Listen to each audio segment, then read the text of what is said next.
infrastructure is crumbling this evening as the Nintenbyte Podcast continues its unprecedented rise. In cities across the globe, fans are rioting. The Pentagon has issued a statement describing the Nintenbyte Podcast network as a pixel-based prophecy. Some say the rise was foretold, others say it's just a really good podcast. We're talking twisted nipples, milk, and a sock puppet who doesn't talk. It's dangerous to go alone. Watch this. Welcome to the Nintenbyte Podcast, bitch.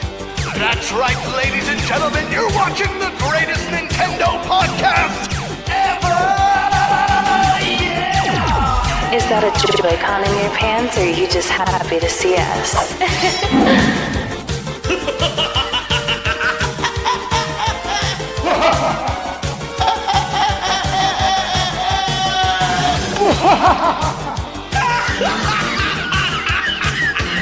Shut up!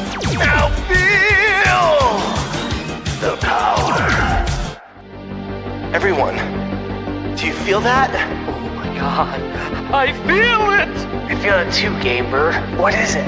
It's the power of our podcast. I feel it! This is rad, Nintenbyte. So rad. Power.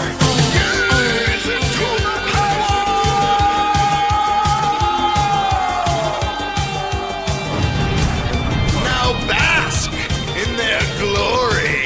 I'm Nintendo Prime. Oh baby.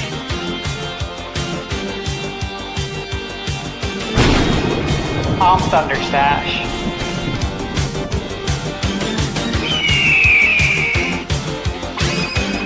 I'm GameBird Classic.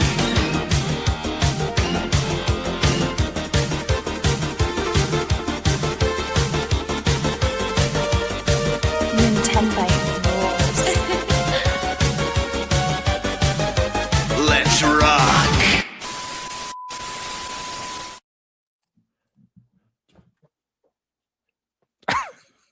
Nate, you're muted again.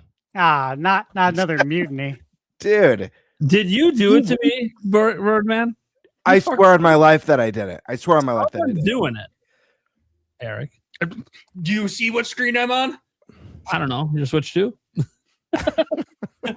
I'm not even on StreamYard screen. Yeah, I know. So no. He's college something. No, Acme Packing. Well, I see Penn State. Yeah, it's the ones that the Packers have met with. At the Oh, Pro so League. it was sports related. Okay, got it. Yeah. That's all I was indicating. Yeah. All right. It's just professional sports. My bad. Yeah. All right, guys. Welcome to. I have no idea why I was muted then. Yeah. Stash, it was you, wasn't it? The silent but deadly. I You could. have to That go looks on guilty. That looks guilty. A little Nah, bit. man, no. I'm talking to chat. Yeah. I'm messing with your stuff. Hey, I'm trying to have a successful show Well, here, and What's going on? muting is not a way to do that. I keep getting muted. Unless It's for weird. some ungodly reason StreamYard isn't unmuting you when coming back It's from just the... StreamYard just hate me. You're unmuted. Don't ask me. I don't know. No, Eric Okay. shows No, muted. no. That's his Yeah. laptop mic is muted. Oh, got it. Yeah. So, anyways, whatever, guys. Welcome to the Nintenbyte Podcast, Season 3, Episode 45. Embarrassing. Oh my God, we have to go to a professional show around here. Hey, Yeah, right. you guys got to enjoy the greatest podcast intro ever, uninterrupted. So that's all that matters. It's the best part of the show, anyways. All right, let's go around the room, introduce everyone, then we'll get into what we're talking about today and how we're actually doing a little bit different stuff today. But we'll explain this for the audience in a moment. First, let's go around to our special guests. I think for the first time ever on the Nintenbyte Podcast, ProfNoctis is here. Hey, what's up? Glad to be here. Want to introduce yourself? Tell these people who the hell you are, because they might not even know. Yeah, so my name is Wade, also known as ProfNoctis. I teach digital humanities at the University of Alabama, meaning that I teach religion and philosophy and English through video games. That's what I do. Cool. Guys, And I also do it on YouTube, I guess. There's a longer story there, but yeah, content creation for education. That's right, guys. We got an actual college professor here who teaches through video games. Yeah. Doesn't that just make you want to go to Alabama? I mean, look at that. Roll Tide. Kind of sick. Kind of Fuck does. Anyways, sorry. Big Ten guy over here. Screw the SEC. Anyways, Feels that way these days. all right. Then we got SkySwordsAlisa. Hey guys, thanks for having me on again. Love being here. Excited to see what questions the people have for us tonight. Yeah, a little tease on what we're doing tonight. We got Eric Mohr. Hello. Yeah, That's pretty much all he ever says. That's all I ever have. No, except for last week when you held it in and then destroyed me at the end. Well, there was that. You know, Eric's really good at that. You know what? To be fair, at this point, Stash, GameBird, and Eric are all good. You know what? I'm starting to think I'm the problem. I'm just an easy target. You do kind of tee yourself up. I set it up way too easy. Is what it is. My chat does the same thing to me. I'll get super chats about hamsters later. That'll piss me off. GameBird, how you doing, man? What's up, man? Stoked to be here. It's another wonderful Wednesday evening. As you can see, I got this really neat Littlefoot popcorn bucket that I'm really excited about from Land Before Time. Yeah, classic. New movie. Classic from my childhood. But yeah, just happy to be here. Stoked to talk some Nintendo. And yeah, co-host of the year. Very honored to receive that title tonight. And you got an Emmy for it'll be that, a good right? show. Absolutely. That's crazy. Yeah, we weren't even nominated. I forgot to tell you guys about that. But Bird got it. I think I was the only nomination this year. It's for like the YouTube like internet Emmys or something. Something along those lines, yeah. Prime, you didn't get a nomination invite? Dude, the day I get nominated for an award is the day the internet dies. Clickbaiter of the year. I think that one's coming up. I think that's just a self-proclaimed title at this point, because the bottom line is I make some of the shittiest content on YouTube. So I shouldn't get nominated for anything other than just maybe best hairdo. But even then, there's way better hairdos on YouTube than mine. So thanks. There you go. God damn it, Eric. Anyways, not going to win any best dressed over here. Well, congrats on your co-host of the year. I didn't even know this was a thing. Yeah. Thank you, man. Do you have a trophy for that or anything? Not yet, but I think it's in the mail or something. Okay. I don't even know how to move on. Stash. Apparently you knew about this. Yeah, I mean, I knew about it because like, I had a vote to cast. And of course, I casted my vote there. So, I mean, you know. I heard you drove out to vote. Is that true? Did. Yeah, I did. Wow. We made a weekend out of it. So that's cool. I really appreciate your support. Sounds like you may have been the only co-host who voted for me this year, which I thought a little bit knew. disappointing. I thought you guys got emails. I mean, you probably did. You probably just didn't. Maybe it hit your spam. I don't know. I don't know what we're talking about. So yeah, GameBird one co-host of the year. That's awesome. At like the YouTube Emmys or content creator Emmys or whatever. Hell yeah. Yeah. Cool deal. Well, Well, thank you, man. I got a question. Was it for this show or something else? It was for the show. Of course, this How show. would I not know about Nintenbyte being nominated for anything? Exactly. Someone doesn't check their email. Yeah, you gotta check that spam, dude. Sometimes there's gold in there. Literally, sometimes I got review codes. Last time I had someone from Saudi Arabia telling me my long lost uncle when I checked my spam. Yeah, those are always going to be there. You just got to sift through those, man. Anyways, congrats to GameBird. Stash, how's it going? Yeah, congrats, GameBird. And I'm just happy to be here, guys. It's a busy time, busy week. Lots of games coming out. Working on lots of game reviews, handful of embargoes. Yeah, it's pretty busy, and it's been exciting. I guess, you know, I laid down for like 40 minutes, and I woke up, and the Crimson Desert reviews were live. Yeah, they were going live at 5 Central today. Hey, might I add though, when we did our fantasy draft, I said I wasn't going to pick Crimson Desert because I have a feeling it's going to get like a 78 on Metacritic, because it doesn't hold your hand, and the people reviewing it aren't going to like that. And when I woke up, I saw it was at a 78 on Metacritic. Yeah, and when you look at the reviews, like people in the chat were like, dude, did you see Crimson Desert tanked? I'm like, First off, a 78 is not a tank. We need to stop acting like games in the 70s are bad. No, we need to use more of the scale. It's a good game.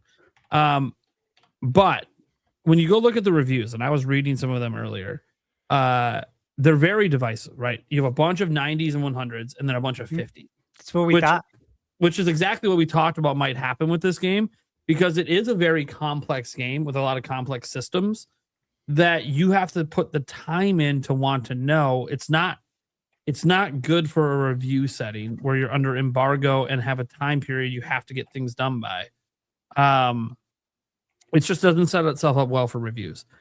On top of it not setting up well for reviews, people have to like this kind of game to review it, because it is a very time-consuming game and it doesn't hold your hand when a lot of games today do. And you might go, well, that didn't stop Elden Ring and others from... Even Elden Ring is a bit quicker paced than this game is. And it's got a well-known combat system that people fell in love with from Dark Souls games. This combat system, you got guys, if some of you out there are getting Crimson Desert or playing it tomorrow, there's no other game that has this combat system. Anything you know about video games going into this game, throw it out the fucking window. It is very unique, but also really engrossing. Like when I was reading some of like the 50 reviews saying, like, oh, the combat is slow and unresponsive. I'm like, you don't know what the fuck you're doing, man. I already played this game. You don't know what the fuck you're doing, man. Knew it was gonna happen. Like slow and unresponsive? No. Yeah, your character might have to complete his move first. Don't be a fucking dumbass. You can't spam buttons in this one. Mm-hmm. But you're trying to move on to the next move before the last move is done. Don't do that.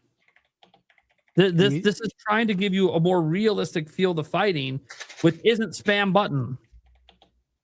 Yeah, these reviewers got timelines too. Yeah, they do. Know, and they're probably rushed.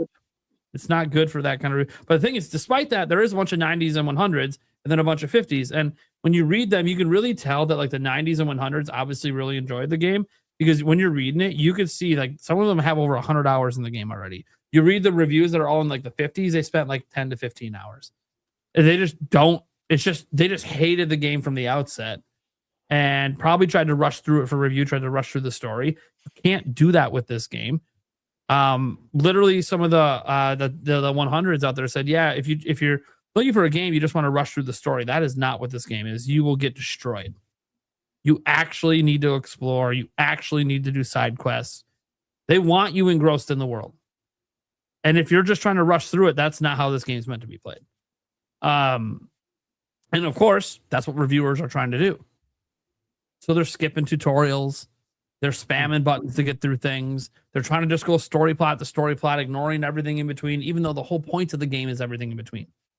Yeah. So, and it's one of the, I don't know if they did the measurements, but there was a couple of reviews that said it's the largest open world game to ever exist. I don't know if that's the case, but it's definitely up there. This world is massive. It is not something that, honestly, when I saw reviews go up today, I'm like, I hope you guys had review codes for a month. Because there's no way you had enough time to get through even half the content. It's up to an 80 now.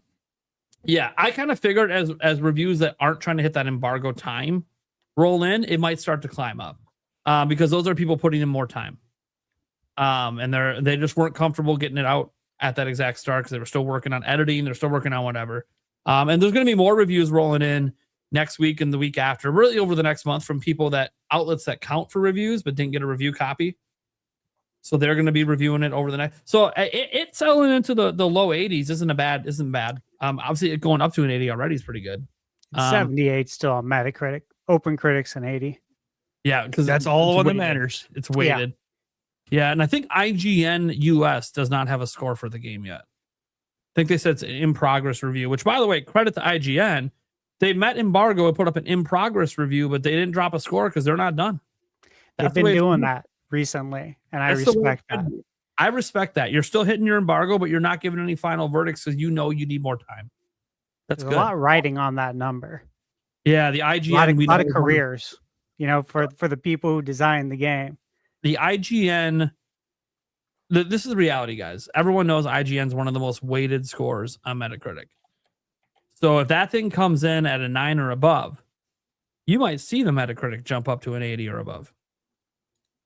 Very important score for Metacritic because of them waiting. Now, OpenCritic doesn't wait. So you wonder why the difference is. Well, one of the outlets that reviewed low is weighted more on Metacritic.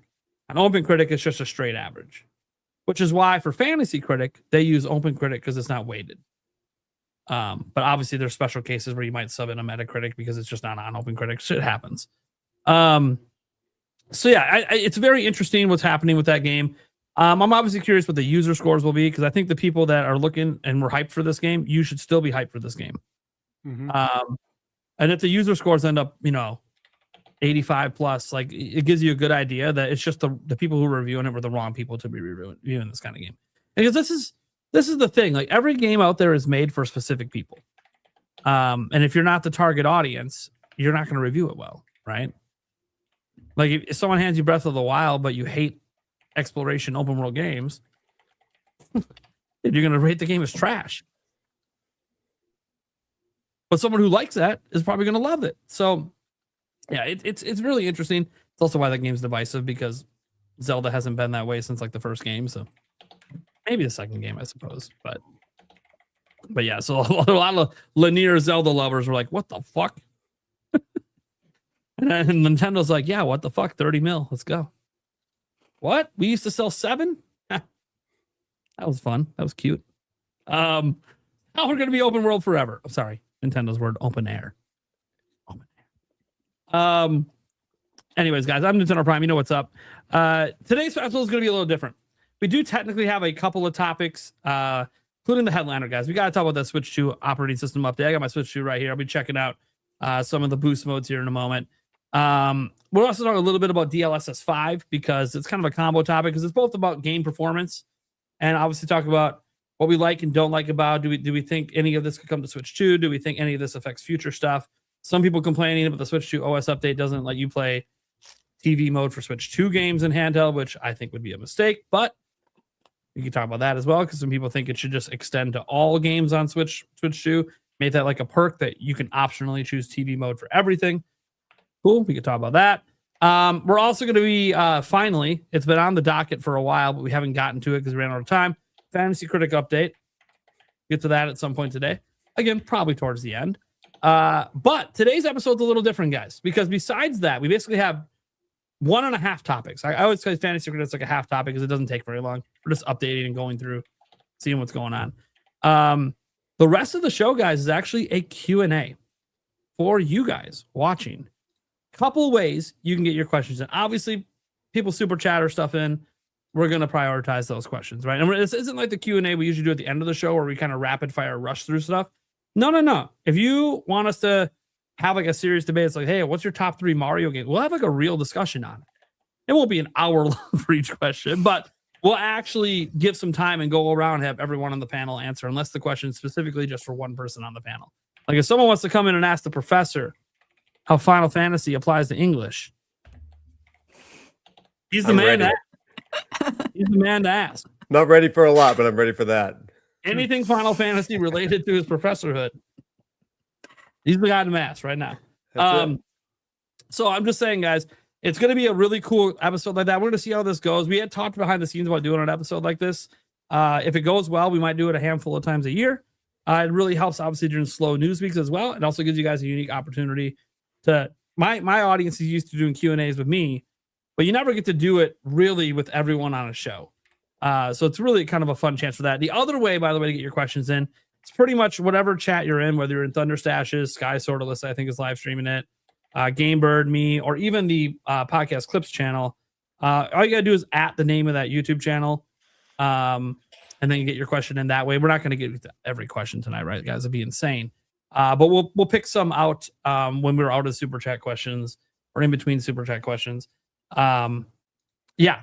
And from my channel, it's at Ninty Prime, not Nintendo Prime. I know that doesn't match. Leave me alone about it. All right. Let's go ahead then and let's just get into this first topic. There's no point doing a topic roulette because we don't have enough topics for that. Let's talk about that Switch 2 operating system update, guys. You guys all updated your Switch 2 this week, right? Absolutely. Yeah. Yeah. So update 22.0.0, probably one of the most substantial updates. I don't know.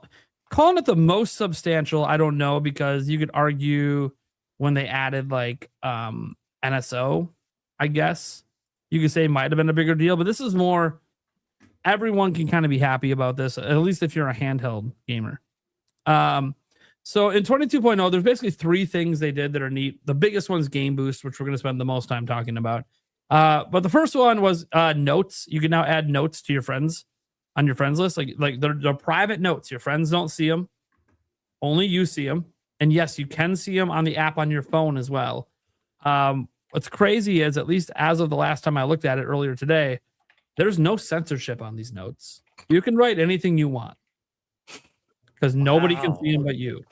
That's rare for Your Nintendo. friends can't see them. I mean, I suppose if you're streaming and you but so if you got some pretty fucked up shit said about your friends on your friend list, maybe don't go to your friends list while you're streaming. But yeah, it's complete. So like, there's no censorship on it, which is wild for Nintendo to not have it. But then if you think logically, I mean, does there need to be censorship on something that only you can read? Why do you need notes on your friends anyways? They change usernames and profile pictures all the time. I guess. And Sure. sometimes people just want to have fun. They want, when their username pops online to play with them, they want it to say dumbass. I mean, fair enough.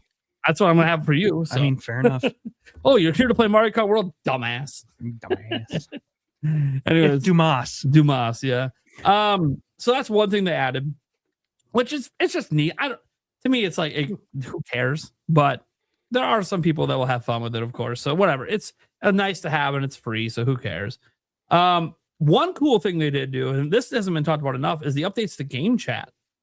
They did 2 really cool things for game chat. One, now when you start a game chat, the people who you started the game chat originally with can invite people to join the game chat. You don't have to reform the game chat. Oh my God, imagine having a call and being able to invite people to the call. Thank God. Whoa. Yes. Mind blowing. Should have been their day one, but they would listen to the feedback. They realized people want this. Oh, no shit. Yeah. Maybe it just wasn't done for launch. I don't know. Either way, that's an awesome thing they did. And they did something that now makes it so game chat has this really cool thing that no other platform has. And that is the ability for every person to stream their game to each other, playing different games. No, guys, the Discord integrations on the other consoles don't let you do it. There is no way to do this on any other system but Nintendo. But people didn't really care about it because the frame rates were so bad, right? So when you're trying to like watch your friend, like they're, oh, I'm stuck, and you're trying to help them, so you blow up their screen, it's like moving at 10 frames a second, which can make it really hard, especially in fast-paced games, to know what the fuck they're doing. Well, while this isn't perfect, they have doubled that frame rate when you blow up your friend's screen. And people have been noticing it, like watching people, their friends play like action games, testing it out. Even like fast-paced shooters and stuff, they can actually tell what's going on and now actually help people. Now making the fact that you can share your game useful to helping each other out while you're playing. That is an amazing addition. It's basically like share play from PlayStation, except you can't play for your friend. That's one cool thing about PlayStation Share Play. You can actually play the game for them. But also, I'd never play the game for my friend on Share Play. Fuck that. You have to do it. I'll tell you what to do, but you got to actually do it. Anyways, setting that aside, though, Nintendo has that available at their cheapest tier, $20 a year, and you get to do this. That's all it is. You don't have to be on the more expensive tier. So I think these are actually really cool updates. And then obviously the big thing, besides adding additional languages, and they mess with surround sound support and stuff. But the biggest thing was obviously the handheld boost mode. It's right here. To Nintendo Switch software handling in system. So you go down to system on your Switch 2, which is all the way at the bottom under settings, and then it's almost all the way at the bottom under the settings to get to the software handling. You turn it on, and when you turn it on, it tells you a couple of things. Some of it's explained here. It says handheld boost mode will cause compatible Switch software to run as if in TV mode, so certain functionality may be affected. Please see the on-device description for more. So. And they did a little update for airplane mode. They now added some quick settings, which should have been there the whole time for airplane mode, but whatever. All right, that's cool. Nobody really cares about the airplane mode stuff outside of the few instances you might use it. So this gets back to the boost mode, because What it does, guys, is any Switch 1 game that doesn't have a Switch 2 free update, like Mario Odyssey has a free update. There's no reason that boost mode to affect that. You just get the free update, right? It doesn't have a Switch 2 edition. And even if it has a Switch 2 edition, it still works if you don't have the Switch 2 edition. It just takes TV mode from Switch 1 and runs it in handheld on Switch 2, which cleans up a lot of image clarity issues because, as you guys know, Switch 1 is 720p only in handheld. So almost every Switch 1 game looks a little blurry in handheld mode on a bigger screen that can support 1080p. Fixes some of that because a lot of games hit 1080p in dock mode, or at least a higher resolution. Because remember, there's a lot of downscaling on Switch 1. Well, the downscaling was not as bad on TV mode. So you would actually get higher resolution, which actually looks really good on a smaller screen. And you would sometimes get increased performance. Now, some people did note, and I forgot to clarify this in detail in my video, that there is one caveat to increased performance. It's increased performance as in you get the same performance as Switch 1 TV mode got. If you like playing the game with the increased performance that Switch 2 is naturally giving it, that goes away if you turn this boost mode on. And the chances are the reason it goes away is that overhead used to do that is now being used to run TV mode. Because you got to remember, guys, this is an emulation layer running Switch 1. This is not technically just raw running on the operating system and hardware like Switch 2 games. They have to emulate Switch 1.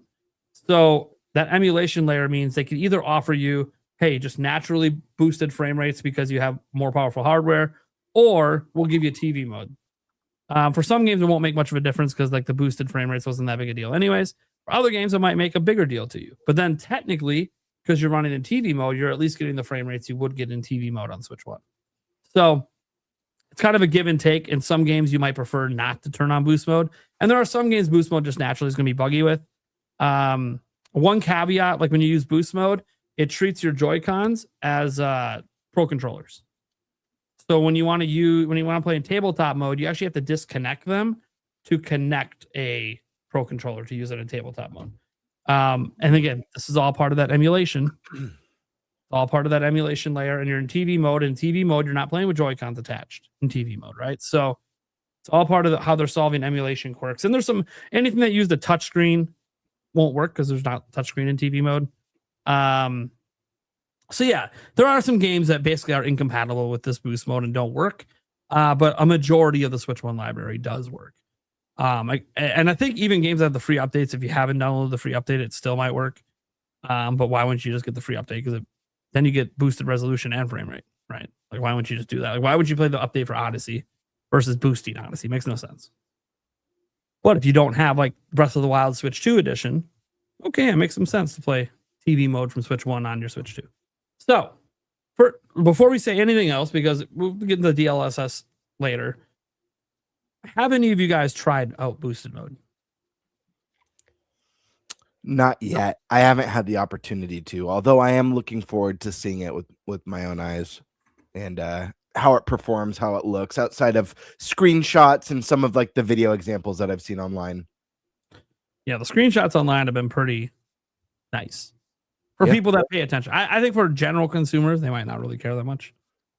Mm-hmm. But for more hardcore consumers, some of it's very noticeable, which of course it is. If you guys remember playing Switch 1, it can be very noticeable the difference between TV mode and handheld mode. Well, yeah, that's the same differences here. And as in Eric, I don't think you've tried boosted mode because I just told you about it.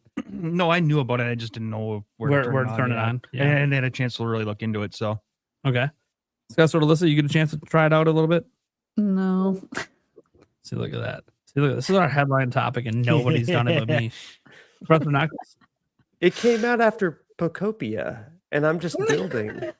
Man, like came out after Pocopia. I'm right there with you, Perfect. Noctis.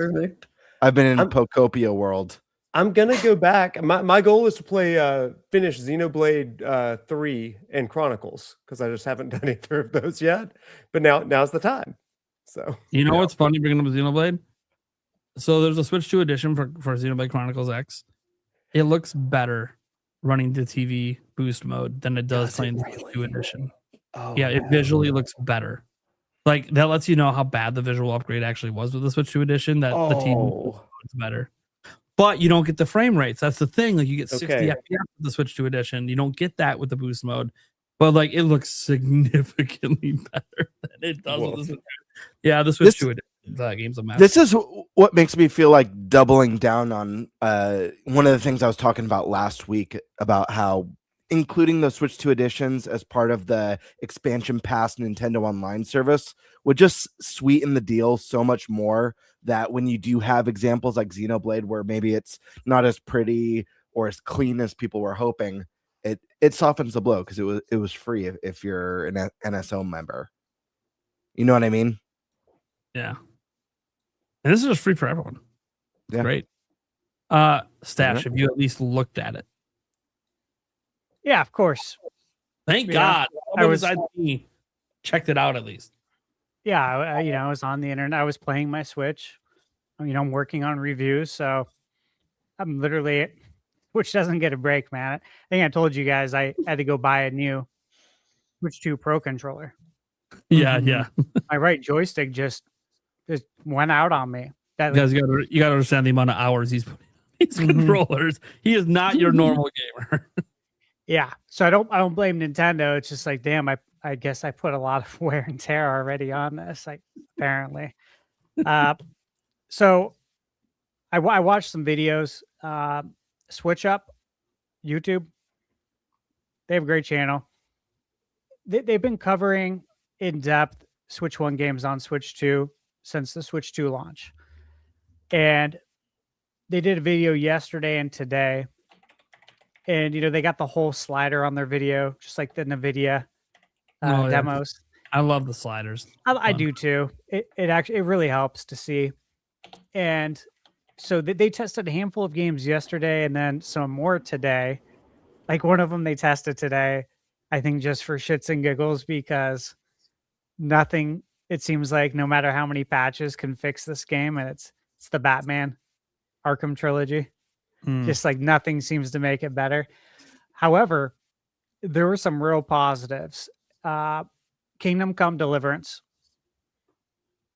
It looks so much better. Like the draw distance looks significantly better. I was really impressed by that one. So were they. Of course, we know about Xenoblade 2. Another Crap's Treasure. That one looked really good. The Outer Worlds had a nice glow up. The Witcher 3. That was one that I was hoping they would test, and that one looked considerably better. And Dragon Quest 11, which, as you know, like if you played it on Switch, it's pretty blurry in handheld mode.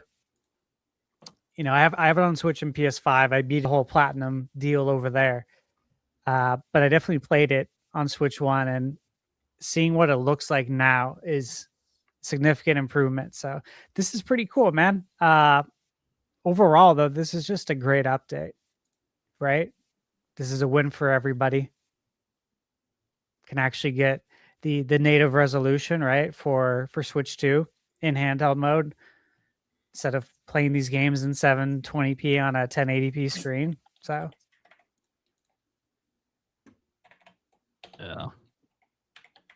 yeah, it's pretty cool. So I played a little bit of some stuff in person. The Witcher 3 was one I really wanted to check out. Definitely. What's really cool about this mode, guys, is you could turn it off and on while you're in the game. So you can literally just go back and forth and just see the difference and feel the difference. Witcher 3, it makes it a significantly better experience in handheld, which is no surprise. I mean, it was a pretty pared back game already on Switch 1, and then handheld was, I don't want to say unplayable, but it was not an enjoyable experience in handheld. It was passable in docked mode. Well, now it's fully enjoyable in handheld. Obviously, it does not replace getting a full Switch 2 edition of the game, which I presume CD Projekt Red would do a better job than Xenoblade Chronicles X got. But yeah, it's one of those. This doesn't replace Switch 2 versions, and I think that is something that people are a little concerned about. That people who want Switch 2 editions, that this might cause less of them to exist. And I think that's a fair worry. I also think for people that are tired of Switch 2 editions, well, that's good for them. Like, there's always a give or take on both sides. I don't think Switch 2 editions are going to go anywhere because they're paid updates for the most part. So, company money to be made. Yeah, but it does mean that if Switch 2 editions do happen, they got to put in more effort. Like, imagine if this boost mode existed before Xenoblade Chronicles X Switch 2 edition came out. The backlash that would have happened. But the Switch 2 edition literally visually looks worse. That would have... It already got backlash. Now imagine it's worse than a free update. Yeah, it's a big win for gamers because of that reason. And, I saw that too. Like, it seemed like a lot of folks on YouTube and Twitter were asking that question. Actually, most of them were declaring that this means Switch 2 editions are over. And then it was funny. This morning, THQ tweeted out that dedicated Switch 2 editions of Epic Mickey Rebrushed, Destroy All Humans 1, 2, and SpongeBob all coming out. SpongeBob's already on Switch 2. That SpongeBob was going to Switch 1 now, though. Yeah, all coming out in, I think, June, July, August, October for Epic Mickey. But it's just funny. It's like this. That's not what it means. It doesn't mean it. Third-party developers, they have a plan in place on what they're going to be doing with their Switch 1 games. Yeah. And this doesn't change their plan. This doesn't change their forecast. A lot would have to happen in order for that to happen, right? Like, if you don't release your Switch 2 edition and you have that planned in your financials, yeah, this isn't going to change it. The biggest thing it does is it makes them have to try more, which is great.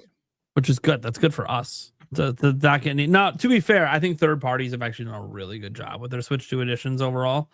Much better job than Nintendo's done consistently. But I do think that it just puts that added pressure of, hey, just so our whole dev team is aware that's working on the Switch 2 edition, we got to go look at Switch 1, like in boost mode on Switch 2 is the basis of we have to be better than this and noticeably better. Because I think, while I haven't seen a third party do it yet, there is the chance that they could phone it in, just be like, well, we'll just make it run as well as it does on Switch 1 dot mode. And it's like, no, that's not going to fly now.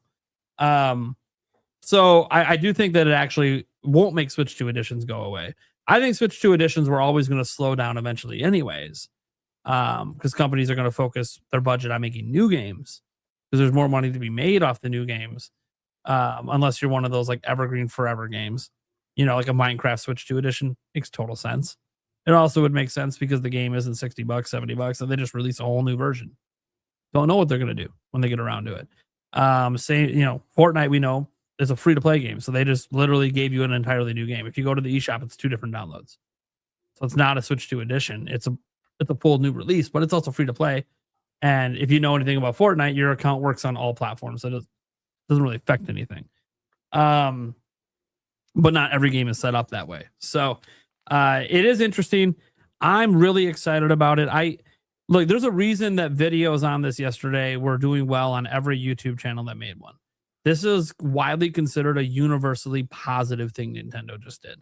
And in a world of where they've been just taking lots of blows for what people feel are bad business decisions, this is absolutely free, and they didn't have to do it.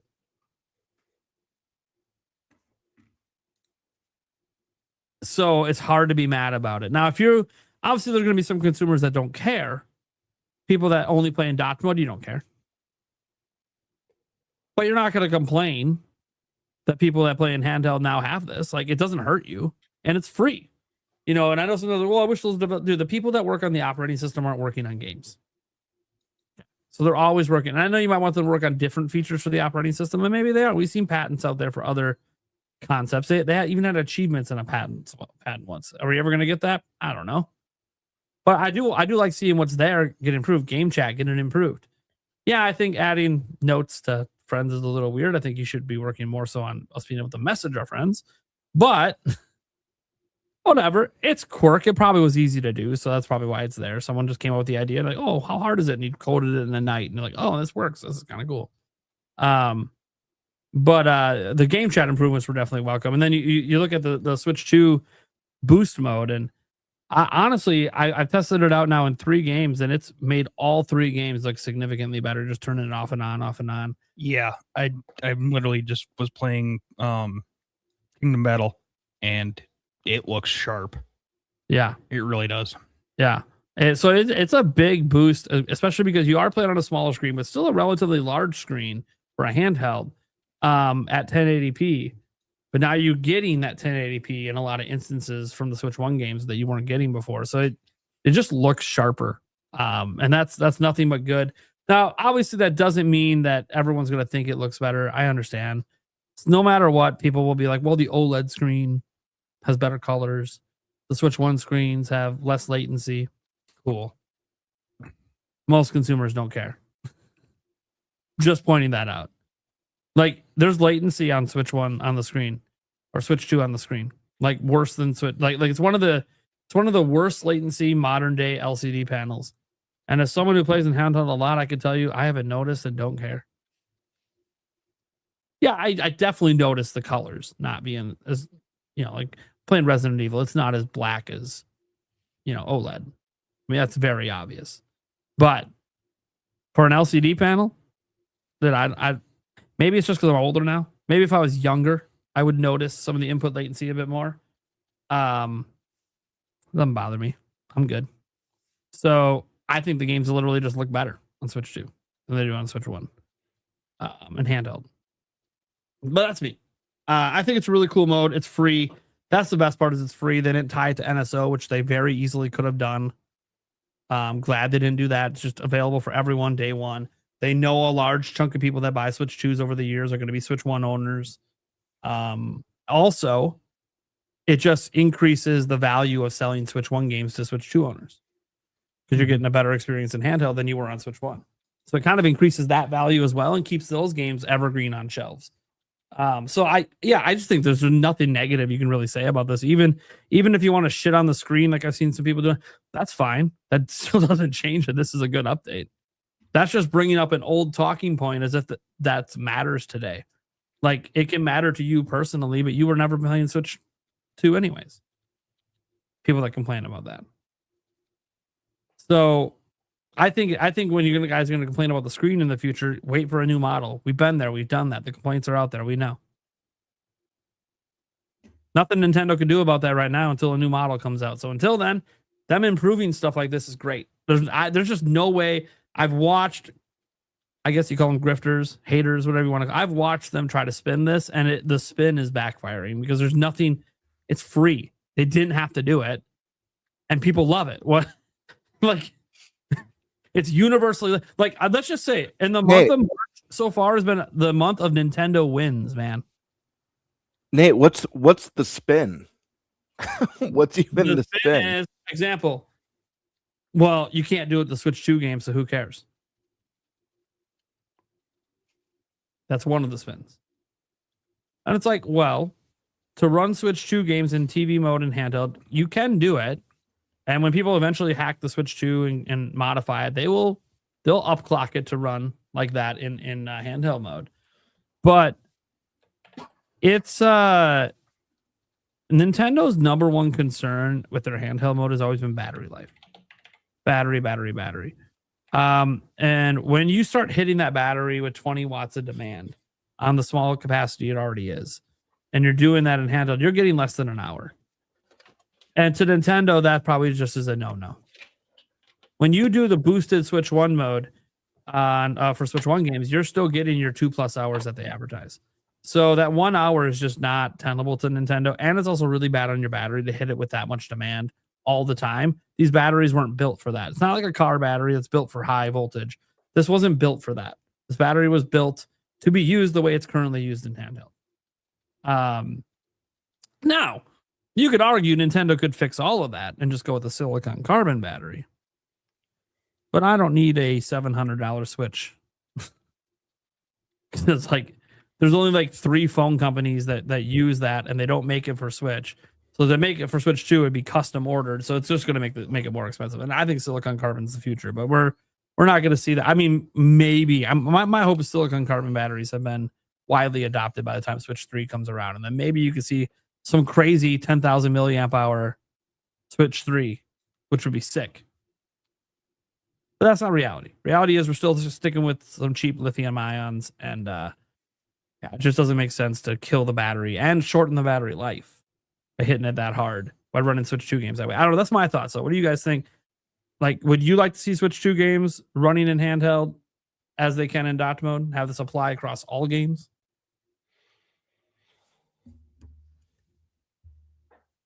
Don't everyone talk in one. I mean, obviously I would love to be in a scenario where it's peak performance across all ways of playing.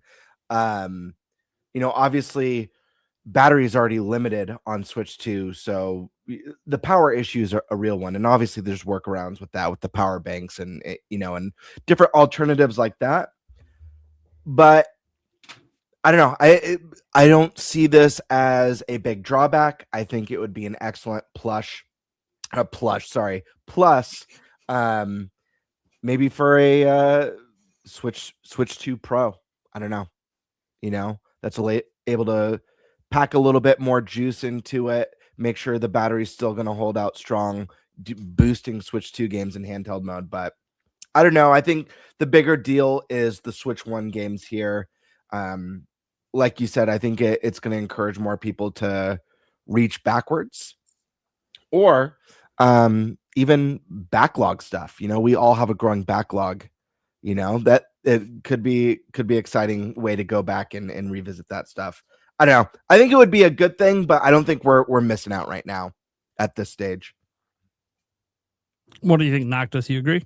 I think choices are good. So like if they put it in there, then that trade-off of battery life to performance is probably worth doing. It's kind of like jailbreaking your Switch 2, but Nintendo does it for you, right? Gives you the option of playing in handheld at that higher fidelity. There are certainly games that I would probably want to do that for, but for me, most of the games that I'm playing in handheld, I don't see a lot of problems. But if I came across one, then let's boot that up. So options are probably the best there, I would say. Yeah, they would just have to, if they did do it one day, they would just have to put nice big red lettering just warning you like, hey, you're not going to get good battery life, but more than that, your battery, you're actually going to kill it faster. And hell, we might not even cover it under warranty if you use this mode. But if you want it, it's there. Yeah, I guess that would be the thing. Is it going to overheat to the point of damaging for a Switch 2 game? Like, is it just going to be too much for it? I don't know. Yeah. What do you think, Alyssa? I don't really play in handheld mode too much. I do when I go on like vacation or if I'm going to spend like all day out somewhere, but I am like, I have the same mindset that like options are really good. And I do like that you can do this for other games, but I would rather have more gameplay time than my battery draining.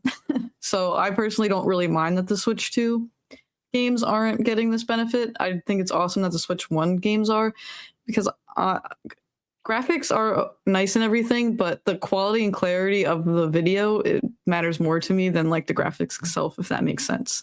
Resolution. So like if you're, resolution. Yeah. So if you're going from like the 720 to 1080, like that is much better to me than the better graphics or anything like that. So I like that they added it. I also don't think there's anything to complain about. I'm one of those people that you mentioned, like doesn't really play in handheld mode that often.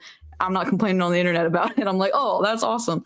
And I did see it. I just didn't test it out. I want to clarify that. So I did see all of the coverage of it. I just haven't done it myself. Sure. So I like what I've seen.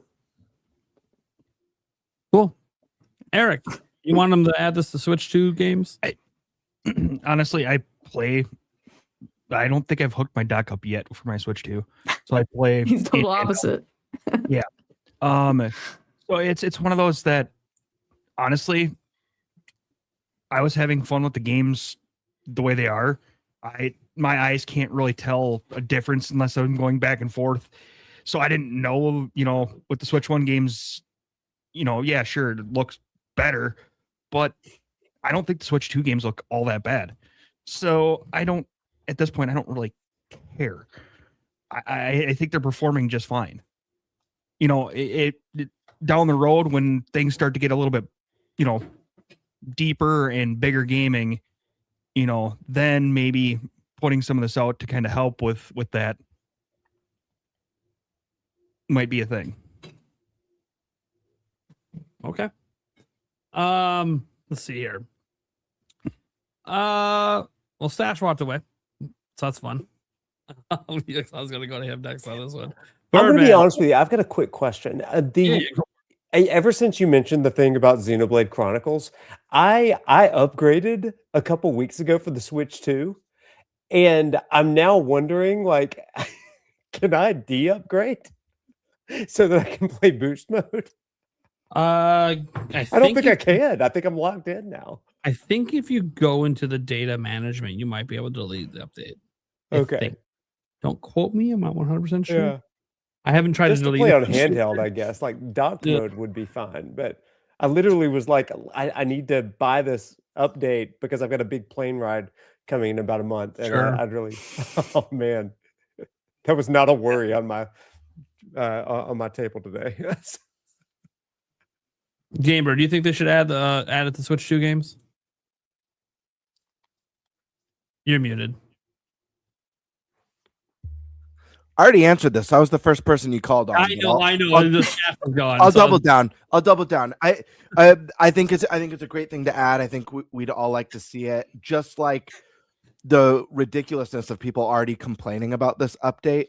I think it would be really weird to be like, no, I do not want this added to Switch 2 at all. Would just be odd. Yeah. I don't think we need it right now. Again, I think this is something that would be really cool with if we, we're getting longer cycles now for generations. They're not the 5 to 6 years anymore. They're bleeding into that 7 to 8, maybe even 9-year generations. So to me, this sounds like some sort of a Switch Pro thing or a Switch 2 OLED thing. I think it would be great to have. I think based on the current tech we have now, it would do a number on the battery.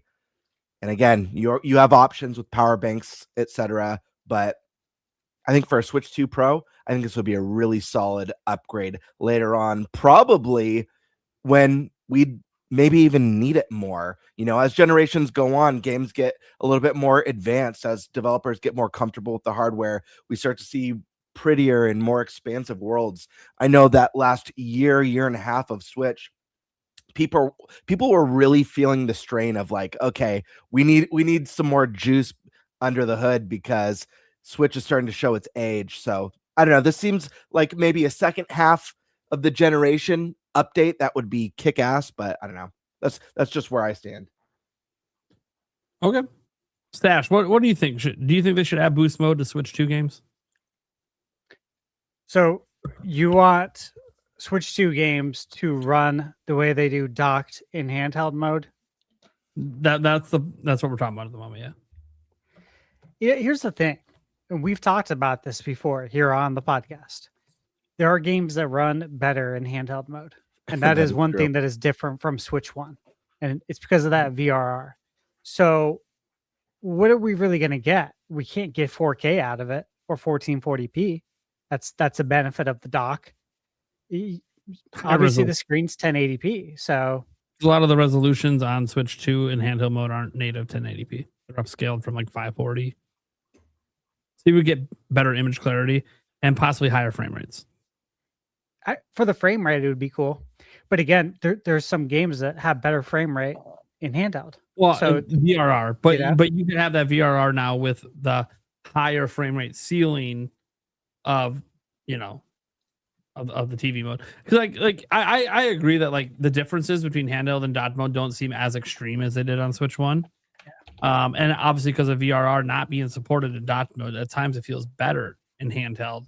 Yeah. But I do see some benefits because look, bottom line is there are some games that are just crisper and smoother. Games that have 120 FPS that only have it in dock mode and don't have it in handheld mode. And we know the handheld can do 120. So now increasing that would give you that 120 option. So I do think that it's that in some select cases it would be useful.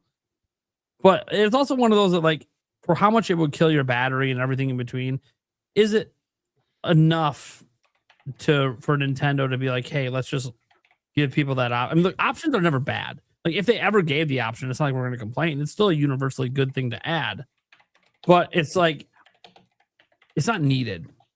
Like the Switch One boost mode feels it's still not needed, but more essential. Yeah. Look, options are good. They're always good. I know you mentioned earlier, maybe they give the option and say like, hey, if you use it, you know, your warranties void it. I can never see them doing that. Yeah, that's because if someone, if someone just, you know, hits the toggle, activates the slider, suddenly that they don't have their warranty anymore. That would be a PR nightmare. Mhm. But I think if it's safe for the Switch 2, as far as, you know, overclocking is concerned, if there is any of that involved, then yeah, you know, you can make it available and let the user decide if the juice is worth the squeeze. I mean, look, man, Save it for a new model. Yeah, no, I'm playing on TV, really, for the most part. So I don't play a ton of handheld. When I do, it's you know, like getting ready for bed. There's times, even recently, where, you know, I'll go to bed and we're both playing our Switch, and suddenly it's like 3 a.m. I'm still playing, but I have it plugged in next to my bed. You know what I mean? So like battery is not a concern here either. And, you know, there's already a fix for the battery stuff. Obviously I made a video on it. Genki makes a product for it now, but yeah, you just get a power bank and use a magnetic ring and you're A-okay. Yeah. That's what I have for mine. And it's simple as that. So the battery stuff's not an issue. That's an easy fix. If you really want to play handheld for an extended amount of hours, you know, you could use a power bank and play it for like 10, 15 hours straight if that's what you desire. And if you're not next to a power outlet, you know, if you're in the middle of the woods and you're out in nature, but you don't want to enjoy the nature and you just want to play Switch 2 for like 15 hours, I mean, you could. Again, these are the things that worry people. This was people's worry in the lead up. If you guys remember to Switch 2, people were losing sleep over. It's like, why? This happens with all handhelds. All of them. No handheld has perfect battery life, and there's an easy fix. If you want to put those worries to rest, buy a power bank. They're not expensive. End of story. Move on with your life. Yeah, I got a sponsorship coming up with this cuck company. Literally, What? CUK. It's CUK. That's how you pronounce it. I did not come up with the pronunciation. Yeah, it's in the official documentation. All over faces. It's not pronounced differently. No. Is it based out of America? It's like No. kook. They sell in America though. That said, 20,000 milliamp hour battery bank. Something's not right here. That's on sale on Amazon right now for like $22. It's so And cheap it now. does 45-watt charging. Yeah. Supports Switch 2. Like that's an amazing deal. I paid like $60 like 6 months ago for 20,000. Yeah. Yeah. Easy, man. Easy fix. If that's what That's you cool. want to do. Mad at me. I didn't brand the brand, guys. Okay. And I gotta try not to laugh when I say the name in the sponsorship video. I can't wait to see the sponsorship. Do you want me to make a commercial for it? Dude. The ideas are already That would be flooding awesome. Dude, I kind of do. I mean, I can send you the document with the restrictions so you know what you can't do. And you tell me what you need from me. Yeah, it's a sponsorship I have. I just got the documentation for today, but I've had the battery bank for like a week. It's my primary battery bank now. Like it's fucking awesome. But yeah, that's the thing. Like it is cheap to get those battery banks. I know it's not a perfect solution, guys. Obviously, like even this, like when you attach the Genki one to the back or any other one that has like the magnet support, MagSafe support, it does add weight, and it's already a pretty weighty system. So I get that. And obviously there's some people with power banks, they just set them off to the side and run a cable. That's fine too. That's what Yulia's doing upstairs right now for a heating pad, right? Running a cable from a power bank. Well, I don't know, guys. I think Switch 2 boost mode is really cool overall. I think it being available for Switch 2 games, I would never be mad about it, but I also probably wouldn't use it personally. Unless there's like a very specific. Like, I'm trying to think of a case where I would. Maybe like Star Wars Outlaws. That one does actually run better in dot mode. So like that one, that could be like an exception. And it would probably be like that at the high end AAA, like a GTA 6 if it ever came over. Yeah, I'm sure the dot mode's probably better. So I would probably like to run that in handheld if I could. But also, I can imagine GTA 6 in handheld, regardless of boosted or not, is going to kill the battery. But that's a game that I would refuse to even turn on in handheld without being hooked up to a power bank because I just know that game's going to cook. Yeah. And Crimson Desert might be a similar case as well. That we know that one's coming. Starfield today, we got a small update from Nate the Hate that it's still in active development, but they're having problems. But what's cool about it is he says cross your fingers because obviously when he's hearing they're having problems, he's also hearing it's still in development. So I hear that. I go, well, whatever problems they're having, they must think they can overcome it or they would have already canceled. And to be fair, that game had performance issues at launch on every platform. So we'll see if it has performance issues when it launches on PS5. I hope not, since the hardware is so similar to Xbox, but you never know. It's Bethesda. Yeah. We know what this engine are. We know. I don't know when they're gonna ever update it, when they're gonna ever get off this engine. Bethesda, I love your games, man, but I think it's time. It's been like 30 years. It's time for us to get a new engine. Something new built. You're under Microsoft's wing. Tell them you need a budget to build a new engine. Yeah. It's modern. Like Crimson Desert, they're using their own engine. You know? Nintendo, they built a whole new engine for the Switch generation. You know? These new custom engines are sometimes better than just rehashing old ones over and over. Anyways, that's a different conversation. I'm happy to hear Starfield is still coming. I don't really care that much about Starfield. I didn't like it that much when it came out, but I honestly think, guys, if you want a space game, No Man's Sky is the way to go right now. That game is very fleshed out with tons of content, and it's cheaper, and it also looks fantastic on Switch 2. But okay, so the second part of this topic, or really, I guess, topic 1.5, 1B, is DLSS 5, which is not a thing on Switch 2. Technically, nor is 4.5. There hasn't been any updates as far as we're aware to having a new version of DLSS on Switch 2. At least nothing that's been shared from the developer side yet. Now, to be fair, a lot of these things that get developed for the top end cards first. And to be fair, DLSS 5 isn't even out yet, right? Comes out this fall. They come down, trickle down the line, later. But I wanted to show DLSS 5 and just kind of get your guys' thoughts because it basically only does one thing. One of those things is piss the people off. That's true. So let's just watch and So I've had the improvements to upscaling. 5 is literally just about this and nothing else. And I find that interesting because, you see things like this. Like Requiem's one that obvious to us as Switch 2 owners because we have it. And when I see this happen, this is just my personal take. When I see the update here, this does not look natural to me.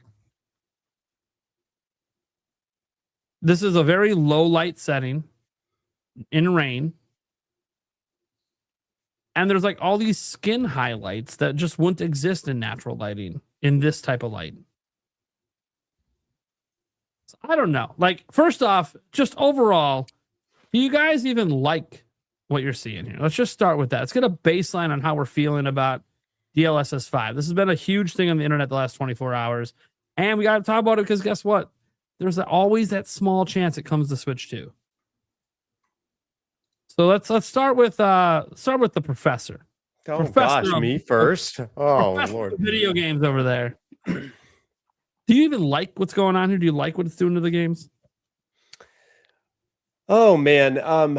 So I like the idea of giving developers new tools that are going to expedite some things.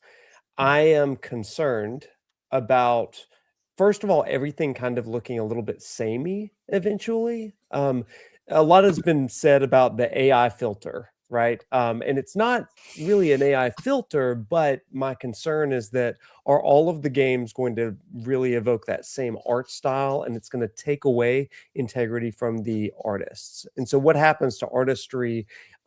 Is it really in the hands of the artists, or when we say that the developers are knowledgeable of this, or is it really just the boardroom deciders, right? And that would be my concern. How is the artistry still maintaining its own integrity? But I like the exploration of new technologies. The first iteration is never the last iteration, and that is a comforting thing, I think, because what is it going to look like in 5 years? But I think that the conversations we're having right now are important for getting us there. I guess that's my take. I'm curious and cautious. Okay. Alyssa.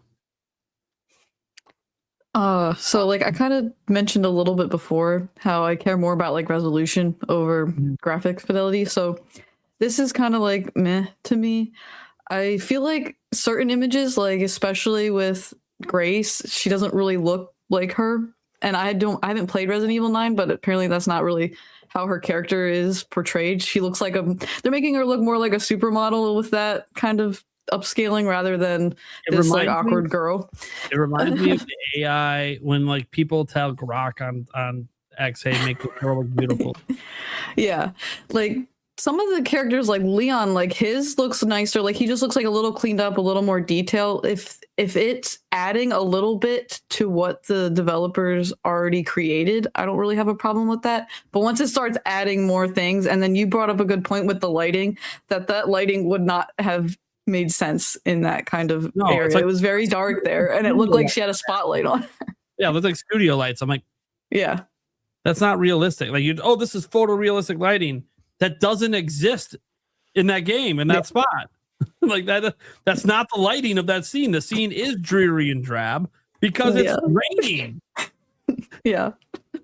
But I love cartoons, as you can see. So like the realistic graphics don't really matter to me. But it is a little scary, the AI stuff with the AI with the art is where I'm kind of like I don't like that. The AI to help with like small things like coding or maybe just adding a little bit more detail that they can't quite get with the tools they have, that I don't really have an issue with. But once we start messing with like human creativity, I don't like it. Yeah, there was one thing I noticed too on like the soccer scene with the one player celebrating. I don't know if I can really capture very well, but when he was celebrating, like there was like one of the stadium lights, right, shining off one of his like spots on his forehead. Sure, that happens, but then as he's moving around, it moves with his head, which is not realistic. I played sports. It does when you're moving around, it doesn't just stay in that one spot on your head and move around with you. The light is stationary. Your face isn't, so it still isn't even realistic. It's like. Yeah. It's literally, to me, it just feels like telling Grok to beautify things. Mm-hmm. And I'm not saying that those results are always bad. Like if you like what AI does to make people look more beautiful or more photorealistic or whatever, then you're probably really loving what you see here. Like I think it's very obvious that if you love that, this probably looks baller to you. And I think in some cases, like there was the one with the Harry Potter and her face, obviously, it made her have more wrinkles. No, if you look, those wrinkles are there in the other one. But then, why do you see it? Added like depth to it. It added depth, and it's because of the photorealistic lighting. But then again, look around the scene. Where the fuck is that light coming from? That's the problem. It's not photorealistic if that lighting doesn't exist in the game already. Like no one has a light right here. Except like content creators and we do. Yeah, we do. But I mean, that's what I'm saying. Like this shading on my face, this is not what it looks like when I'm normally walking around. This is a studio light hitting me. That's not what natural lighting in a video game looks like. So it's very, very interesting. And then even like when it can look like that, that's when like you're glaring basically at the sun, dude. They're squinting. Then if you're gonna make that be a bright face because of the sun, then you better show them squinting or wearing sunglasses, because then that's also not realistic. Like to me, I obviously am not a huge fan of this. I'm not saying it can't get better, and obviously, as tech goes, it gets better over time. So they could fix some of this stuff over time. But, and I get that maybe if NVIDIA's trying to wash their hands of it, yeah, maybe they're being honest. I don't know. NVIDIA likes to say a lot of bullshit when they're on stage. Maybe they're being honest, and all the things we saw were because the devs chose for it to be that way. I don't know. But, and it's hard to get mad at the devs if they think this looks good and this is what they want their game to look like. Like, okay, I mean, they're the developers. If that's what they think the game should look like or what these characters should look like, cool. But I play like Resident Evil is the one that really gets me because I played that and I'm putting time into that. And I'm like, dude, this like takes away from the feel of the game. And it makes all these things, all these games they showed, like they showed FIFA, they showed Harry Potter, they showed Resident Evil, and I know all these games they showed go for a more realistic art style, but even within those games there's a little nuance in the style of the game, and this just made them all look the same. I like took away the art style. But that's my take. Eric, what are you thinking? I know you love AI, so totally love AI. No, I gotta do this for a second here. Uh-oh. He's prepared. Oh God, I gotta shout out to Gamer Ran X for this beautiful freaking thumbnail. What do we got here? That's pretty good. That's actually really good. It's fantastic. Yeah, that's the beautifier, yeah, please. Right. So, I mean, there's parts of it that I like. I mean, but at the same point in time, it just, man, like you said, it just doesn't feel natural. The face shapes and stuff like that, really great. They do kind of look human, real life human-esque, but the lighting, the other kind of way things do, you know how AI fucks up things with humans. You can definitely tell it's AI. So that's the shitty part. They got the bases down, and it will only get better from here because this is the beginning of it. And once they keep training, it will get better. As much as I hate AI in this situation, yeah, it's going to get better eventually. So it's here to stay. That's the shitty part. Yeah. GameBird, what are you thinking? Yeah, I hate this. I'll be honest. And like I talk a lot about on the show things that I think people blow up or make too big of a deal on or don't really matter. This one I don't like at all. I think it looks terrible personally. I think it looks like all those examples in that footage to me look like uncanny versions of the characters. And and sorry, I was distracted by the goober on the screen. Oh my God. I was trying not to look. I'm like, what is he showing? I know. Yeah, it sucks to me. And like what it does, or at least in these examples, is it's trying to take these animated characters and make them look more photorealistic. And I know part of this is going to be just based on personal preference. Like Alyssa here, you guys all know on the podcast that I'm not the biggest graphics person. Like it actually ranks very low on the totem pole for what's important to me in a video game. And I have a much stronger appreciation for interesting art styles. It's one of the reasons why Wind Waker has my favorite Zelda art style of all time. It was super unique and ahead of its time and still looks stunning today. And there's tons of examples of games like that, like Okami, or games like the new Yoshi that's hand-drawn, that are beautiful games that are going to age flawlessly. I really appreciate that sort of thing. And I'm not saying it has to look cel-shaded or cartoony, but there is a look, even with games that maybe have what might be considered a more photorealistic look, like the newly released Crimson Desert. Like that's a game that, yeah, has more realism than Wind Waker per se, but it also still has an art style that doesn't look like I'm looking out my window, at the mountains or looking at water in real life. I don't want real life. I don't want my video games looking like the real world that I see and experience every day.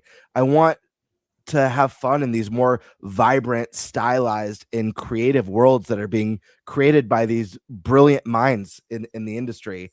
So I personally don't like it. I also don't like the idea of, Noctis kind of mentioned like interfering with the artist. I hate the thought of that. And obviously things are moving in that direction in a lot of ways. But when, if you asked me 2 generations ago, let's say, PS3, the Wii generation, ways that I thought AI would have benefited the industry, it was never in how to make games look more realistic or characters look more like living humans. It wasn't about how AI could write our scripts and write our dialogue for us. All the things that I don't like, it was how can AI enhance NPC personalities and make them more immersed in the world and react to the things that you're doing in the game. And for me, that's a use of AI that I think could really help out devs a lot. We talk about games, we're talking about Bethesda, games where there's characters on schedules and stuff. And these worlds and cities like in Cyberpunk or Fable that's coming up, ways that they can use artificial intelligence to enhance NPC interaction with the world and with you as a character. And, we've been given the promise in the past of a narrative that changes based off of your actions and your decisions. This is a really cool way that I think AI can help developers as a tool. I don't want it looking like an uncanny photo that was generated on ChatGPT. It looks weird. And yeah, there's probably going to be people who think this looks way better, that it looks more realistic. But you got to ask yourself if at the end of the day, like a full product, being designed with this in mind and knowing that the way AI works, at least right now, is that it pulls from sources. You mentioned Noctis about everything kind of looking the same, not just, going beyond just visuals. Like, what about, using it in development and how games feel, how games play? Like, are we going to be getting a lot of like weird copyright infringement, everything pulling from the same sources? Yeah. So I don't know. It's weird. It's unfortunate.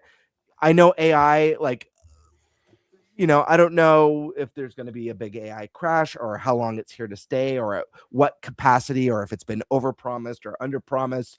A lot of that's yet to be seen in the grand scheme of things. My hope is that this doesn't hurt the industry and instead, when things settle down, instead becomes just a tool to make game development stronger, maintaining that creative direction.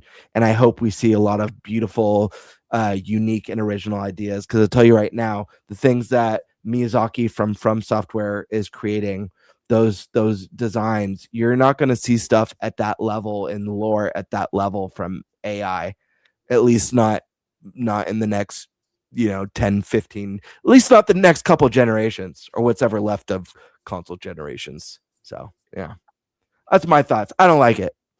GameBird, you brought up something really, really interesting as far as like the NPC behaviors and stuff, and it really strikes me like at Alabama, every professor has to have an AI usage policy to make sure that our students are actually doing the work. And all that stuff. But part of what we are being encouraged to do is to help them not only learn the content of the class, but to learn how to intellectually, academically create prompts that are going to produce something unique and something of their own thing. And so it makes me curious. Is it possible, and I don't know enough about NVIDIA or about DLSS in general, but it makes me curious, in the hands of developers and particularly artists, how much they can actually program into this to create prompts that are going to pull back something that's more integral to their artistic vision.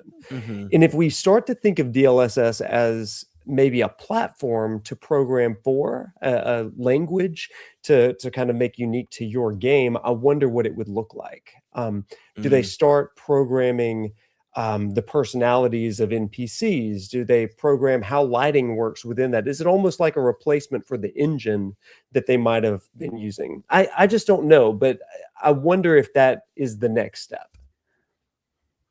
Yeah, I mean, I think having like a specific engine design, like an AI designed to work with a specific engine instead of just a generic across the board, definitely would probably be better. And we probably would see less of what we just saw that has that, well, in my opinion, uncanny kind of look to it. But yeah, I mean, that's an interesting question. It's an interesting point. Stash, what are you thinking? Well, first off, I think we all need to like remember that this is a demonstration. Sure. And this is a blanket demonstration of the technology and what it is capable of. This isn't a demonstration of how the developers would have used it. Okay. I think everyone's not here on the podcast, just in general, has kind of failed to see that point. Is that Capcom didn't create this for them. This is just a blanket thing to show you what it could do. Going further into that, I know there's been a lot of discussion about having control over the lighting. There's more control there. I've read into this. I've been following it closely because it is very interesting to me, and it's a huge part of not just the gaming industry, but our futures, all of ours. Sure. And they do have control over more things like the geometry. They have direct control over it. They have control over the prompts. I mean, it's a tool. You figure out how to use the tool. It's not figuring it out for you. Obviously, it's going to do what you tell it to do. And if you don't like it, you say, okay, I need you to change this now. Keep this, change that. You did good here, but fix this part. That's how it works. AI is the modern day calculator. That's so, obviously in school, in math class, what do we always say? It's going to use a calculator anyways. What do I need to learn this for if I'm just going to use a calculator?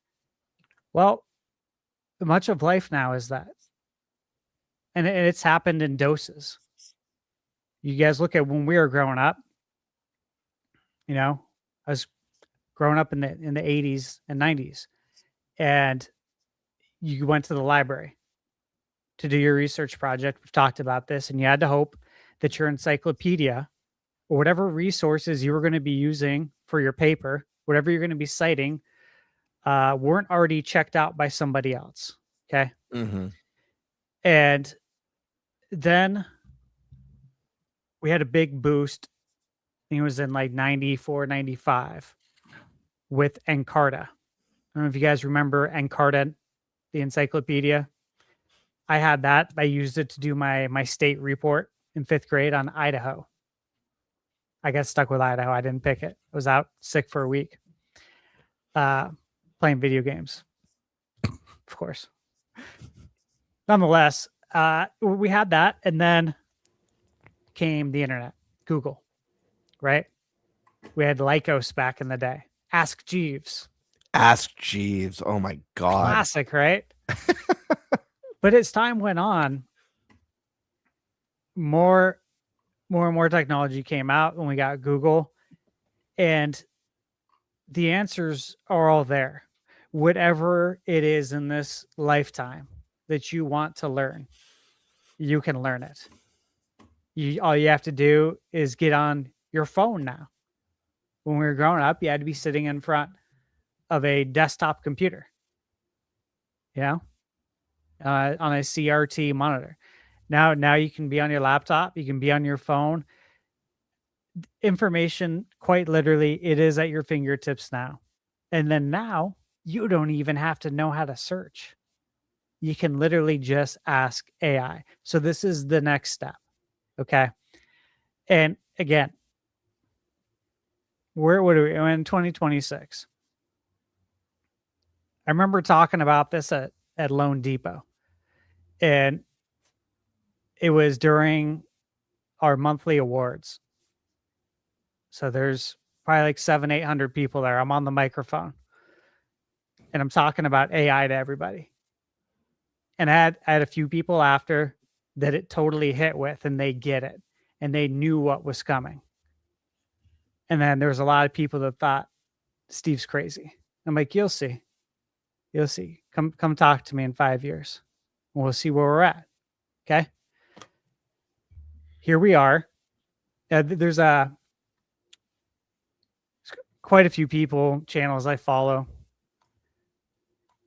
But you guys know Andre Carpathius does a lot of stuff on AI. It's on Twitter, on YouTube. He was the director of AI at Tesla. He was on the founding team for OpenAI, and he's got a PhD at Stanford. That's what I'm looking at right here. He got 1.9 million followers on X. He did a live stream that I was watching, and it was a U.S. job market visualizer live stream, and it was about how many jobs, how many occupations, okay, right now that are going to be impacted by AI. And he used a research tool that visualized 342 occupations from the Bureau of Labor Statistics Occupational Outlook Handbook. Okay, so straight from the source, and covered 143 million jobs across the U.S. economy. And I won't get into all the details of it, but everything I've been talking about. And again, I'm not out there preaching it, because honestly, this goes over a lot of people's heads as well. And, they don't know what they don't know. Just like when the internet came out. What's an email? I'll never use that. It's okay. Trust me, you will. But here we are. And the amount of jobs that are going to be impacted. This isn't the only thing I watch. I get sources from everywhere. But life as we know it is going to change, is my point. And to circle this back to video games, the direction it's going in is the direction it's going in. It's not turning around. No one's going to put up a stop sign and say, wait, there's some people on the internet that don't like this. Are you sure you want to do this? That's not how it's going to work. Professor Noctis, you brought up a good point, which was in my points as well, is that, again, I mentioned earlier, this is a tool. It's up to the developer how to use it. But if this can improve development times, if it can reduce it, which I believe it will, this is a great thing. Okay. Now, do I have to like how Grace looks in this blanket presentation? Because that's what it is. It's a blanket presentation. Okay. No one at Capcom created this. Again, whether I like the way Grace looks or don't, it doesn't matter, because they didn't create it. This is just simply what it's capable of. Okay. Some of the blanket presentations, the lighting looked better. I think the one where it was around all the trees, they did some things there, but you can adjust that. You want to turn it down 50%, you can do that. And you can do it to your liking instead of spending hours, days, weeks fine tuning it. You can have AI do it for you. That is something that will decrease development time. So that's a W. So look, this isn't a hill that I will go die on. And I would recommend that nobody goes and dies on any hills about this, because this is where we're going. This is where we're at. It's not going to change. Michaela, she works in mortgage. I worked in mortgage, and they're required to use AI. My cousin Jim works in mortgage at another company. He's required to use AI. My brother John, he works in mortgage. He was required to use AI. Okay. When I was at Loan Depot I was working here in Arizona, but with our team here in AZ, California, and India. And a lot of the training materials and the guides that we were creating for the team in India to train them was then going to be used for AI. We knew that. Now, did I like that? Of course not. I don't like that. I don't like being a part of it. But if I don't do the job, somebody else is going to do it and collect my paycheck. That's the fact of the matter. This is how it is. And so I did it, obviously. And there's a lot of people that are faced with that every day. I think I read something recently. I forget which development studio it was, or if it was Microsoft. But all these people were basically working to have their job replaced. They were writing all the stuff for AI, and they were all laid off. So they trained their successor. There's a lot of companies that are doing that right now. But if you look at the big picture, though, from going to the library to getting Encarta to getting the internet, starting with Ask Jeeves, Lycos, all that stuff, to Google, where we are today, and now to AI. You know, if you do any Google search, you get a Google AI rundown now. And I check it, right? Because I want to see too if it's right. Like, I'll go through it. Sometimes it's not perfect. Most of the time it's right. But it's only going to get better. This DLSS 5 is only going to get better when it gets in the hands of developers and they're actually creating games from the ground up using this tool. That's going to be a positive because they're using it from the ground up and you're creating it exactly how you want it to look. It's going to be a new skill set, right? The developers are going to have to learn on how to talk to AI. It's no different than training an employee. It really isn't, if you look at it that way. And you're going to just have to learn how to do that. And then it's going to take so much time off of development. And it's going to start getting these numbers back in line. But again, this was 25090s? Who's running 25090s? What console is going to be running something like that? You know what I'm saying? How long is it going to take to get there?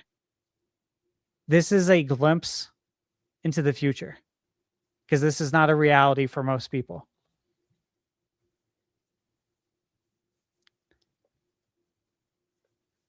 That's where I'm at with this. Okay. It's very interesting. All right. Oh, cool. I think that kind of runs the gambit on like this conversation because like the DLSS 5, the bottom line is we haven't seen game developers do anything with it yet. So it's kind of just if Nvidia is the one that implemented this all on the games, which they very well could have, they could have just did a really poor job. They don't have access to the source code.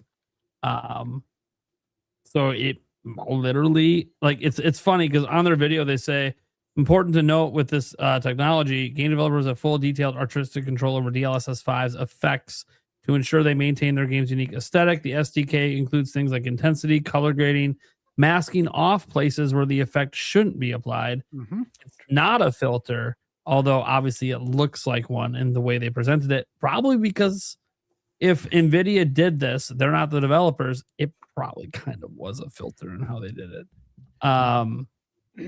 Because again, they don't have access to the source code. They can't fundamentally change the game, so they're just applying it on top of what's already there, which that's a filter. And I think they put this up because they knew people would react that way. But then it's like, well, my thing is this doesn't come out till fall. Okay, if I was NVIDIA and this doesn't come out till fall, why wouldn't you work one-on-one with a developer to use it first and then present it with what they do with it? I think that would have been much, hopefully, still could end up with the same result in the end. I don't know. But I think that would have ended up going over much better.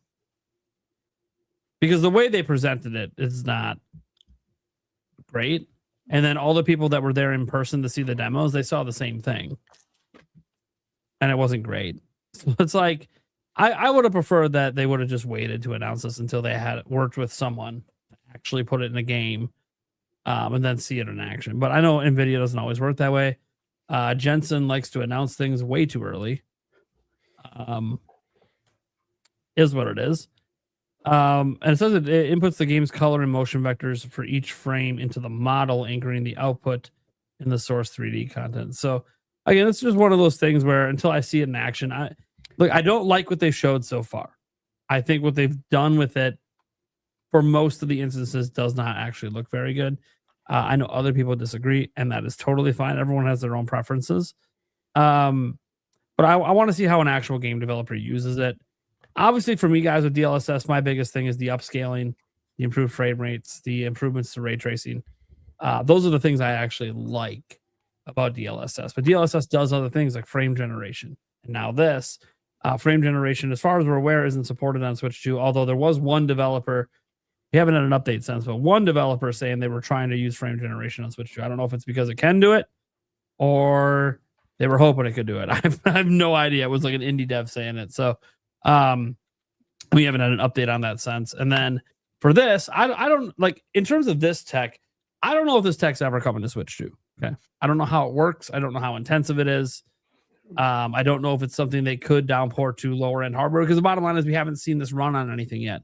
So like if this comes out and it runs on like a 2060, well, at that point, yeah, maybe it could come to Switch 2.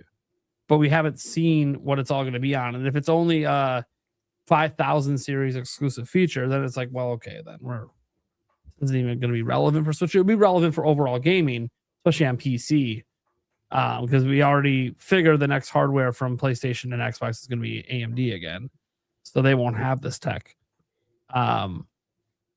But it will be interesting to see if it ends up being able to run on low end hardware. I know there's been some faint hopes, which again we don't have confirmed yet, that some of the improvements to 4.5, which 4.5 was definitely a upscaling improvement. I know there's a lot of hope that some of that trickles down the stack and gets to Switch 2, and we'll see. Julia was shocked today, so she was trying to help me come up with podcast topics, which is really weird because she doesn't follow video game news at all. And all she was quoting me was a bunch of stories I would put in my video today. I'm like, oh, thanks for helping me out finish out my video today on stories I need to cover.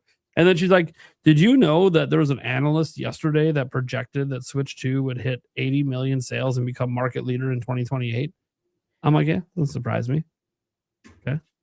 Like, sounds about right. Sounds about what it's pacing for at the moment anyways. I don't know if it's going to keep pacing like this, but sure. Yeah, that makes sense. She's like, dude, that's crazy. I'm like, yeah.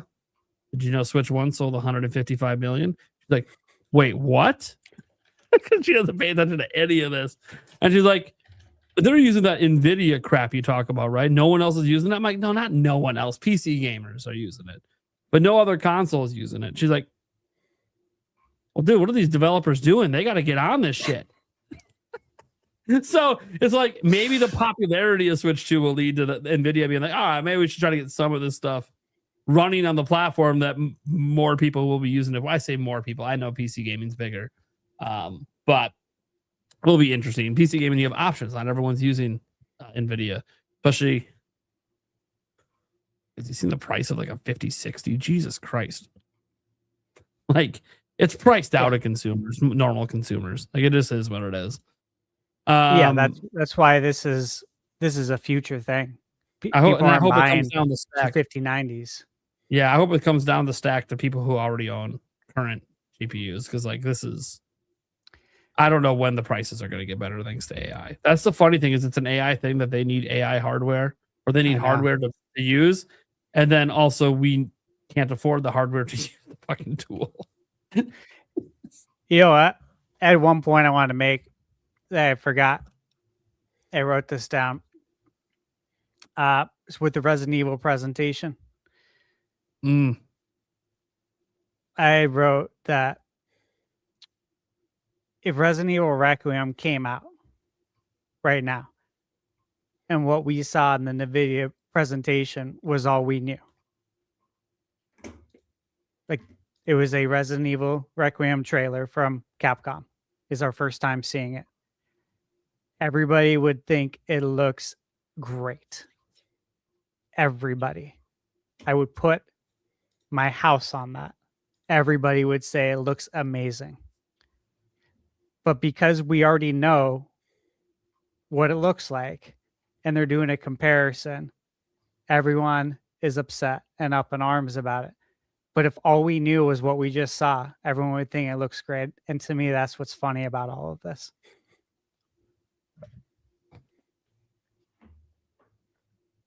Okay. Cool. Well, we'll get to the Q&A stuff. We'll do the fantasy credit towards the end of the show. I don't know how long our guests are going to stay for, but I do know we have a question for Professor Noctis. We're going to get this question out of the way. Oh. Deals with education. Oh, boy. So, Demonic Brawler, have you ever used the Resident Evil franchise to educate your students on the hidden agenda of corporate pharmaceutical companies? That is a very specific, and it's outside of the scope of my personal research. But I have used Resident Evil in class before, mainly for a psychology of fear and playing through and feeling those emotions and stuff. But that's awesome. That'd be interesting, though. I should share that with public I need health. to go enroll in Alabama. Just do virtual courses. I'll just We have video a good time. We have a good time. Oh, man. Good question. I know he was making a game reference. I understand that. But it is cool that like it brought up the fact that no, he actually has used Resident Evil in teaching. That's awesome. Daza Does Games said, I'm working on a video of top 10 Switch 2 games I've missed. So that could be a topic. What's the one Switch 2 game you wish to have played so far? And why did you miss it? Ooh, that's a very good question, actually. Mm-hmm.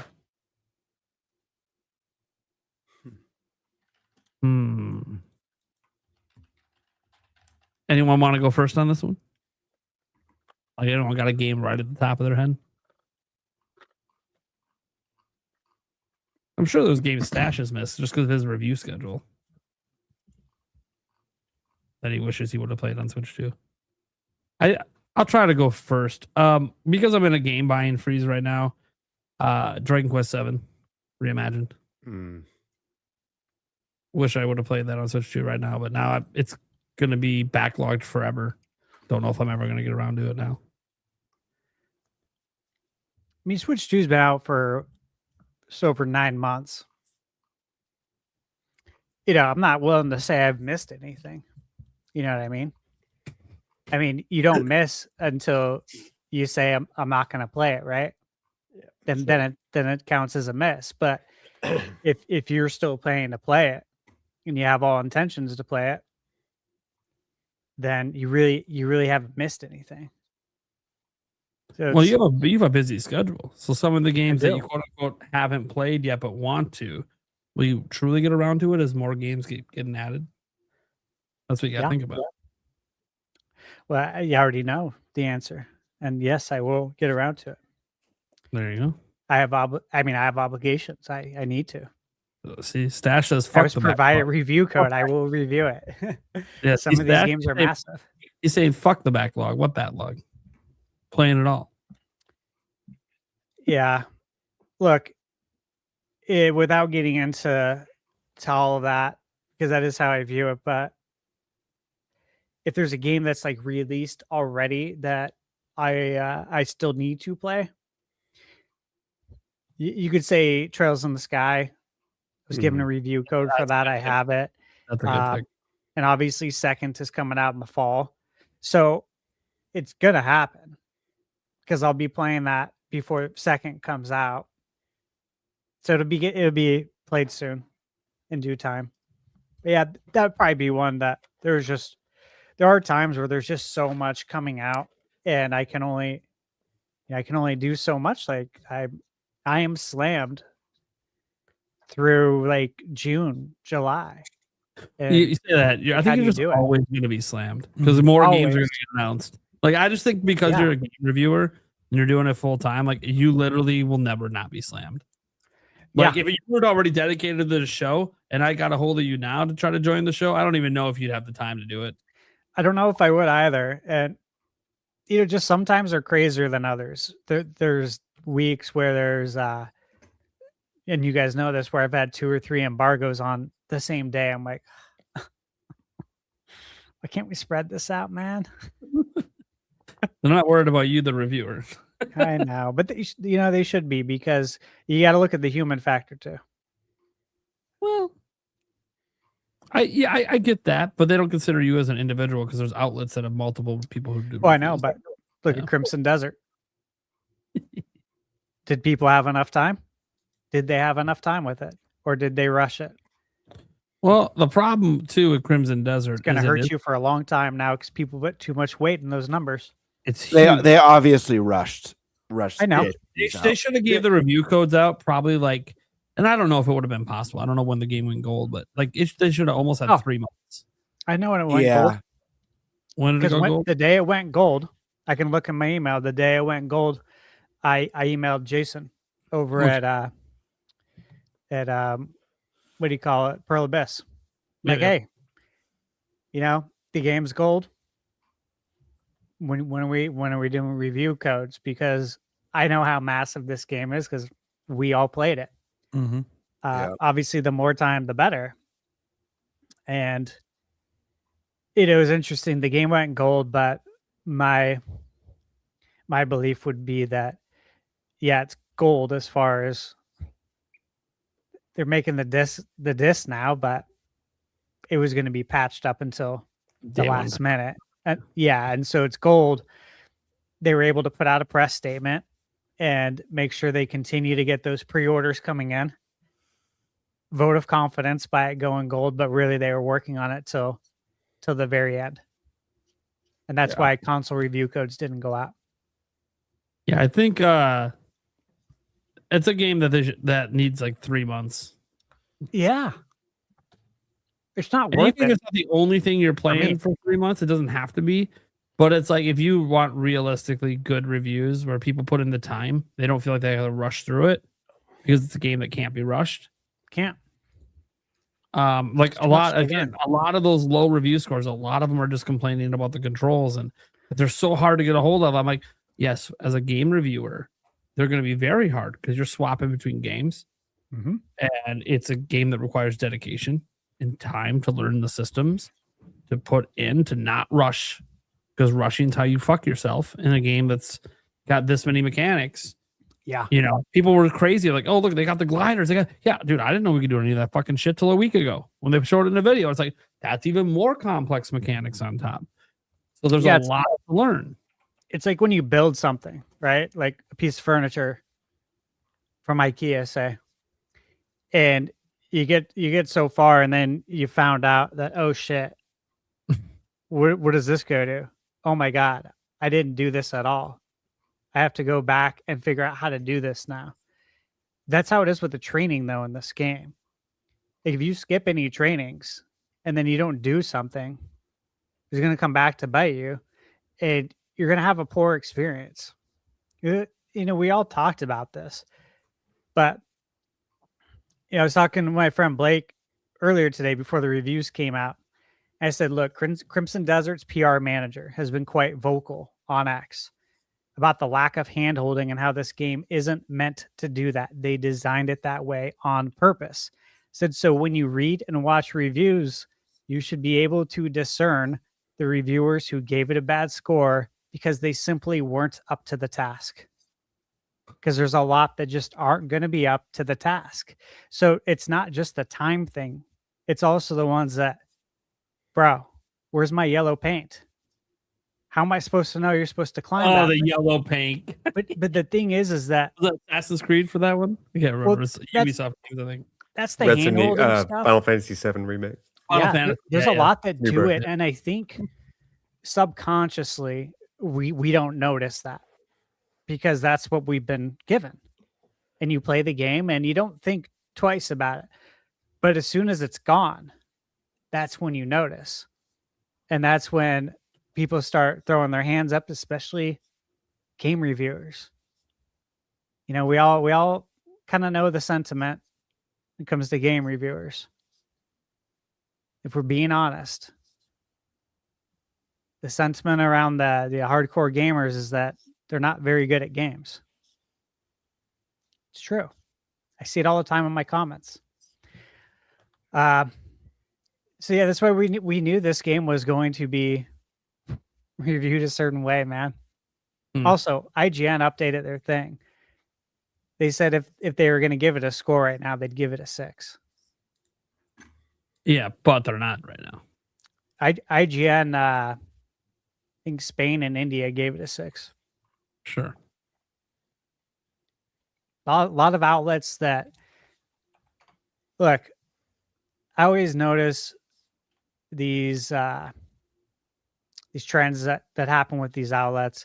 There's certain ones that review games like this very similar, and they continue to dish out really low scores. They're all the same outlets that keep doing it. And so it was no surprise when I saw the scores. I'm like, oh man, yeah, these guys they're burnt out, man. They're burnt out on gaming. I retire. People are gonna lose jobs, man, because you're tired. And you gave the game a bad score because you're tired, or you weren't up to the task, and now these people are gonna get laid off. That's actually the big picture of it. Sure. If you think about that, because you weren't up to the task, man. And I'll tell you guys, as of tomorrow, my answer to this question will be Crimson Desert. Yes, I also will not be playing that game for a very long time, or maybe not ever, because of my game buying freeze. Well, there's no Switch 2 version yet, though. I know, but Kiwi Talks is in the chat. He said it's coming, so Fair enough. I don't have an answer to this question really, because kind of like Stash said, like we're so early in Switch 2's life cycle. I feel like I've played at least from like the Switch exclusive point, I've played everything. Not all the way through, but I've played everything. Your Mario Karts, your DK Bonanzas, your Kirby Air Riders, your Pokemons, all that good stuff. So if I had to say anything right now, I'd probably there's probably 2. Dragon Drive. They're both third party. I don't feel like I missed the boat on that one. But I'm not saying it's a bad game. I'm just saying I don't feel like I missed the boat on that one. The 2 games that come to mind are both third-party titles that I really want to play. I just don't know when I'm going to get around to playing them, just because there's so much to play right now. It's stupid. And Pocopia has taken an ungodly amount of my time away, surprisingly, for someone who's like, as I said last week, cozy curious. I'm not really the cozy player. I'm not the anti-cozy player. So I would pick Dragon Quest VII Reimagined, like Nate. And then as a secondary game, one that I really want to get around to, I just don't know when, that I feel like I've missed for the time being, would be Monster Hunter Stories 3. Both those games. And they're both big games. Yay. Massive. We need more 20-hour games, guys. We need more of those. More Resident Evils. Yeah, when I see some people bummed that RE9, I think people were clocking anywhere from like 8 to 12 hours on that game, and they were bummed about it. Like I feel just like a sense of relief and like thank God. Same. And I miss the age of like the average game being anywhere between 8 and 25 hours. I miss that age. And like a 30-hour wonderful RPG with no fat and a killer storyline, great combat system. I'm here for it. I'm ready. I know Stash, who's living in review mania, is probably ready for some more epics within that ballpark range. So yeah, those are the 2 I've missed so far, and I just don't know when I'm going to get to them. Eric, you got one? Yeah. Oh God. Kirby Air Riders. I played the demo. A lot of fun.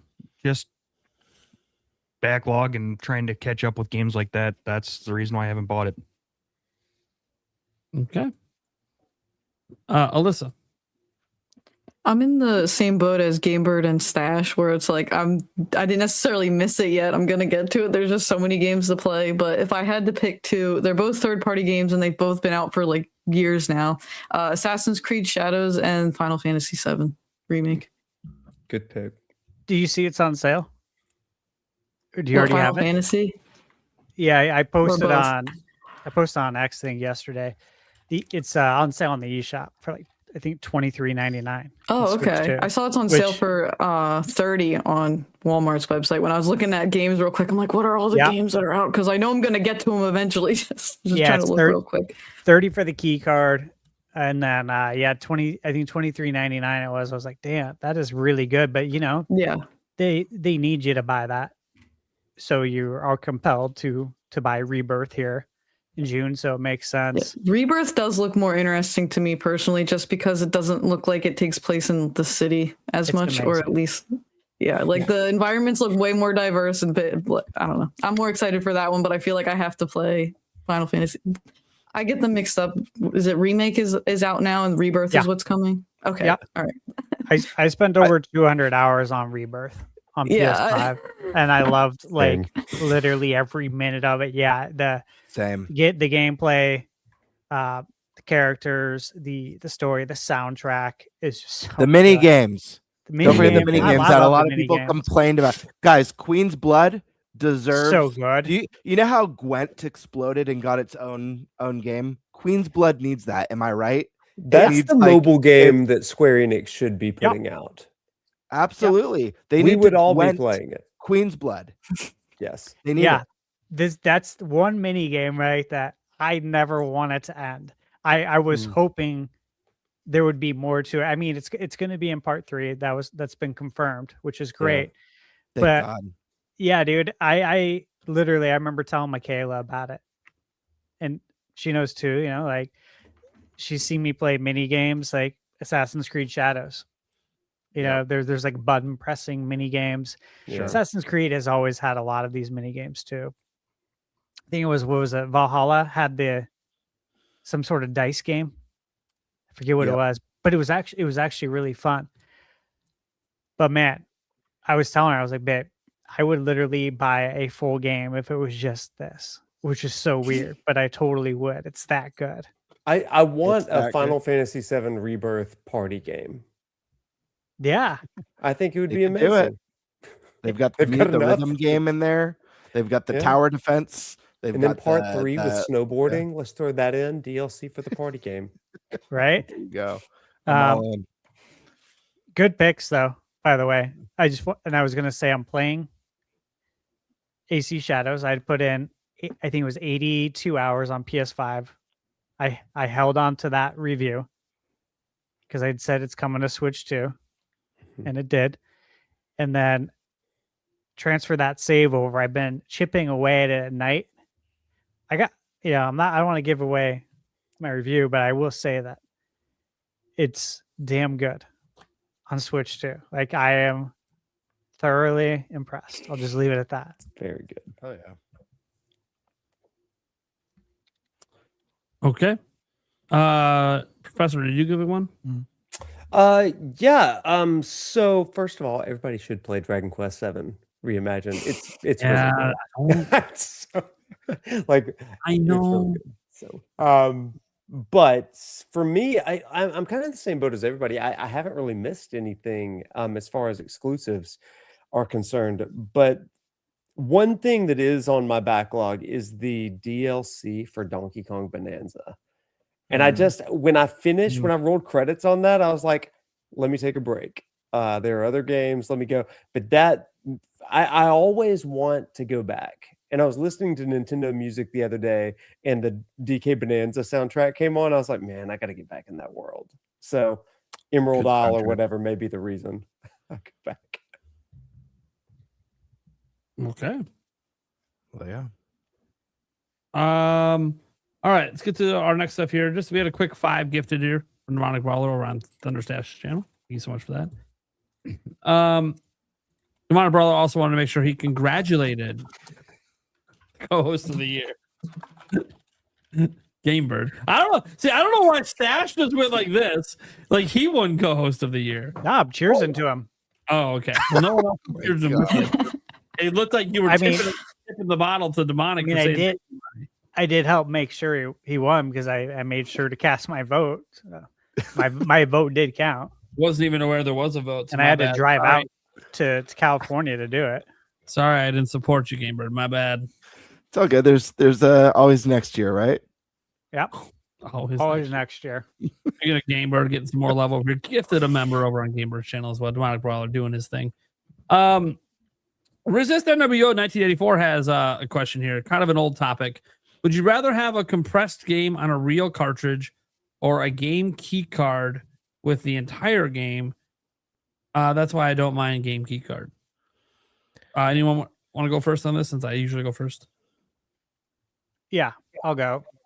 Key card. I don't want the game compressed.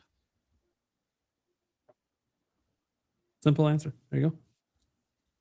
Professor, what do you think? Your eyes getting wide. I get almost all my games digitally, so key card for me. There it is. Look at that. I don't know if you Key guys card, because it doesn't matter to me. look at that. You guys realize you're on a podcast. This is why Nintendo loves this show. It's pro key card around here. Except for me, which is why they don't invite me to shit. Eric. Also, I don't want my assets compressed. Yeah. I don't want any. I don't have want a solution. the game being worse because I want it on a cartridge. That'd be a bad move. I have a solution, but I'll wait for my turn. Eric. I just want the game. As long as it works and plays well, I just want the game. Eric, what if they compressed it with AI? Good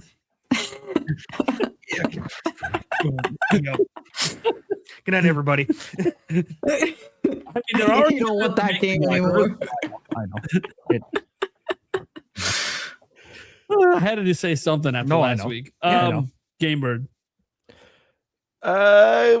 Key card. Yeah, yeah. I mean, guys, I'm not the tech guy. I wouldn't want to compress game either. It sounds like Nate knows of some sort of workaround that makes it maybe negates that. I have no idea. Just based off the question, I'd say key card. But I don't know. I don't really care. I'd buy digital over either, honestly, at this point. And yeah. So I got two solutions. Real cartridge is my answer, but you don't have to compress. I mean, you should within reason. All games should be compressed within reason. There should always be some form of compression to keep game file sizes. Like, I don't want an uncompressed 300 gigabyte Pokemon game. Like, no, games should have a reasonable amount of compression. Nintendo's been maestros of that for a long time.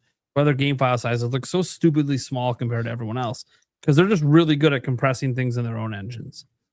That said, that's compression without seemingly sacrifice that we're aware of.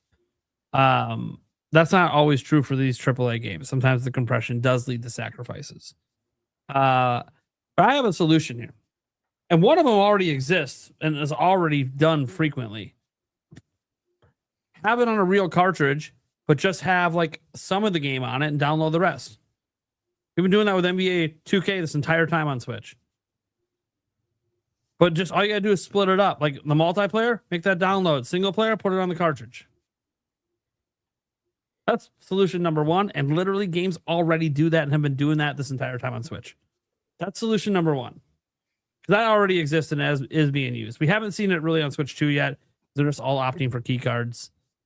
But it's still a solution that was used on Switch 1 and has been used on other like disc games on other platforms. So It's a bad solution.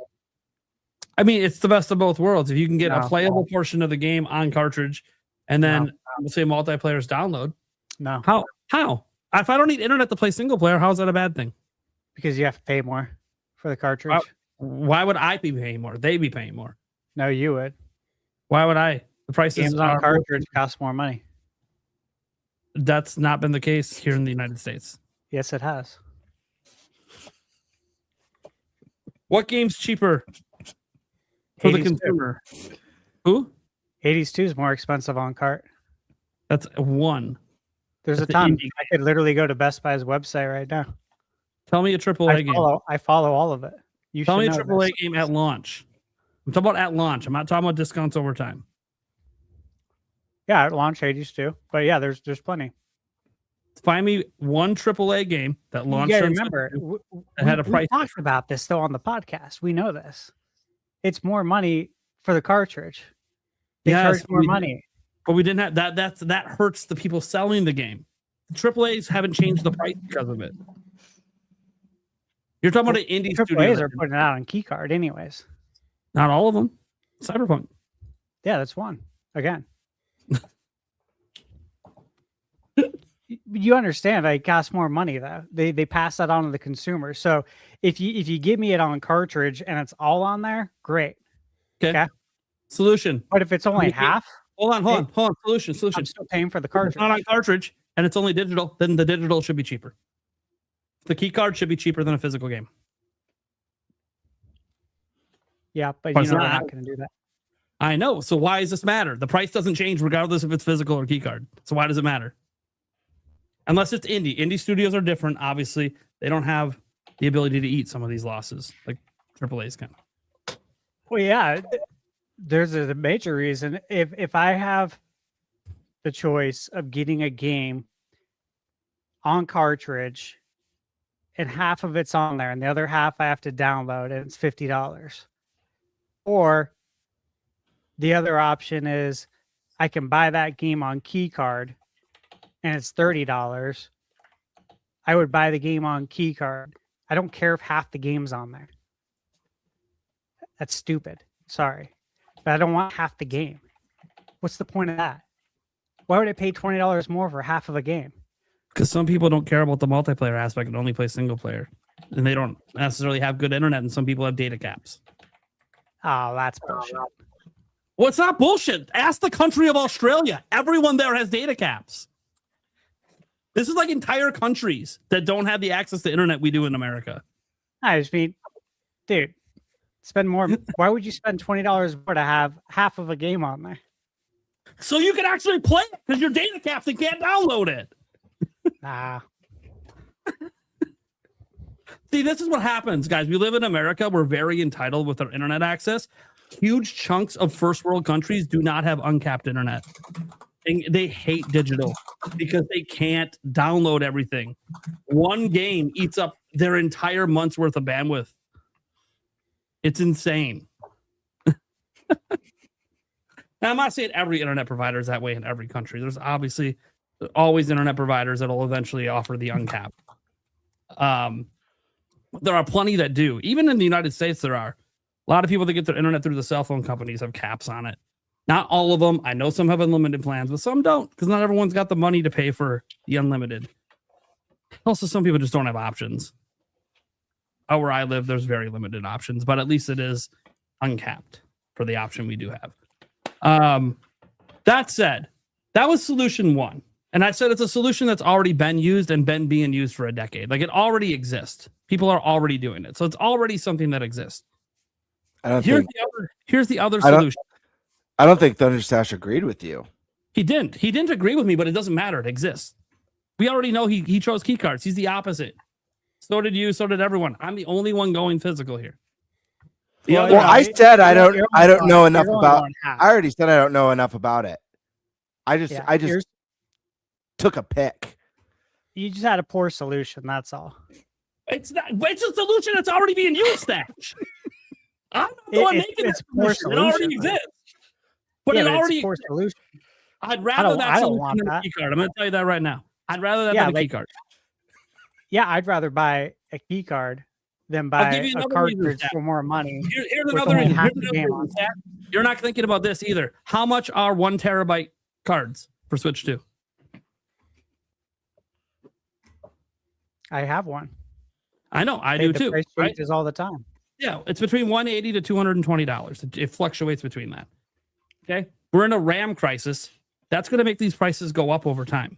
Right now, so and even at 1 terabyte, which is the max we can put in, I had that filled with just my Switch 1 library.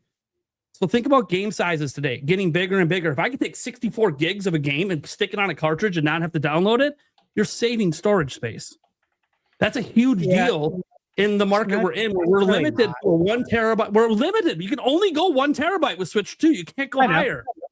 I'm aware, but it's just not a big deal because you're never going to play 1 terabyte's worth of games at the same time. And I've talked to a lot of people about this, and I said that the solution is simple: play the game, beat it, delete it. If All it's right. multiplayer, All right, keep Stash. it. I've understood at this Simple point. solution. I've understand at this point you only consider how you play games and not anyone else. It's a simple solution now. 10 games can fill it up, and some people actively play 10 games. It's a simple Literally do. solution. It's not a solution. If you have 10 multiplayer games that you are going to continuously play all year, that'll fill up the whole thing. Doesn't And? solve anything. You have to quit playing a game to put a new game on. And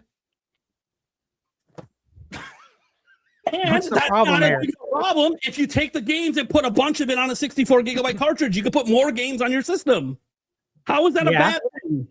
You're not going to be playing 1 terabyte's worth of games all at the same time. No, but You can people only don't play want one game at once. to. Stash. People don't want to uninstall and then reinstall a 100 gigabyte game. It takes a while. Not everyone's got That's super on fast them. internet. That's on them, though. It's not if you put half the game on a cartridge. They get double the amount of games they can install. But then you're paying more. Not for if you're betting the 100 gigabyte AAA games, you're not paying more. It's the same price. We already went over this. You couldn't find me one AAA example. You just brought up an indie game. That already is a small file size Well, anyway. Hades is AAA. It was a 95 on Metacritic. Hades too, and it was up for Game of the Review Year. ratings don't determine if something's AAA. Stash, come Trails in the Sky second. again. Review scores have nothing to do if something's AAA. No, it's not even out yet. I know it's game budget. That's what determines AAA. But it's more money because it's physical. It's an actual physical, so they're charging more. And what are they charging? Some places have it for 69, some for 64. It's less though on the D shop. How much is it on the eShop? I actually don't know. Disney Afternoon Collection. Physical is 40.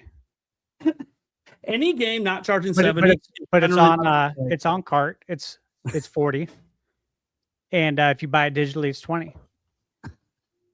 But if it was a key card, they even said. It's okay. I mean, It's I talked to Atari about this because obviously I worked with them on Sure. the game. But if it would have been a key card, they said they would have charged $24.99. That's serious. I knew, by the way, guys, I knew Stash was going to do this because I already know his stance on all of this. I knew his answer to this question and his stance on this the whole time. And I'm trying to provide the alternative perspective that I've literally seen people complain about. And Stash just doesn't care about you. He wants you to change how you game. Yeah, I think there's a better way to do it. And I think complaining about it is not the I way think to do telling it. people how to use their free time and game is wrong. No, I That's just don't right. think you should spend your time in life being a chronic complainer. There's better ways to do this. So don't criticize anything? There's just better ways to do it. Think of a solution. That is That's a it. solution. That's Dude, that's literally how I live my life. I don't complain about stuff. That We solution. come up Change with a how you play solution. game. That's a solution. A solution's also put some of the game on the cartridge. You're That's not also going to a play all solution. 10 at the same time. Some people do, Stash. As someone like you that plays a ton of games, before you were game reviewing, you never had a stack of games you were playing in the same week? No. Okay, so you play games differently than other consumers do. Why are you telling them how to play? I start a project and I finish it. Okay, I'm playing 7 games right now, Stash. 7. And? Why? Because it depends on my mood and what I feel like playing in the moment. That's on you. That's the problem, Stash. You're not considering how It's not a anyone else problem. plays games. Yes, That's it is. not a a problem. That's not how I play. Okay, but you shouldn't dismiss how other people want to play because it doesn't I fit your don't. agenda. I You said just that's on did it. you. You That's just on you. dismissed it. You No, just I said that's on want it you. on a cartridge, Stash. I You said just that's on did you. it. Yeah. It's on you. That's it. Yes. All right, you're trying to force everyone to be like you. I got it, Stash. No, it's All just right. it's on you. It's your call. It's your decision. Yes, and No one it's forced you to make it. You're right. And my call is I would like games to be on the cartridges. Yeah. I think we all would. But the full game, not half. Not half at full price. Okay, that was one solution. He's going to hate the second solution probably too, based on all this conversation went. I don't hate it. I just don't think it's a good solution. Hate's too strong of a word. He just spent the whole argument telling people, if you think that's a viable solution, change how you play games. I didn't say that. If you play games differently than Stash does, you're wrong. Fuck you. Get a key card and play one game at a time. I didn't say one game. You did actually. You said play one game, beat it, move on. You actually did say I that. said multiplayer games, keep them. I said that in the beginning. Sure, but some people play a ton of different multiplayer games every week. Yeah, keep them. That could fill up your entire storage. Not going to. You know the size of Call of Duty, Madden, NBA 2K? What are you talking about? Call of Duty is not on Switch 2. What are you talking about? It's out of contract to come to Nintendo. Come on, Stash. We know that, but it's not there, so we don't know what size it's going to be. But we don't know what size it's going to be. Oh my God. Yeah, the game that's 200 gigabytes on other platforms is suddenly going to be 30 on Switch 2. Well, it depends on the assets. You know that. Yeah, compression, which you just said you don't want. Wait, I really want to. I'm really excited to hear the You just said you don't want compression. It's weird. Yeah, I said I'd prefer a key card. Okay, so would you? Compression. I have a question for you. That's not weird. This is just related to something that's already on physical, say Cyberpunk. Would you have preferred it was a key card if it had, I don't know, let's say it offered, I'm trying to, what is the resolution in handheld? I can't remember. Come on, Cyberpunk 2077 handheld resolution. I'm trying to remember. I don't remember. This is like back from launch, guys, so I don't remember all the numbers anymore. It was more important back then than it is today. Okay. So it does 1080p quality mode, upscaled. Can't remember what the native resolution is. I'd have to look at someone else's, like Digital Foundry or whatever, that figured out the native resolution. So let's say they have 720p 40. So let's say the only difference was, because this is what usually happens, is that it just, whatever it's upscaling from is just a higher resolution it's upscaling from. Would that be worth taking it off a 64 gigabyte cartridge and giving you a 100 gigabyte download?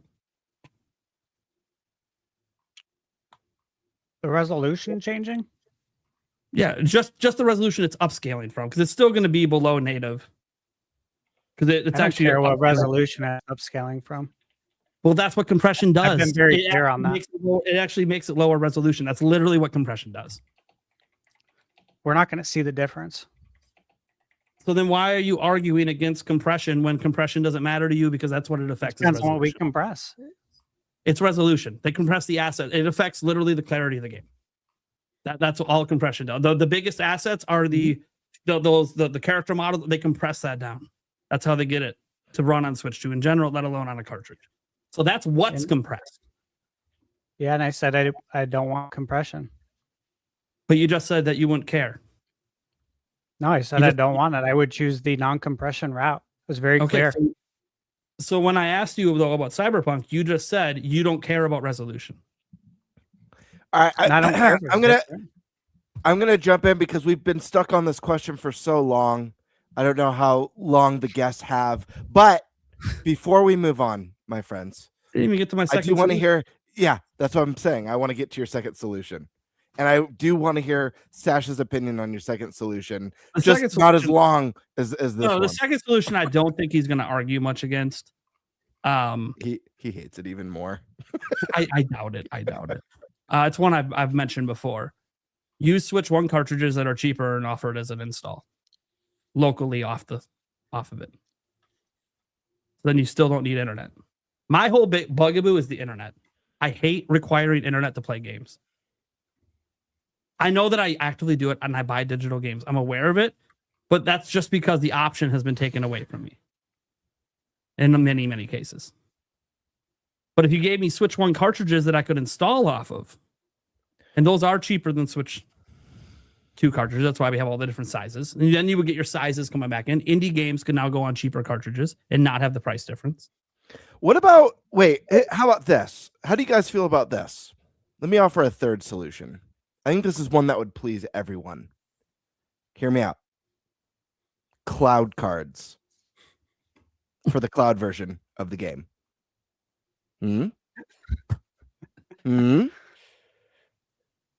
You put the card in, and that allows you to stream it without any download or compression required.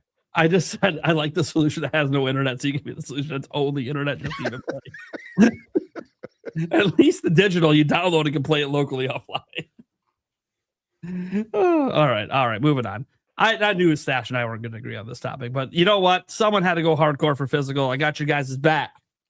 Had your back since before the system came out. I've been very hard. And I got your back too, right behind me.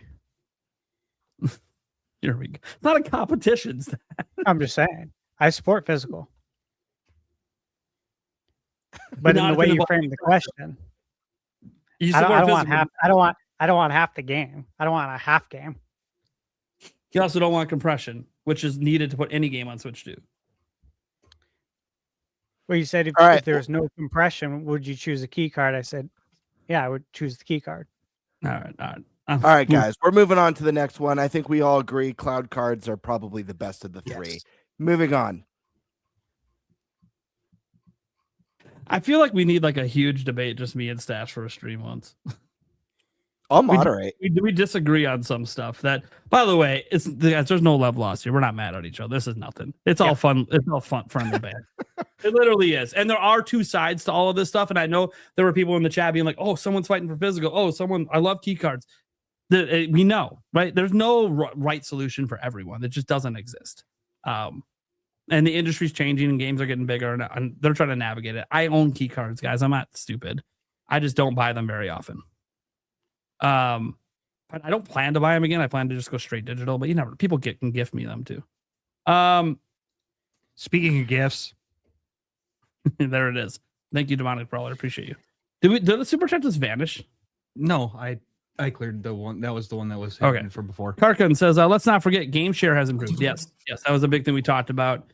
I guess we didn't give any opinion. Have any of you guys tried out the new game share? I'm guessing no. No, not yet. Yeah, I haven't tested I'm it yet. curious, I've seen videos of it. It does look good. Like way better, way more usable than it was last time I used it. I feel like, or wait, never mind. Sorry. Proceed. I used game chat 2 days ago with a few buddies playing Pocopia. And after this update, I'm absolutely going to. Because we just like showing each other what we're doing with those What you're stupid doing, rubbish yeah. towers. Yeah, I literally was thinking about like the game chat and like sharing your screen. And I think that unfortunately, like Pocopia has it's kind of lame, the spectator mode where you visit a friend's island and you can't interact with anything. And I almost feel like this sharing your stream of your screen of your game and just chatting with your friends as you're both working on your own islands is a lot more interesting than that basic level multiplayer. It's a great way to hang out with your friends and like also get tips on how to clean up your garbage island. I'm in the skyscraper area, Skyland place right now. It's just rubbish blocks everywhere. I've cleaned up a lot. I haven't gone past the second zone. Okay. Only I say that loosely because when you first get to leave the first area, there's the option of two places you can go. I was able to open two doors. I went to the little coastal town one, but I've spent so much time in just the first area just because it's hard to say goodbye to it when it's like not even close to what I want it to be. Oh, my friend, I go back every day. Yeah. See, it's like I'm a real estate property manager across 5 different islands right now. It's insane. All right, cool. Let's see here. Dodie Koo says, I don't have a question. Tell Stash I like his shirt. Thank You you. know, Stash loves water so much. Our group text on our phones, I changed the background to water. Just because Stash loves water, man. But it's real water, I think. I should probably check if it's a real photo or not. Let's see here. The classic, of course. Bring back NFL Blitz, NBA Jam, NHL hits. Always going to bring that up every week. Not a question, guys. It's just a factual statement. It needs to come back. Period. So Karka, try number 2. Game chat and video feed has improved to 10. Yeah, we did bring it up. We brought up that it doubled in frame rate. And obviously the ability to invite people once a chat is started is just basic. Should have been there day one. It was one of my number one complaints day one was when I used it, and I've used it a couple times now with my community. I actually think the audio quality on the microphones is fine. I think it does pretty good with noise rejection and pretty good with the voice clarity. I mean, you could tell it's not the same as like we're talking in professional studio mics and I hear it all day, but it sounds better than I remember gaming back on the Xbox 360 online. I'll tell you that. So the mic sounds better than those mics. So I think it does a pretty good job with that. So game chat's actually always been fairly decent to me, but dude, the frame rate on the game made it like we would never share our games because like it just looks so bad and would run so slow. And then you couldn't invite anyone, which would always suck to have to end the group and then get on Discord and all chat to each other and be like, hey, who are we inviting in now this time? Instead of we could just be talking in voice and being like, hey, this guy wants to jump in with us. You guys cool? Yeah, invite him in. So I'm very happy with the game chat change. I think it is being under talked about because people aren't going to view it as big a deal as the game boost, but it is nice. I think it's also because it's only a small subset of users uses game chat versus the amount of people that will use game boost. But yeah, improvements to it are great. I hope one day my hope is one day they can get it up to 30 FPS. That would be very nice if they can find a way to optimize to get to that. This one's from Logan. This is for ThunderStash.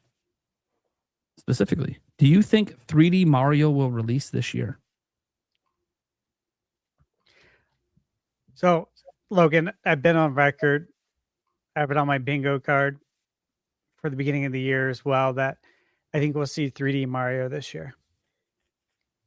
As far as if it will release, maybe it's the holiday title. But I do think we will see it this year. I will tell you this. I think it'll be out before 2028.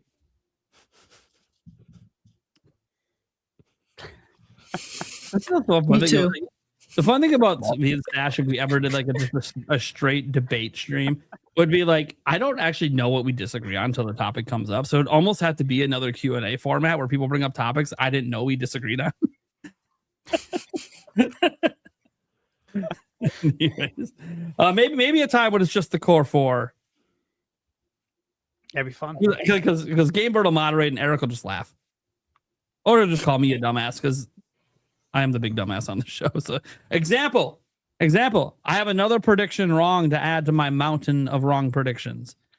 And it's because I know to me what the game would be. I went with my heart, not with my head. I predicted Crimson Desert to get a 94 because it probably will be a 94 for me. But we should do you know what we should do sometime? I do think the Q&A, doing Q&As is fun. I think a debate could be fun. I think hot takes could be really fun too. Maybe everyone on the panel submits a hot take, but we also take hot take opinions from the audience as well. I like that. And we could do why. That just sounds like my existence.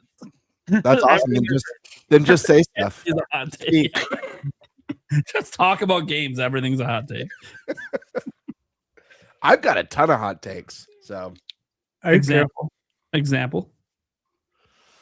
brought it up just for fun. Let's go around the room before we get to the next question. Everyone give one hot take, no other commentary on it. Just one hot take.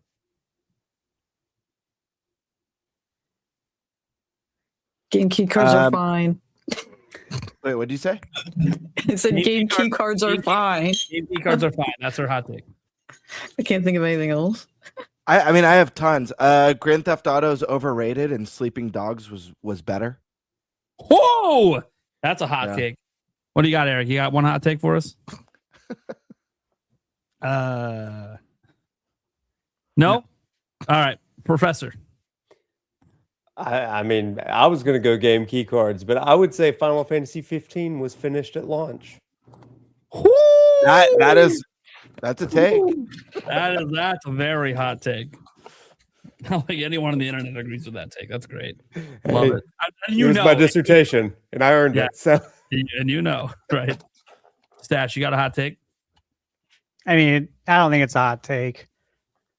It's just fact. that The only way. gamers spend far too much time on the internet complaining about inconsequential things when they could actually be playing video games or anything productive in life outside of going on the internet and complaining to strangers about video games. I gotta remind myself I said no commentary. Because I have a response to that, but nope. That's one for a debate. There's nothing to debate there. There is because life, man. Eric, write this one down. We're planning a debate at some point. I didn't think this was a hot take. I I thought this was common sense. It's a hot take because it comes with a lot of presumptions, but we'll get to that later. Okay. That's again no commentary, so I'm not going to dive into it right now. My hot take. This is one a lot of people know, but maybe the podcast audience doesn't. At this exact time, Zelda 2 is the third best Zelda game ever made. Could I give a Zelda hot take? Well, I said one. I'll give you 1.5. I want one more. Yeah, one more. Breath of the Wild is overrated. Fuck off. Okay, moving on. I said no commentary, mate. God damn it. I said no commentary. I'm the one that the rule exists for me. I'm the one that breaks it. All right. Winter Van, could this update open the door to themes and achievements in a future update? That would Nate would be pissed if that happened. I wouldn't be mad about it. No.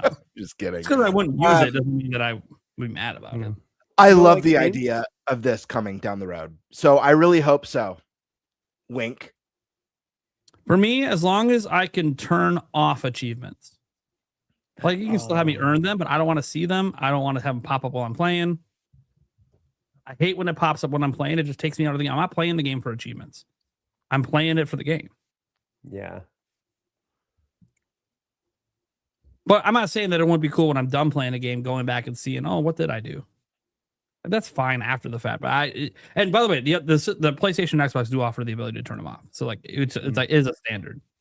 So yeah, but do you expect Nintendo to follow a standard? No, they'll be like, oh, do you want it to be the talking flower or Toad telling you? That's your option. We're bringing back Clippy. Yes, Is it the sound that bothers you, or is it seeing it that bothers you, or is it both? Interesting.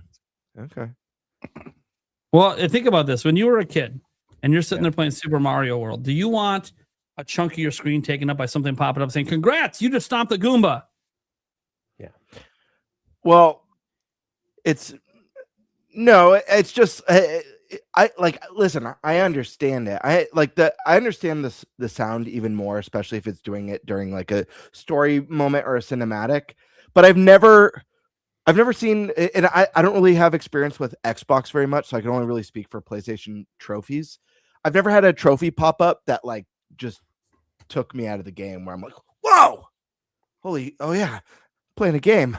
I've never like lost the immersion. I mean, I have enough. And again, I live in a house with a family, so maybe there's just enough other distractions and sounds in the background that I don't really think about it. But I'm not, and I'm not saying this as someone who care. Like I could care less about trophies. I know people really, really care about it. Yeah. It's just never broken the immersion for me personally. I want to be clear. I don't mind if achievements are there. I just want it to be something that I choose if I want to see them or not, and not have them pop up while I play. I'm not saying they shouldn't pop up while I play. Lots of people like that, but it should be a toggle to turn off. Because like, look, I'll give you one game that I do achievement. I do achievements in World of Warcraft, but that's because I'm done doing everything I want to do. So then I look at the achievement list and see, hey, what might be a cool achievement to do on here I wasn't thinking about. And that's the same thing with some games on Xbox and PlayStation. I'll go through the list and be like, hey, what's something I didn't think about doing in this game that might be cool to go try to do? And achievements can kind of give you an idea for that. And then obtaining it's kind of cool. And I know some people like care a lot about like platinums, where you 100% the game. Or 100% the achievements in the game anyways, I guess is what I should say. That's actually a pretty good idea. Like maybe like unlocking the achievement system after you roll credits or something. That would be a very Nintendo way of doing it. Enjoy it the way you want the first time, and then if you want to extend it, here's some checklists.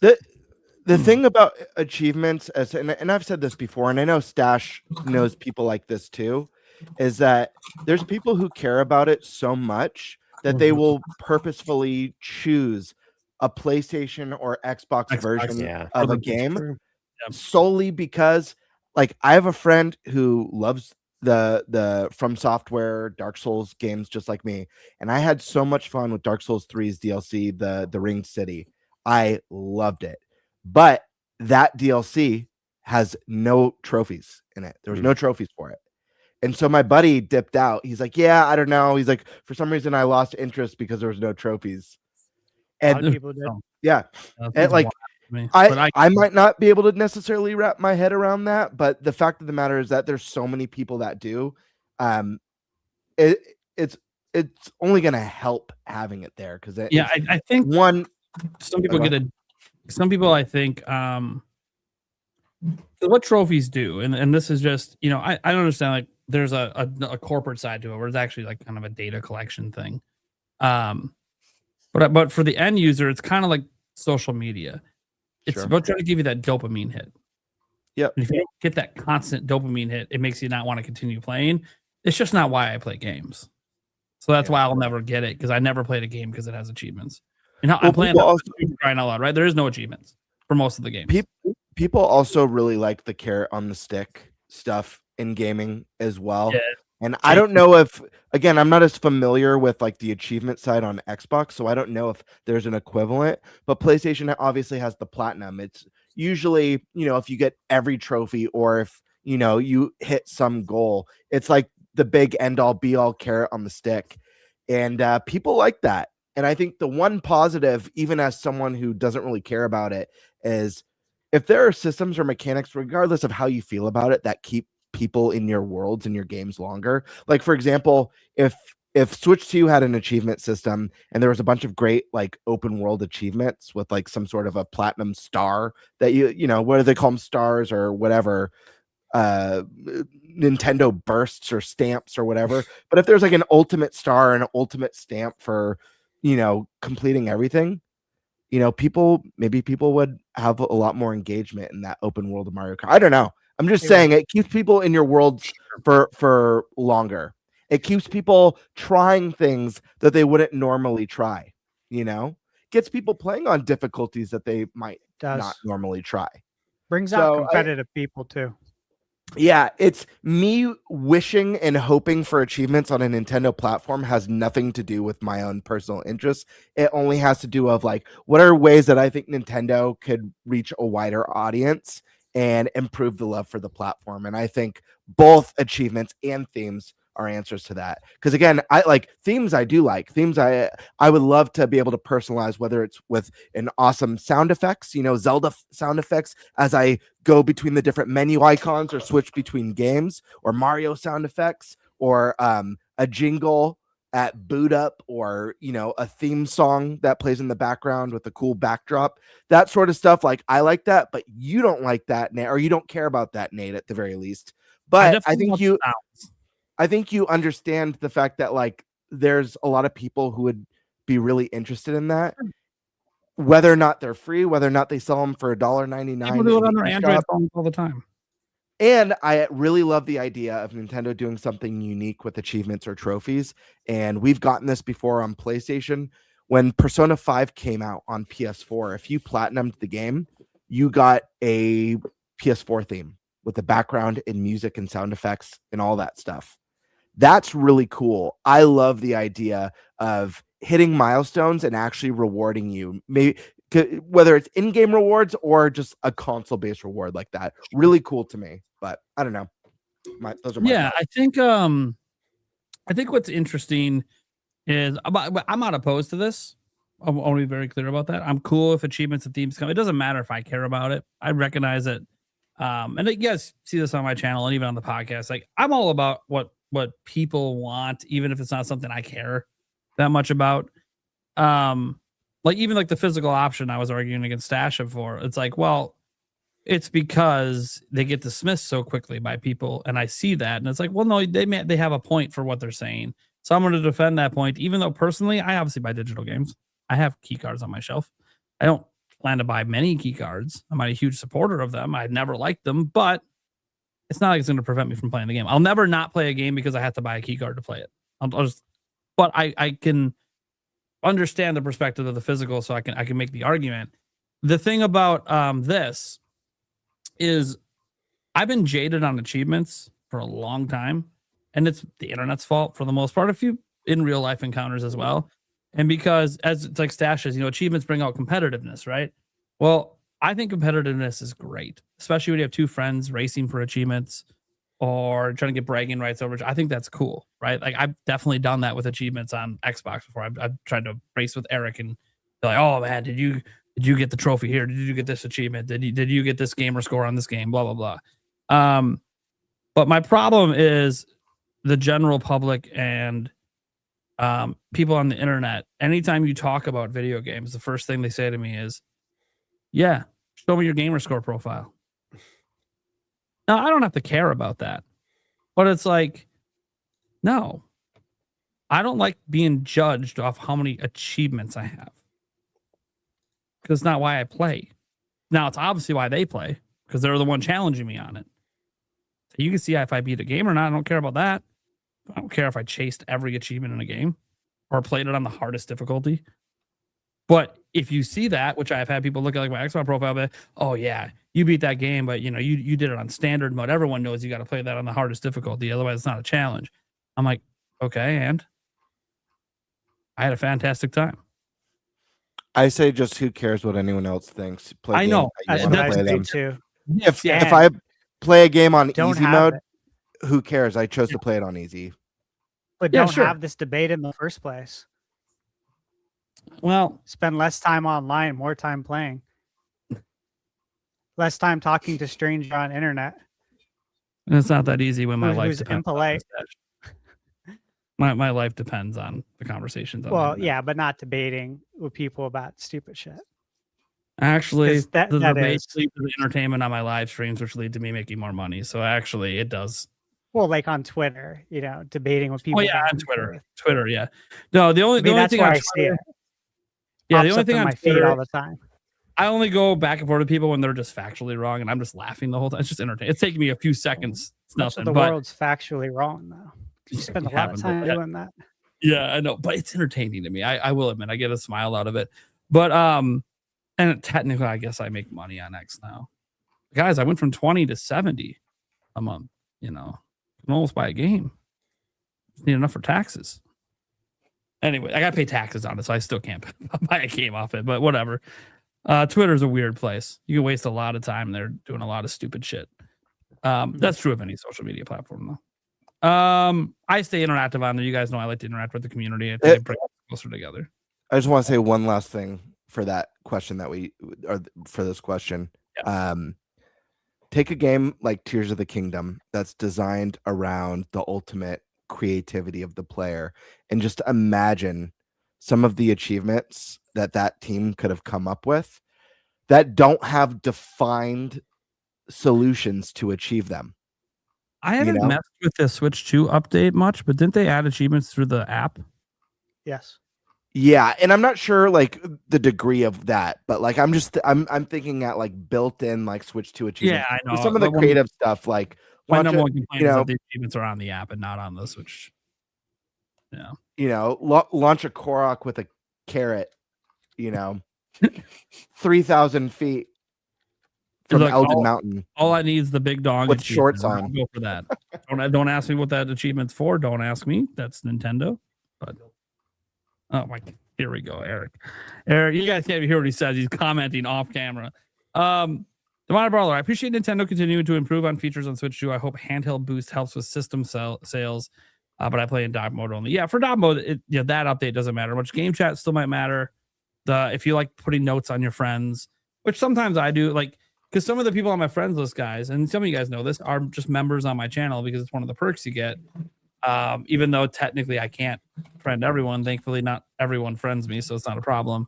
But sometimes I have to put notes because like their username on Switch 2 does not match their username they use on my channel, so I don't know who the hell it is. So the notes feature actually kind of helps for that. I did that for one person. Thank you, by the way, to people like Tall Show, where your username's like just the same across the board, so I don't have to worry about it. But not everyone does that, and I get it. I got different, like when I play World of Warcraft, my username's usually Airall, and I don't use that anywhere else. It's the only place I use it. So I get it. Like Lancelot, I think is my Lancelot 203 or 205 or whatever. That's my username on Steam. Don't use that anywhere else. So I get it. Sometimes you can't even get your username. Although I think on Switch it's different because you can use any username you want because it's all friend codes. But people like to use different ones than they use on Discord and everywhere else it happens. H-Mom, is Resident Evil season? Oh, it's Resident Evil season. Yes. Professor Noctis could totally pull off a sick Wesker cosplay. Also, you guys think RE9 will make it to the GOTY final? First off, what's your thoughts on the Wesker cosplay? Weirdly enough, this is not the first time somebody's told me to cosplay as Wesker. But, you know. Class is in session, maybe. I'll walk into class dressed like Wesker. They're going to be like, first of all, who are you? Second of all, I don't even know. If anyone does recognize you, be like, bonus points today. A for participation today. Extra credit. Extra credit. Nice. Also, it says, do you think Resident Evil 9 will make it into the GOTY finals? So basically, will it be nominated for a GOTY at Jeff Keighley's awards? Everyone's nodding their head. For the audio people, everyone seems to be saying yes. Yes, and DLC will be coming. Yeah. I find it an interesting conversation. I think it will because it's the highest rated one since what, 4? Mm-hmm. I believe. Because that was like a 94, I think, or a 95, and this one's 89. And some people think it's better than 4. There's always going to be debates back and forth. There was less reviews back then. I think that it probably will, but it brings up an interesting counter question. You guys think Pocopia will be nominated for GOTY? It's the same rating. Absolutely, I do. Okay. I mean, it should, but if Resident Evil is, why wouldn't Pocopia be nominated? I'll say this. Last year, Trails in the Sky first chapter has a 90 score, and it wasn't nominated. Not only was it not nominated for Game of the Year, it was also wasn't nominated for Best RPG. It's bullshit, and it was higher than half. Yeah, it was bullshit. Higher rated than half the games there. It was total, dude. Everyone knew that was bullshit. It's an RPG fan. Another one that missed out, and obviously one fan favorite. I've talked about this a lot. Three Houses, Fire Emblem Three Houses. So while I do think it should be there, and it probably will, I wouldn't be surprised if it didn't. Like, I wouldn't be like, what the heck? Why is that not there? I could just see it not being there. If it goes on and sells like 10 million this year and is outselling Resident Evil, I'd be like, what are we doing? You're ignoring even a popular game now. See, popular. It's not even just high rated. It's popular. But obviously, guys, this depends on what else happens. Obviously, Crimson Desert is not going to be nominated. Everyone assumes GTA 6 is probably going to run away with it if it actually releases this year. And it's just like, what else is coming out this year that could end up? Well, I think that's the thing. Like, everybody, all the devs are kind of concerned about GTA 6 eating their lunch, right? And so I think that there's been a lot of repositioning of game releases this year, and Pocopia has kind of slipped in. Nobody expected it to be this big, or this good. I'm unlike whoever said it earlier. I'm not cozy curious. I'm pretty anti-cozy, and it's won me over. I'm not even a Pokemon fan, and like I love this game. Listen, buy the game. Just if I can get people to start saying, we've got one. It's the first person I've heard say it, because I've been using this term for 2 weeks now. If I could get people to start using the term cozy curious on their podcasts, I will die a happy man. I'll do it. I'll tell you this right now. Yeah, use it in your classroom. I will. If I ever here today is cozy curious, my friends. It's a double cave. One, because it's a game I just know I'm not going to like. And then two, I'm on a game buying freeze. And if I somehow cave and buy Pocopia and enjoy even a minute 10 minutes with the game, have even 10 minutes of fun, I will use the term cozy curious. Nate, I'm skeptical of this title for you, and it's only for three reasons. One, the reasons I don't like the game. Yeah. One, you don't generally like cozy games. You didn't even like Dragon Quest Builders, which I feel like is a cozy game for people who don't like cozy games because it has combat in it. Second, you're not a big Pokemon fan. You know, you're Poke curious. You try out Pokemon games, but you're not a true Pokemon fan. You're not hardcore. 3, as much as I love Pokopia, that first hour does have a lot of expedition, and it's very slow to kind of introduce you to the world and the mechanics and the abilities. Feel like you've got to get through that first hour to feel, because even me, like, as someone who's cozy curious, like, I was like, I don't know, like, I love the Pokemon side of it because I'm a big Pokemon fan, but maybe this one's not for me because it's not going to have the combat like Fantasy Life or Dragon Quest Builders did. And within 2 hours, I was like, I don't know, I think I'm hooked. I think it sunk its talons into me. But I was thinking about when those Pokemon Charmander comments. looks at you though, like it just melts you. Like, I only know like 3 Pokemon. I've only ever played Let's Go Pikachu and Pokemon Go, and I was like, Squirtle. I know him, and I want to. I'm a Squirtle. I'm a Squirtle guy. Yeah, you like to do that. I got all 3 starters living in my mansion in the grasslands. With me. Yeah. Well, here's the thing too. Like, it's funny because I'm not like a huge Pokemon fan, yet I bought every single Pokemon game on Switch except for Sword and Shield. And the only reason I didn't buy that is I got to play it in person at E3 to know I wouldn't like it. Oh. And Brilliant Diamond, to be fair, the only reason I own it is because of the chat. They forced me to play it and beat it on stream. And then people got mad at me because like 3/4 of the way through, I was so frustrated because I already didn't like the original releases, and I really don't like these remaster, remakes, whatever they call it. I'm like, this game is so trash. What are we doing? This is a terrible remake and remaster. They didn't improve jack shit about anything I didn't like about the original. This is just bad. Dude, one person got so like, man, he really hates this. We got to make this easy. He came and traded me a bunch of level 100s to just smash my way through the end of it. And people in the chat were like, this is cheating. I'm like, is it not part of the game? Can you not trade with friends? Sorry, but I am not going to. I'm not going to be mad about it. I'm just going to do my thing. But no, I don't know if I'm going to like it or not. Resident Evil 9 is probably going to get nominated. I think we're all kind of in agreement on that.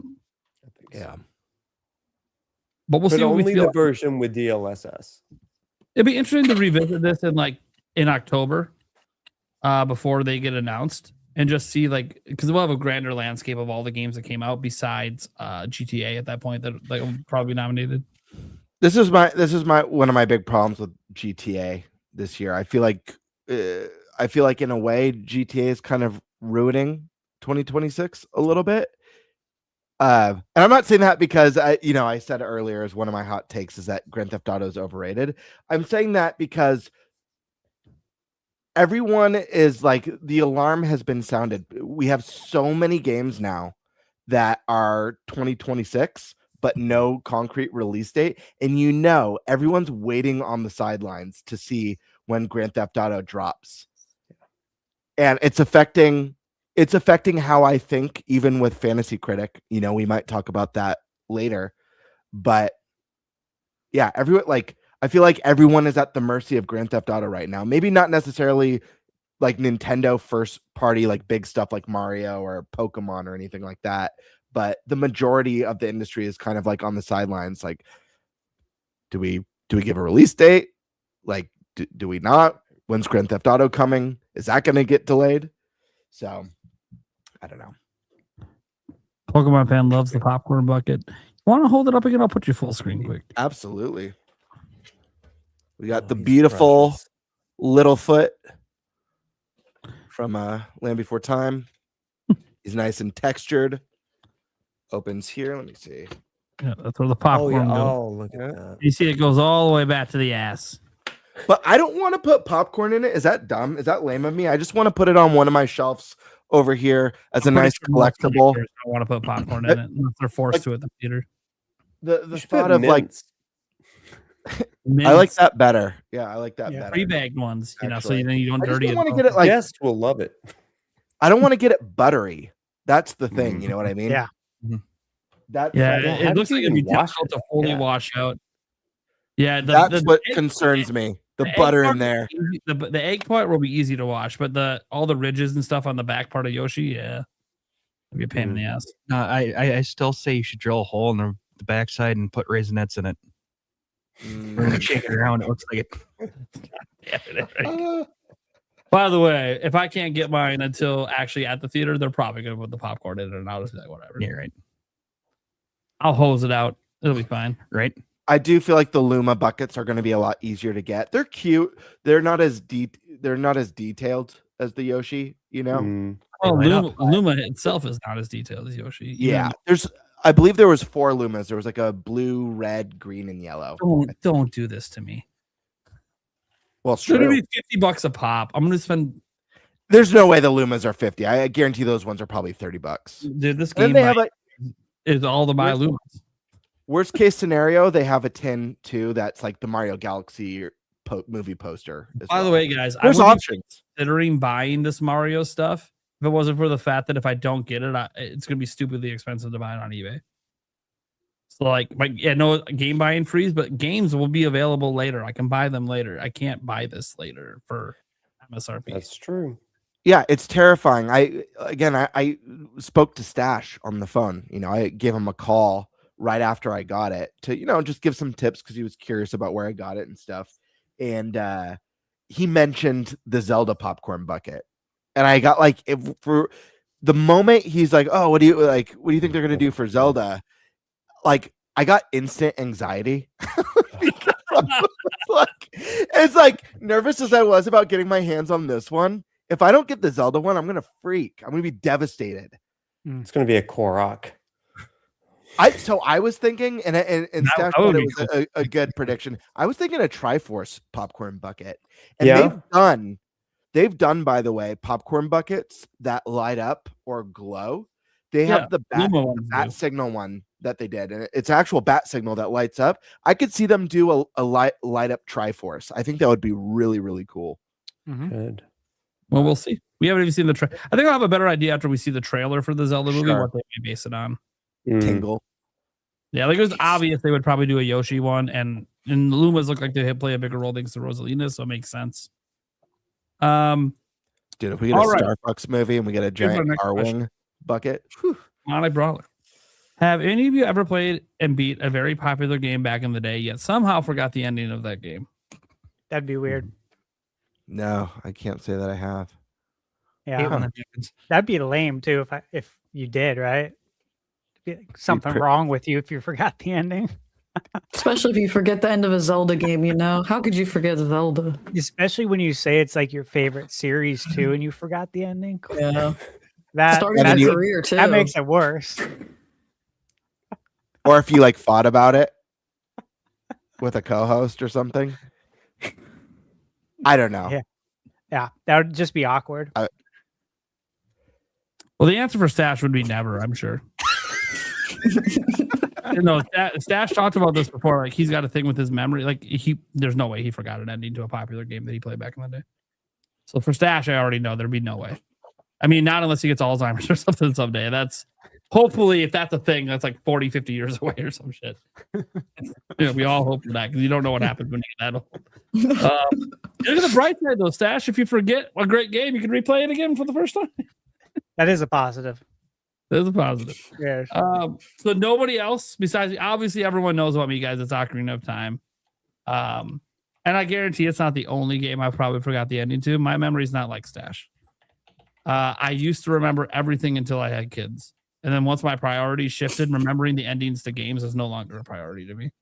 So, but I enjoy them when they happen. I can't remember the end to Earthbound. But I know I beat it. I couldn't tell you the end of it either, actually, right now. But would that be considered really popular? I mean, it's like Smash. Well, so is Rob the robot, and he wasn't exactly popular. And he's also in the Galaxy movie, apparently. Yeah. So popular. Everyone knows who he is. Just no one owned the thing. Well, I shouldn't say no one. Most people didn't own. That's fair. Rob. Like, people know about the Power Glove, and most people didn't own a Power Glove. Oh. Yeah, it's interesting. So at least someone's forgotten it into a game besides me.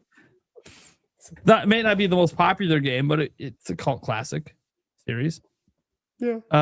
So no one else forgot an ending ever? I don't remember what I had for lunch yesterday, so I probably forgot everything. If I did, I forgot that. I forgot. Yeah, I'm trying to think of games I know you beat back in the day. Like, did you forget the ending of Conquer? No. You forget the ending of Mario 64? That would be No. really weird if you did that. Mhm. I'm trying to think of really popular games you beat back then. Halo 1? You ever beat the campaign? Yeah, I think so. Do you remember the ending? No. There you go. I mean, there's one. There's one. Hey, good news for you. It's coming back out this Yeah, year. right. The Halo 1 campaign. Okay. Let's see. So, and Alyssa, did you ever forget anything? I was trying to sit here and think. I'm like, well, I can't remember the end of Mario Galaxy, so there. Oh, there. Yeah, that in would 14 days.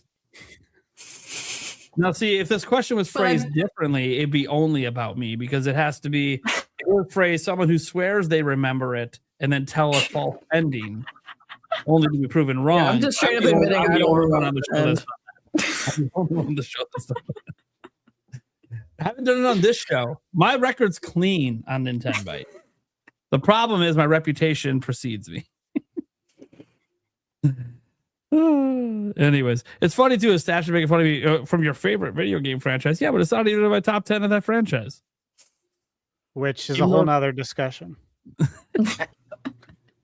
The funny thing is, every time someone does that with the discussion, like it's a whole other discussion. I'm like, am I supposed to apologize for liking other Zelda games more? Like, there's nothing wrong with that. Shit. I know you like what you like. Yeah. I think it's interesting. I think it's interesting. Yeah, which is not a bad thing. And what I do think, and this is something I was going to bring up earlier about the achievement thing, about when people talk shit to you because your gamer score, your achievements, like Stash is a great example of like, he's probably always going to have bigger platinum trophies, more gamer score. And if Nintendo ever drops it more, because he plays more games than I do, period. And he's reviewing them and beating all of these games. So he's always going to have, and he doesn't have kids. That also eats up a lot of time. So he's got a lot more time in the game than I do. So he's always going to have a higher gamer score. I know for a fact he would never hold it over me. I don't even know what it is. Yeah, because he doesn't care. He does care. it for the game. Like he likes getting the platinum for certain games, not every game. If I love But the that's game, because he loves the game. It's not because he's trying to increase his score. that's how you know you 100% it, especially when they don't have a percentage when you start the game. There's many games that don't. Most don't. That is one way to ensure you see everything the developers wanted you to see. That's what I like. And that's one thing. Breath of the Wild guys had 100% thing in the game. I did end up I didn't care about it till after I beat the game. But once I beat it, I was like, oh, what do I need to do to get 100%? So yes, I did get the golden shit, which to me is about how much an achievement's worth. It's nothing. It means nothing. Like people may have, oh, you got the golden shit. I'm like, what would you like, an achievement instead? It's the same fucking thing. It's nothing. But it is a thing in your inventory that you can brag to your friends. I mean, it would feel more special if you could show them it. You know what I mean? It'd be more like special. when someone goes to your profile and they see it. Yeah. If you could like put it as your profile picture and you only got it because you got the golden shit. That's what I'm saying. Reward us. Yeah. If you give me a profile photo for it, I'll take that. Yeah. I'll take that. Nintendo could do this better than anybody, especially because they could tie it to NSO, which we've talked about. And there's Like so many eating people that play Nintendo Punch-Out. games that invent their own challenges that would just love to have like official stuff like this. Yeah. Yep. And Nintendo games for most people are infinitely replayable, so it'd be just a great way to just add to that replayability. Can we get a Mike Tyson avatar if you beat Punch Out on NSO? That's what I'm saying. That's what I want. Like That's that would be kind of my a- permanent avatar. That would be How cool would that be? uniquely Nintendo too, to give you like avatars for getting like beating games and getting certain achievements. Think about how many people who would never think to go in and go try and play through the old Punch Out. On Punch the Out, NSO. who would just out of nowhere be like, dude, I need that avatar. I would literally stop playing every game I'm playing right now until I beat Punch Out again, which by the way will be a challenge for me because it's been so Hard. long since I've done it. It's And I tough know it's actually hard when you're good at it. Because Mike Tyson's a one hit, you're done. Like you got to be perfect. But I would do it. I'd dedicate like the next month to do it. I hope it wouldn't take me longer than that. Have we That's why ever this gotten? would be fun with Nintendo. Yeah, and then third parties could do it. You know, we don't really get third party avatars. That'd be a really cool thing to get with third party. I mean, if you could have Cloud or Sephiroth or Yeah. you know, if FF15 comes, Noctis, you know, avatar, on your Switch too. Like that's really cool. Third parties would be on board too, because it would ensure that you're playing more of the game. It would help to make sure that you're seeing the credits, and when you do see the credits, you're more inclined to purchase the sequel. Okay. All right. Let's see here. Next up we got Demonic Brawler again here saying, what I want Nintendo to do is work on a freaking Nintendo Direct. The sooner the better. I'm just saying. You look. I know a lot of Nintendo fans want Nintendo Directs, right? We've talked about this before. We just had this as a topic last week. Like, all of us would like to have one, but we're mostly cool if we don't, because there's so much to play anyways. And for me, I want a game buy free. So what's it matter to me? Well, it matters for my job for covering things. But yeah, I know. I talked about this last week about people being on edge and wanting a Direct.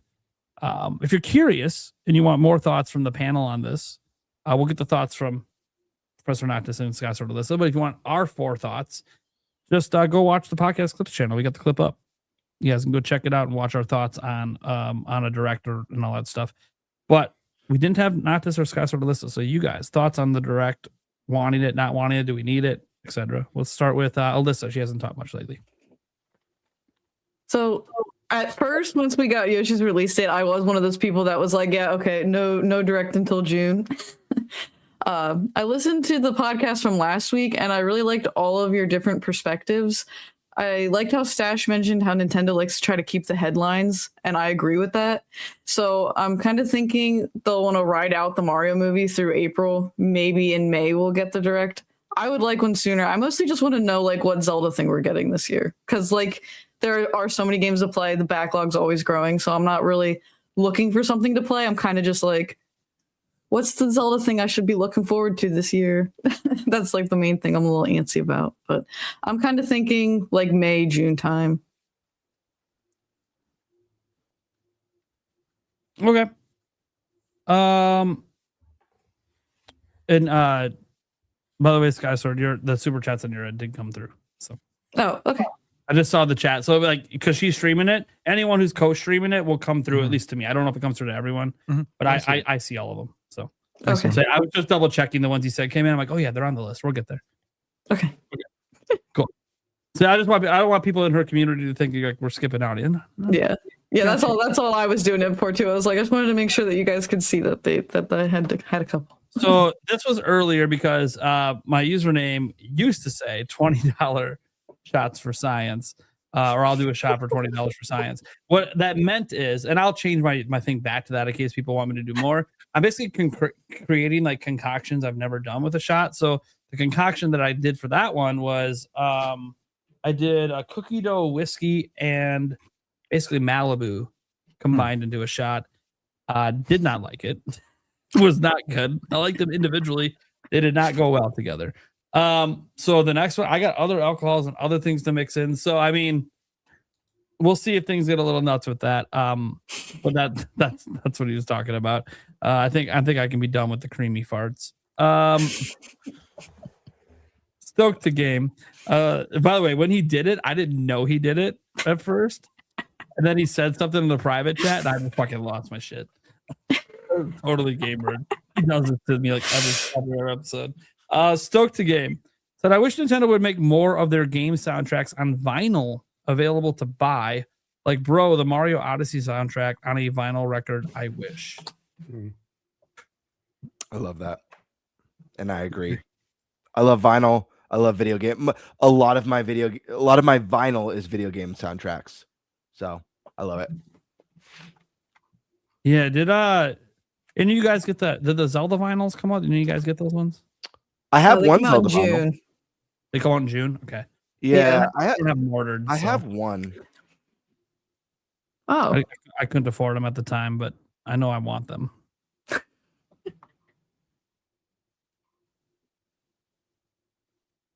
It's GameBird just vanishes. I think he's going to find it.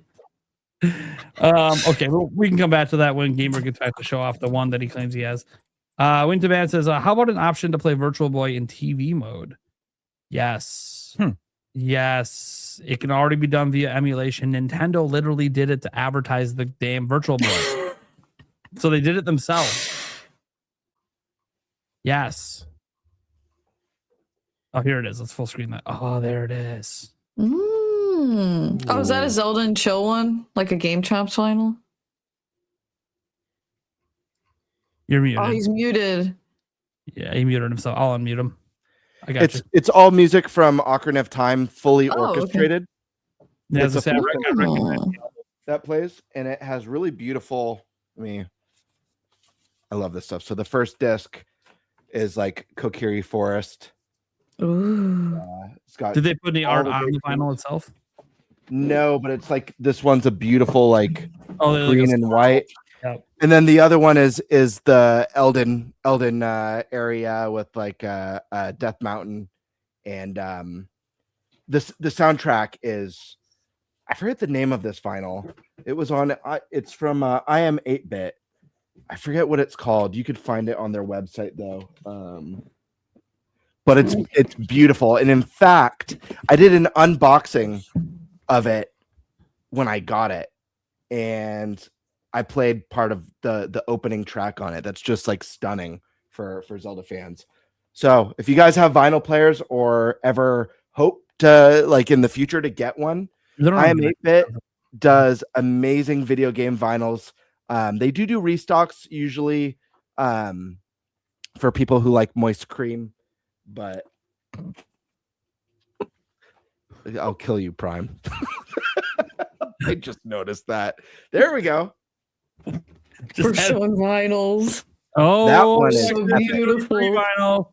Look at that. Ooh. Yeah, it's the whole like collection thing. I don't want to take them all out because we'll be here for like 10 minutes, but I'll just take like one out. Yeah, did they do anything cool on the disc? They don't They're always- double-sided. They're double-sided. They're all different colors, but like yeah, this one's like all marbled. Okay, sure, yeah. They went like the marble style. Cool. Yeah. With like That's neat. white, ivory, gray, blue, I green. kind of wanted to get into vinyls, but I'm scared to add another thing to collect. Yeah. I got a- bought these and didn't yeah. have a vinyl player. I was like, I guess I'm gonna get one now. Nintendo to make their music just available to buy in the US would be nice in general, even just digital. Like they're so bad about offering ways to get their music officially. Just put it on Yeah. Nintendo Music, and they can't even do that. Nintendo Music is a really nice thing, but it's like, yeah, but sometimes I want to buy the thing, not be relying on a sub to access it. I did it out of necessity because I just wanted to listen to Nintendo Music. But then they don't even have Mario Kart World up there, and that feels like a travesty. Weird, yeah. They have other Switch 2 stuff, but not Mario Kart World. It's so And weird. only 6 It is tracks from weird. Bonanza. It's like, come on. I want to show one more, not to keep this going, but this is one that I especially love. This is the Final Fantasy VII Remake vinyl. It came out when the game initially came out, and it's really cool because the case opens up. It's the Cloud Buster Sword. That's And it. it's a 4-disc vinyl. Broken. No, I have an extra piece of paper in there. I have an Don't extra. scare me like that. It's more random construction paper. It's It's fine. like it's the Buster Sword blade, and it's a 4-disc vinyl of all the music from Final Fantasy VII Remake, and it is glorious. I mean, the music in the game is just so iconic. But the thing is with vinyl is like, as someone like for the game side, the thing that's so cool about collecting these is that obviously there's so much nostalgia packed into the music of the games that whether we grew up with or they're modern games that just had a huge impact on us. But also getting to see like this one's cool. It's the Buster Sword, but some of the other ones I have a Banjo-Kazooie one that I love.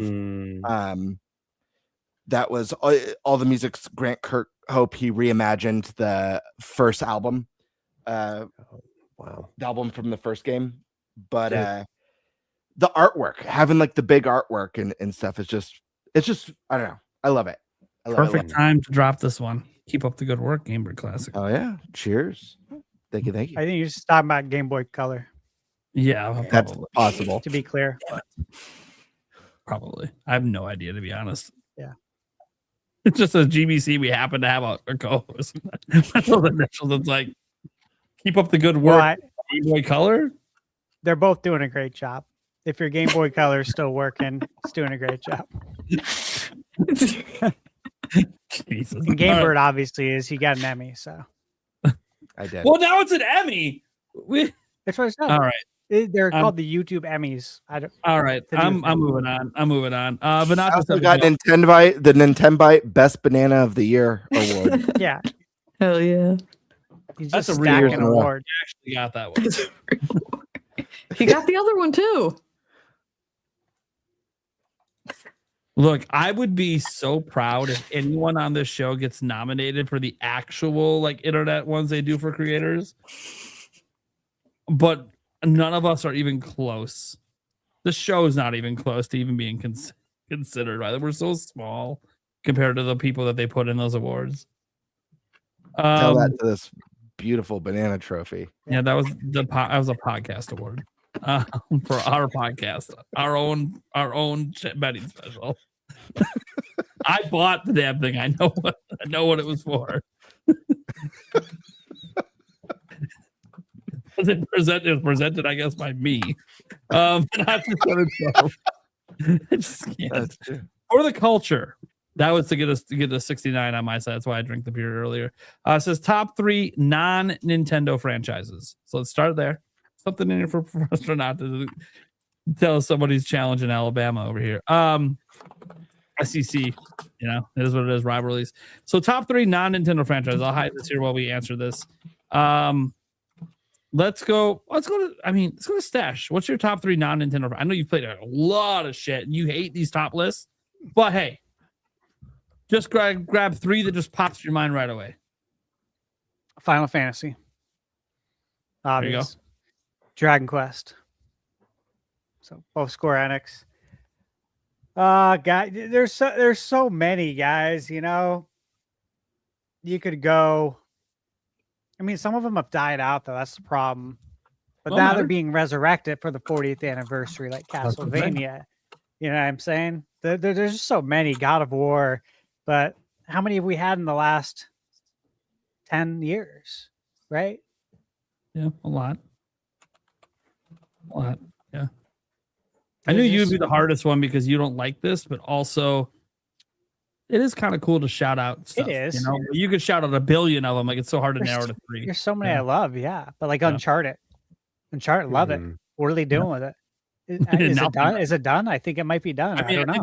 I think they completed the story arc based on what happened in the last one, but that doesn't mean you can't have more with new story. Yeah. Doing a new thing. Maybe it doesn't start Nathan, but looking at timeless IPs, right? That have started from when I started gaming and I'm still around today. 88 to now. Yeah, those 3, Final Fantasy, Castlevania, especially now that it's back, and Dragon Quest. Yeah, those have stood the test of time. It's a good list. What do you got, GameBird? Man, 2 that come right to my mind. Dark Souls, the Dark Souls series. And I include Bloodborne and Elden Ring in that, and Sekiro, because it's all Miyazaki through and through. So Dark Souls is an easy one. I mean, Dark Souls 1 made such a I started day 1 with Demon Souls. I was so intrigued by the game when I was first hearing about it, and it's part of the same universe. There's a lot of lore implications that could have Bloodborne tied like part of the Souls universe as well. Not to get like too nerdy with it, but Dark Souls 3 for whatever reason made such an insane impression on me. I was so obsessed, and that third entry in the main Souls games is what really cemented it as possibly my second favorite series of all time. I love it that much. Another one, this is one that I've talked about a ton on the podcast. It's one of my favorites. I'm not 100% that this is top 3, but it's definitely in my top 10 favorite series of all time. And this is Yakuza. The series is just amazing. It's the unbelievable storytelling and character development and fun beat 'em up gameplay. And it's a series that's grown and evolved from a beat 'em up brawler to a turn-based RPG that has the most recent that has a Pokemon part of the game.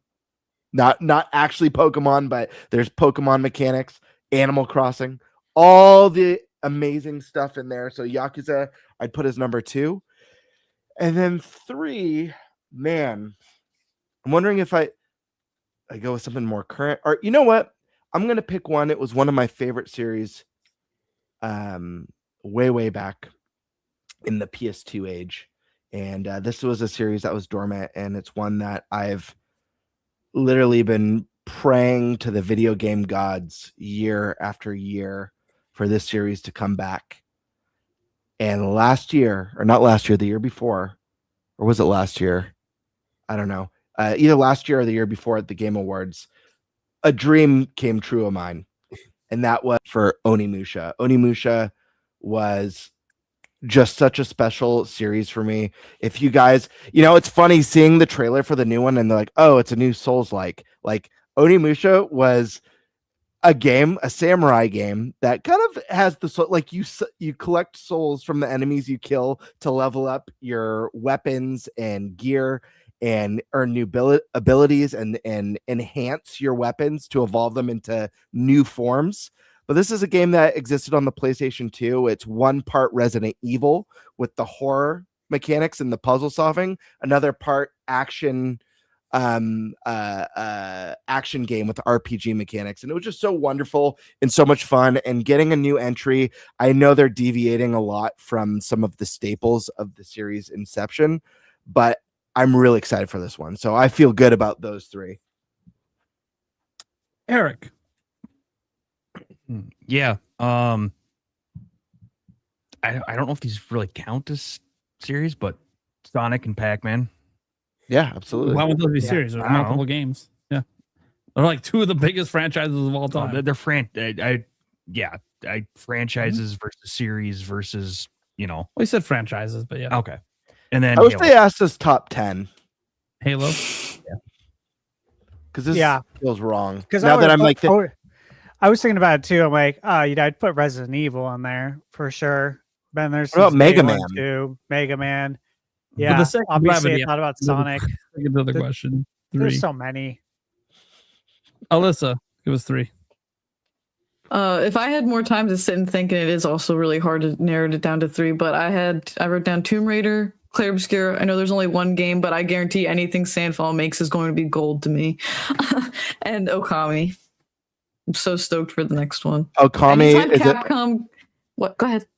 Oh no, finish your thought. I was just gonna say, anytime Capcom comes up, like anything's Capcom, I'm just like, please, let us see it. Let us see it. I was gonna say, Alyssa, as I told my buddy, because I go to the Game Awards every year with my friend. We've been going for maybe like the last 5 years, and every year I always tell him, and I used to say this like around some of the different directs and stuff. If we ever get a new Onimusha or a new Okami, that'll be the day. Like I'm gonna die like happily.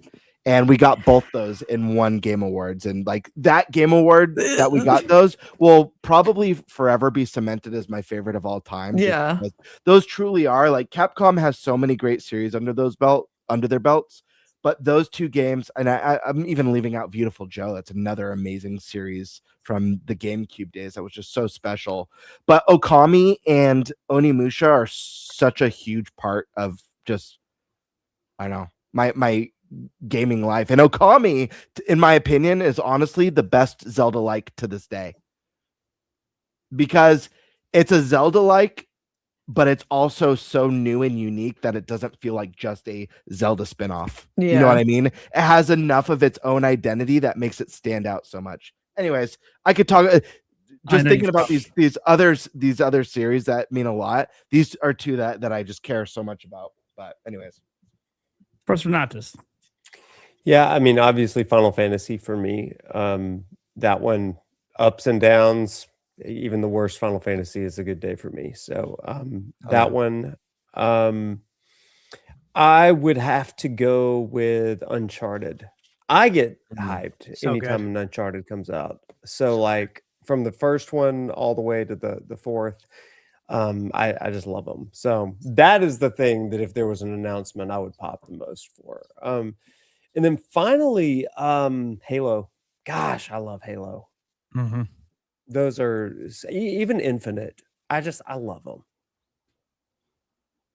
Okay. For me, guys, it's Age of Empires, Ooh, I like that. Warcraft, Hmm. the RTSs, and the MMO. All one franchise. How's that new expansion, by the way? It's pretty good so far. Pretty good.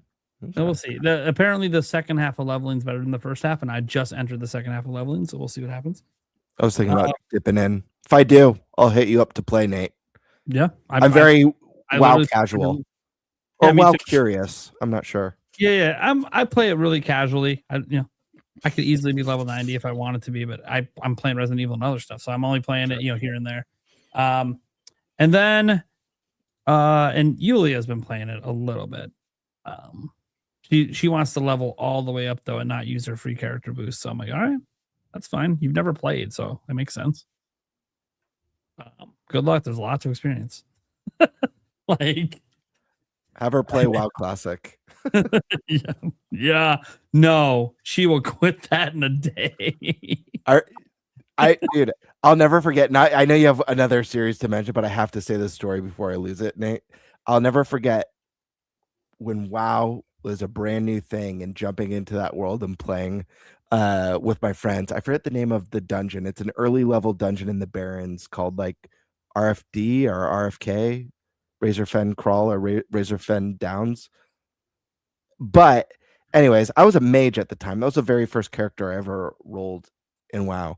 And I'll never forget, we wiped in this dungeon, and one of the randos in the group with my friends rage quit. But the last thing they wrote was, "This mage can't tank for shit," and rage quit. I'm like, I'm a mage. What are you talking about?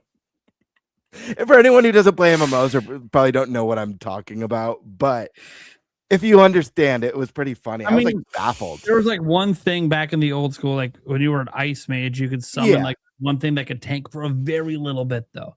Right. It's a very but you don't tank a dungeon as a mage. You're not tanking a dungeon with that. That's a temporary hold it till the real tank's over kind of thing. And I think they were a paladin too. That's the funny part. Would put a tank. They can tank better than you could. Like, even this mage can't tank even with a fighting shit. spec, they could totally tank better than you. Anyway, wearing full plate armor, get mad at the cloth guy. Who the best he could do is kite him around, and then you'll be pissed because he's moving too much. Yeah, blinking. Blinking everywhere. I love mage. It's my second character I play as a mage, so I love it. Okay. My third franchise. Obviously, guys, I went 2 on PC. I told you guys, but I've been PC gaming a long time. Missed those Chosen Wars back in the day, an MSN gaming zone. Great with the OG Age of Empires. I'm still playing Age of Empires all the way up to 4. There might be a 5th in development. The other franchise is The Witcher, which is ironic because I technically started playing it on PC because I don't even know if the first game ever came off of PC, but I've been playing it game 1. And then Witcher 2 had some drastic changes that people liked a lot more than the first game because the first game controlled very different. I would say the first game, it's not exactly like this, but it was a little bit more like Dragon Quest Origins, except just with one character and how it played. And some people were really turned off by that because that kind of gameplay people like when it's an Origins kind of game where you have multiple characters you're managing. But in this case, you're just managing that one. It's not even a perfect way to describe it. A lot of people that love Witcher have never played the first one. Yeah. Because it's very different. And even at the time it came out, there weren't a lot of games like it. There are more games like it now, but and then Witcher 2, obviously started that transition into what it is now, with Witcher 3 completing the transition. Obviously being the biggest and most popular and one of the best DLCs ever. And I love the Witcher series. I'm super stoked for Witcher 4. I know it's going to be a little different because obviously we're not Geralt, but he's in the game. So he still exists in the world, which is good because he still exists in the world at the end of 3. So now we're obviously playing from a different character's perspective, and in the future. So I'm very, very curious on this one. And obviously, I actually enjoyed the Netflix series right up until the main actor quit. So, or whatever, he didn't like the creative. They're decision. supposed to remake the first game too, which is super exciting. Yeah, I think so. Because a lot of people should play it. And Geralt was hideous in the first game, so Yeah. There's a lot of amazing story in that first game people don't even know about because they didn't play it. And I guess I know it's a book series, right? And the funny thing is, I've never read the book series. I probably should pick it up just because of how much I love the whole lore and I love everything about it. And I know the guys, the Netflix show really veered away from some of the stuff, but which is the entire reason that Henry Cavill left, because he's like, he loves the source material. And they're like, you guys are going way too far away from that, so I'm out of here. But I like everything Witcher, just like I like everything Game of Thrones, but like there isn't really a Game of Thrones video game I necessarily enjoy. So, yeah. So that's mine. Now to get to the second part of this, ProfNoctis seems like a chill guy, but he dropped a retweet earlier. So respectfully, Tiger Bait. He dropped a Roll Tide. A Roll Tide earlier. That's right. So respectfully, sorry. RT to be on the internet's always retweet. But I'd Roll Tide if you're an SEC person. So respectfully, Tiger Bait and Coke's Tigers. I don't even know if I said that correctly. I'm not an SEC. No, it's a go because they spelled dumb in LSU. So it's just the way it is. Sorry. Thanks for preparing Saban for us. Though. The Big Ten between our teams too. So we had a wonderful era of Nick Saban after he kind of learned how to play football at LSU. After he learned how to play. Oh, Nick Saban, man. I mean, look, he's one of coaching, so lots of love for our LSU Tigers. We're all in, pain now in the SEC in the years of NIL. So, Demonic Brawler. I think instead of handheld boosts for Switch 2 games, they should just update the dock to allow VRR to work on supported TVs. Okay, look, we all want VRR, right? Like, I don't think any of us don't want it. Even though a lot of TVs don't support it, there are some that do, and most monitors support it. We all want it. And there's a lot of modern TVs that are starting to support it too, because it's a pretty common feature on all game consoles. But man, I don't think it needs to be an either or. It should just be both. And it sucks because Nintendo originally advertised Switch 2 as having VRR in dot mode. So to me, I think it's like they are probably working on it. And whatever the issue is, and we've talked about whether it has to do with the version of HDMI they're using, which technically can still support VRR. So, but like there's caveats with that.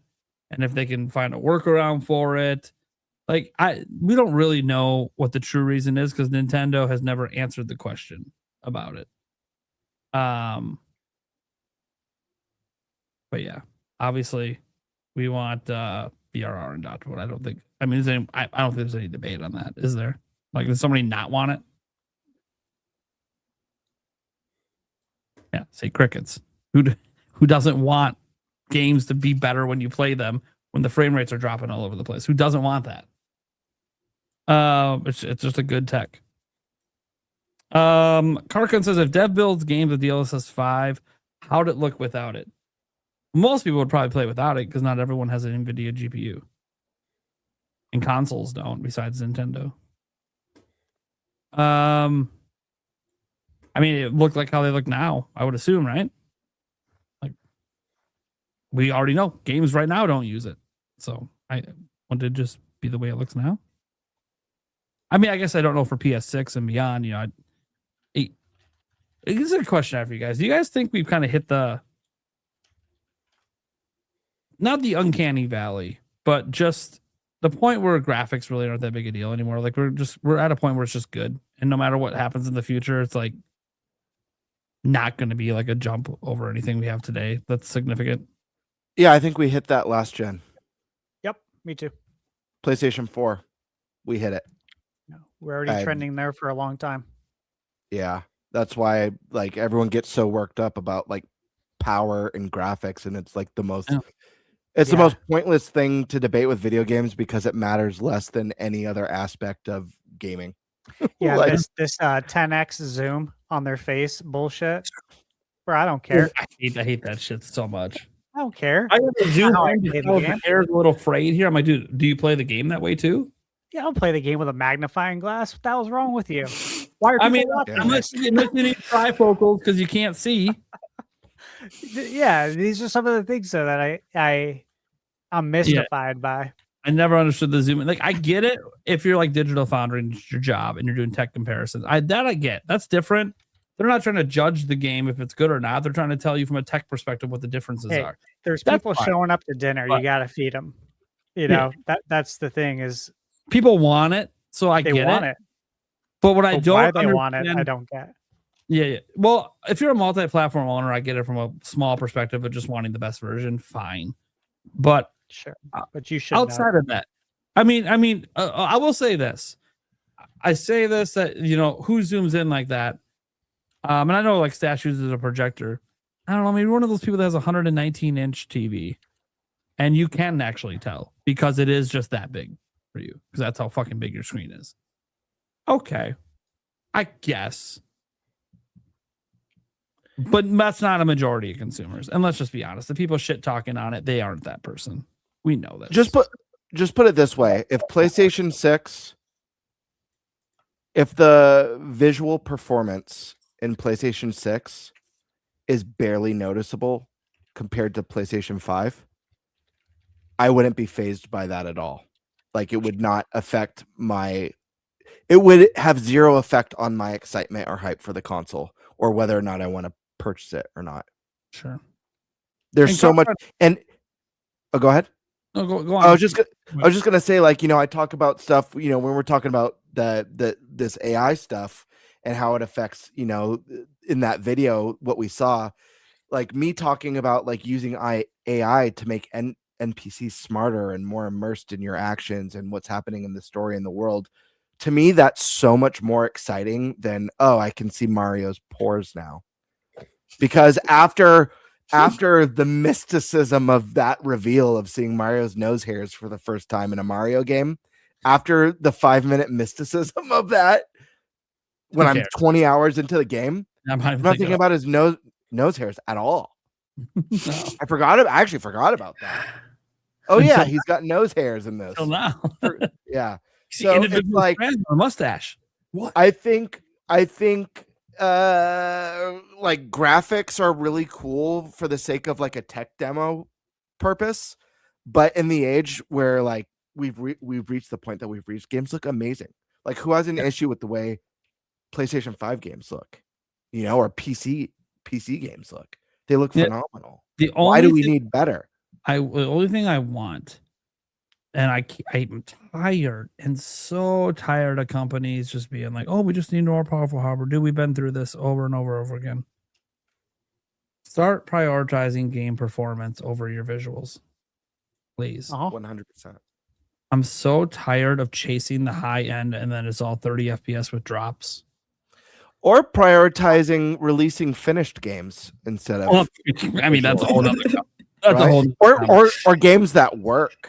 You know, like these are all things that are really important that I think a lot of companies have lost sight of. A lot of the chase for visual keep releasing broken shit.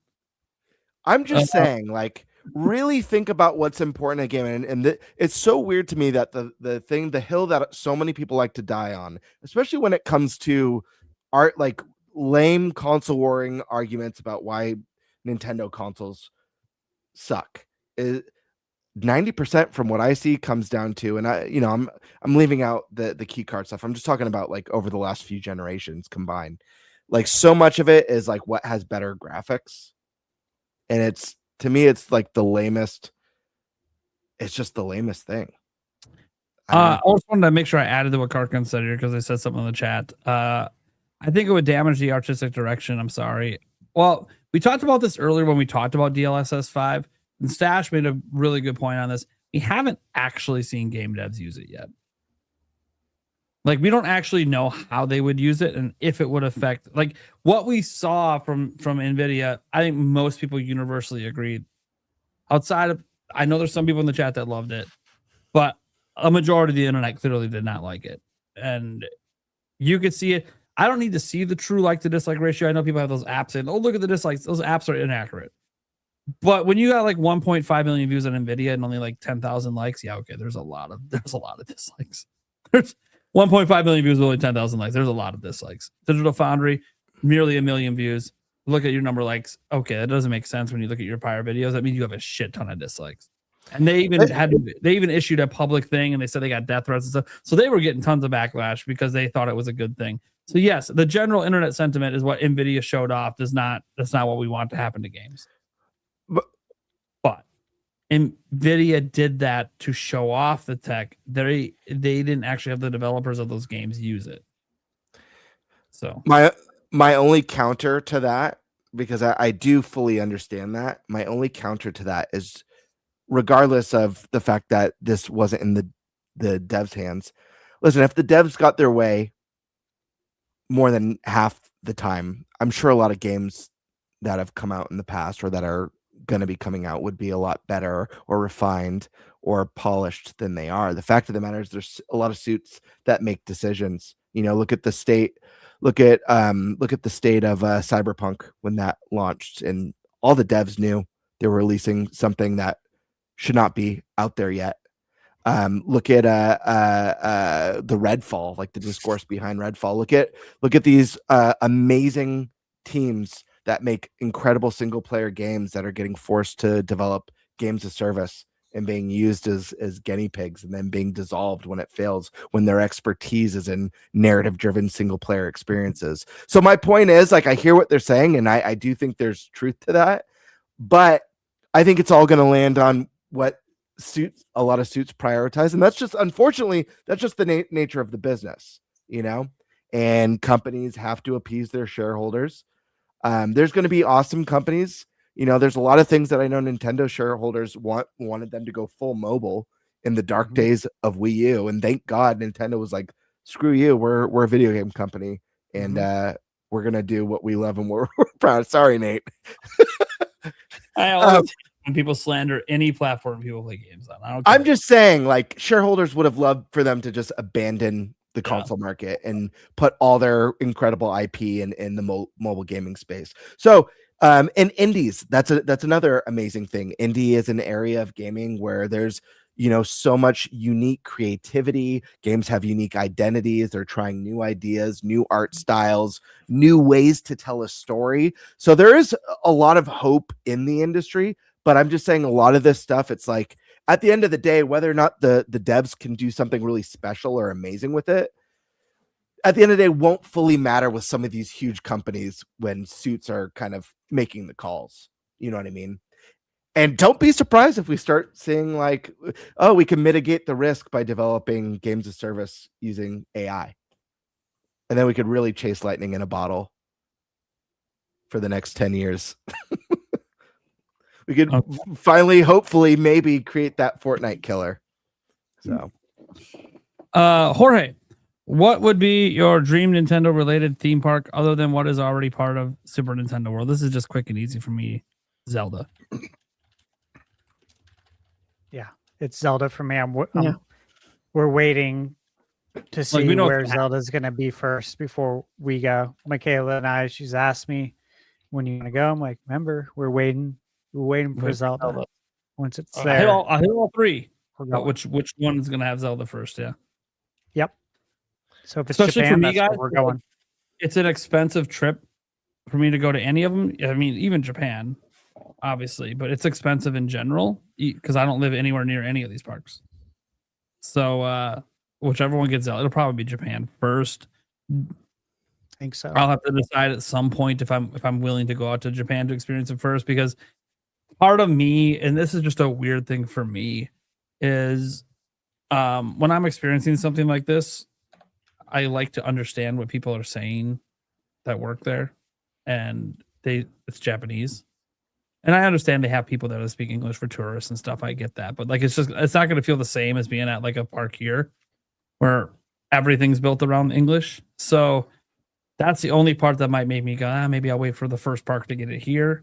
But I think it also just depends how long is that wait. Like if it's a 2-year gap, then it's like, okay, maybe at some point I do plan to just go to Japan, try to hit the Nintendo Museum, come back. But we'll see. And the Nintendo Museum is really hard to get into. You got to buy that stuff like way ahead of time. Okay. So I think, is everyone in agreement, Zelda? Go ahead. No, go ahead. Eric, go. I think a Star Fox section would be really cool. Sure. I don't know how they would do it, but I think it'd be cool. So for me, when I first saw this comment, Zelda was like my instant thought, but I want to change it now. Now that I've like sat on it for a minute. My actual pick is a true Nintendo Land. And what I mean by that is not just a Nintendo section at Universal Studios, but a Nintendo Land theme park the size of like a Disneyland that has, you know, like Disneyland has all the different worlds that you visit. Having the Zelda world, the Mario world, the Pokemon world, the Star Fox world, all the different IP, you know what I mean? And being able to see all the characters, seeing the ice climbers walking around and you know, having a Metroid world and all that good stuff, and a Luigi's Mansion that's like kind of the haunted attraction that's there all year round. So for me, it would be an actual theme park that's strictly a Nintendo Land theme park with all Nintendo's iconic IP, not just a section at Universal Studios. That's my pick. Hey, real quick, Professor Noctis is going to be heading out. So if you want to, you know, tell everyone where they can find you. Yeah. First of all, thanks for letting me be on tonight, inviting me to be on. This has been a blast. Great to get to know y'all and talk Nintendo and video games and Pokemon, of course. So thank you so much for that. You can find me over on YouTube and Twitch, ProfNoctis, as well as on X and social media. All that stuff is ProfNoctis everywhere. But if you like academics and video games, then yeah, come talk, or go to Alabama. That's a more expensive option. Sweet. Awesome, yeah, man. I want to check out your channel for sure. That's very interesting what you do. Appreciate cool. it. Well, it's nice to meet y'all, and Yeah, I will see y'all around. Later, man. awesome. Thank you, dude. Good Have a night. good one. Nice to meet you. Okay. Dex Reffi. I work as a software engineer for a game company that's AI focused. AI isn't going away, but it still has a ways to go. Claude writes all of my code, but I'm still responsible if something breaks. Yeah, that's the big thing, is like a lot of these companies where they are starting to use AI for coding, you still have to know your shit. Because when AI fucks up, you're the one that has to fix it. And if you don't know what you're doing. And what sucks is, and people know this that are programmers, always trying to fix other people's code. And now that other people's AI.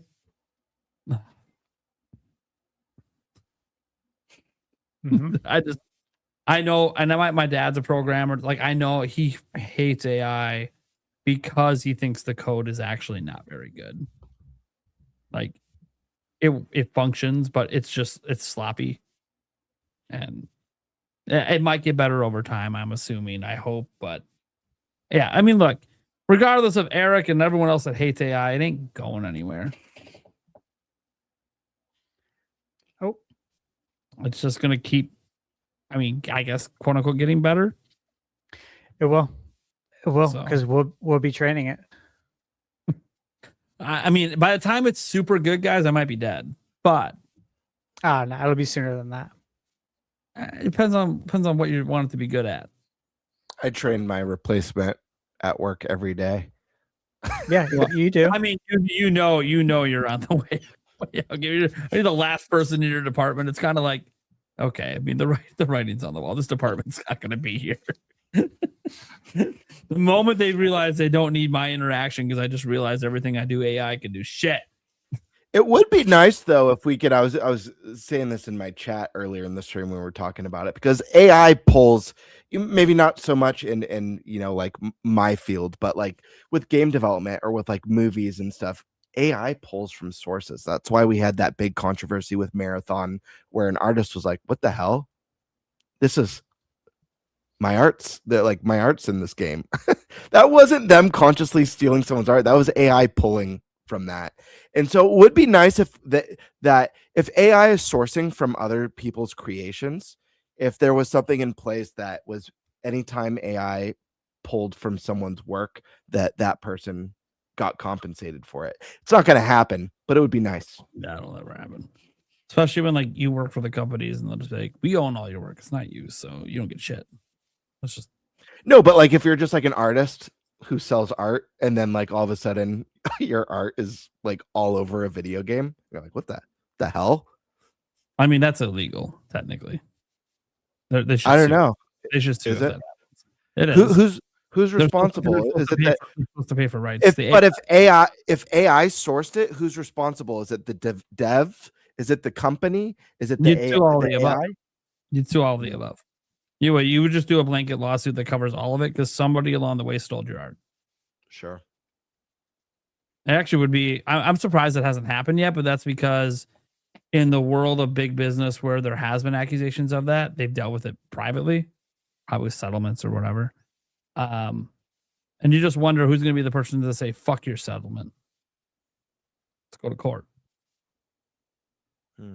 Someone's going to do it someday that's got the money to do it because they're going to be like, fuck this. I'm tired of this shit, stealing our shit.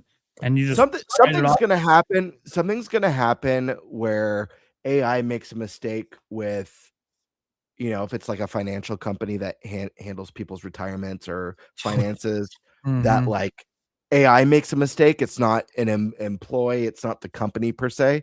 And you have to wonder who's responsible for that if that happens. The company that's using the AI? Probably the company that's using the AI. And that company might sue the company who made it. But for the people who lost their money or whatever, they're going to sue the company that was managing the money. It's their responsibility. They didn't hire an AI. They hired your company. And your company fucked up. Yeah. Do you get doesn't priced matter. out of that lawsuit, though? You're responsible for the tools you were using with my money. Yeah. If I give Eric $1,000 and he loses it because he used some AI algorithm to stick my money in some fucking dead ass company that clearly was going to go under because Eric didn't bother to Google to see if they're even a real company. But AI Eric's said this is a great investment now on some fucking penny stock that's not going to exist in 2 months. I'm just using them as an example. It'd be like, yeah, I'd hold Eric responsible for losing my fucking money because he listened to something he shouldn't have listened to because he didn't bother to Google search. Now, Eric wouldn't do something like that. He fucking hates AI. Yeah. But it was just a point of like, if you trusted a company and the AI fucked up, you're going after the company because they're the one that chose you. You didn't choose for them to use the AI. They chose that. But the question is, can you go after them? Because if it's only like the trust fund or some sort of fund where it's like, we just invest for you. Well, there's no guarantee those investments work. Unless they gave you a guarantee. Can you sue even? I don't know. It's going to take someone's money getting fucked with enough that someone actually pushes a lawsuit before we see how this actually goes down. Because AI right now is almost completely unchecked. Mm-hmm. And it's going to take something bad where someone actually sues and goes through with it and doesn't take the settlement payment. No, it'll be something bad with someone who has a shit ton of money. Yeah. It has to be. Because bad stuff will happen to normal, like your average person. It's got to be someone with a shit ton of money. One, because it's going to be expensive anyways, because the AI companies will have all the expensive lawyers. But on top of that, it has to be someone like that because you got to be famous enough that this makes worldwide headlines. That a rich person that got fucked over by AI, and so they're saying fuck this, and they go hard. Way off topic, but whatever happened with the Disney thing with the lady who didn't someone die from eating something with peanuts at the restaurant at Disneyland or something? But they couldn't. The family couldn't sue because they were subscribed to Disney Plus. The court. No. That's a real story. I can't remember what she was exactly allergic to, but they were made aware of it, and they knew, and they served her anyways. And they used the fact that they had this policy with their Disney Plus subscription or trial or whatever. Did that hold? No, in court? I don't know. Okay. The judge fucking was like. So there is justice in this world. That didn't hold.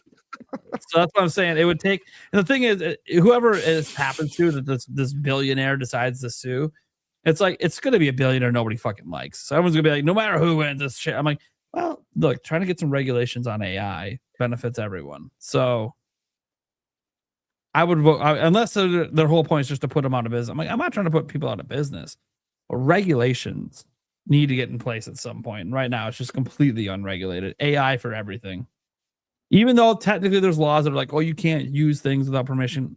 We all know these AIs are scraping. How many times they got to get busted for scraping before someone does something about it? They're stealing shit all the time for their data sets. We know it's happening, but no one's doing anything about it, even though it is stated in law in multiple countries to be illegal to do. I'm ready for AI to start like blackmailing people, start like messaging their wives and stuff like that. Like with like fake images and stuff, and like emptying people's bank accounts. Not the Stash needs the praise. Because that's right, he doesn't care what anyone thinks. But Jex Reffy says everything ThunderStash is what I would say. Hey, That's a true fan. Thank you. That's Appreciate that. He's thankful, but don't disagree with him. Then he doesn't care. That's true entirely. He just doesn't waste his time with that stuff online. That's all. Stash is building a cult. Yeah, it's the cult of the Stash. Oh, there's a lot of people that love the way Stash handles his business. When we do our very first like in-person like podcast, there's just gonna be a bunch of people dressed in all white with huge mustaches. By the way, I love the way Stash handles his business, even though I don't handle it the same and disagree in some regards. But what's nice about having a friend that handles it that way is that's also like the best kind of friend to ever have, because anything happens, he has your back no matter what. Period. And you need people like that that are going to tell the world to fuck off. Like when we were doing even the karaoke, it was all good and fun, but part of the reason he wanted to stick around was just in case someone tried to fuck with me while I was drunk. He was not. They wouldn't be. I don't want to say they'd be dead, but they would regret it. Yeah, just be a dead person in the bar. That's the way it is. Like I can disagree with him, but like he's also one of the kind of the best kind of friends you want in your corner, because the way he views the world is like, no. There's like, I don't care about all this shit, but I do care about my friends and family, and that's what you don't fuck with. No. Thanks, man. Appreciate that. Yeah. So I'm a fan of him too, obviously. I don't have to agree with all his gaming shit, but who gives a fuck? Mm-mm. It's just video game. And it would be really boring. Yeah. If we agreed with everything. The whole world would be. But that one topic when you were I'm like, dude, everyone, like, even though gamers like, well, no, I'm like, okay, you sat on the fence while everyone went one direction. I'm like, well, someone's got to go hard the other way. Otherwise, it's not a conversation. It's just an agreement. Yeah.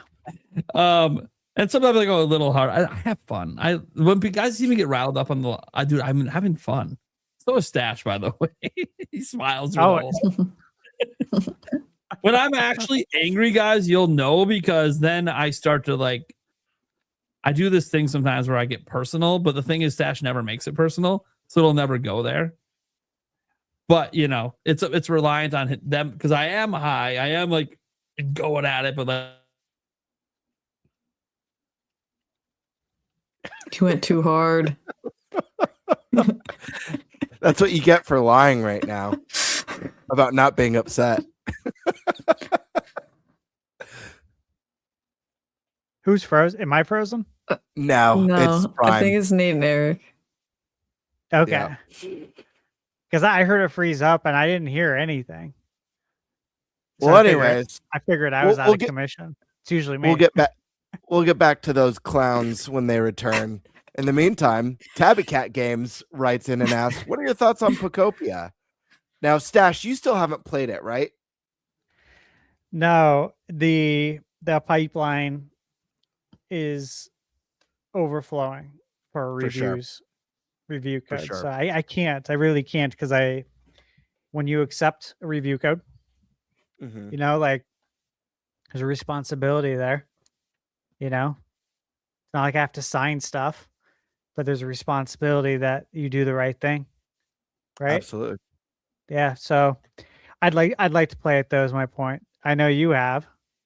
Yeah, but before I share my thoughts, which, guys, you can dive into my thoughts on, I think it was the last episode. I shared a bunch on it. Alyssa, you recently picked up the game. I think I've seen you on there a few times. How far into it are you right now? And what are your thoughts as someone who seems like, I know you like cozy games, but you did, it sounded like, unless I misunderstood, you were kind of on the fence, but then after watching our last episode, it actually kind of sold you on picking up the game. So yeah, you had me like almost convinced. I had it in my cart, so then I was like, for a fun thing for stream, I like made it a goal. I was like, whatever amount or anything. So then I ended up hitting the goal. So I was like, all right, well, we're gonna buy Pocopia. So I will be streaming some of it tomorrow, but I did want to get through a lot of the tutorial area first. I think I still have like 3 abilities left to find. So far, I'm kind of like in the middle. I've had some moments where I found things that are like really cool. Like I found like a thing like a Misty's journal, and then you unlock things. So I Right. really like that you like find things and unlock things. And then also like not being able to deal with certain objects. Like I couldn't get rid of the like lumber shards. I had to get Scyther first, so you could use like his ability to like cut that. So I do like that kind of stuff in games. So that aspect is really cool. And I'm still in the first area, but I did find like the 2 exit points. I think I might move on soon based on like your recommendation of trying not to stay in the beginning area. Cause I'm gonna assume you get like upgrades and stuff to your abilities as well. So maybe it makes things a little easier, or you can do more. Like you can only water like in a cross pattern. So I'm wondering maybe you'll have that expanded. So I'm like, well, maybe I shouldn't worry about watering all the land here and like move on and come back. Yeah, so I definitely recommend. I mean, make your island nice, customize your homes, do your objectives, explore. The thing that really started getting me hooked was like just building all the different habitats and then learning, oh, once I build a house and I move a Pokemon into that house, that opens that habitat back up for a new Pokemon to show up there, which is really nice. So I mean, I must have like 30 Pokemon in my starting area, which is really cool because they're all interacting with each other. But I will say, if you stay in that first zone, you are definitely limiting yourself, because I don't want to spoil too much because there is a lot of surprises in the game. But in the second zone, like I just got the ability to swim, you know, which if you go in water in the beginning, you just sink to the bottom, you know, and then it'll, you know, kind of restart you outside of the water.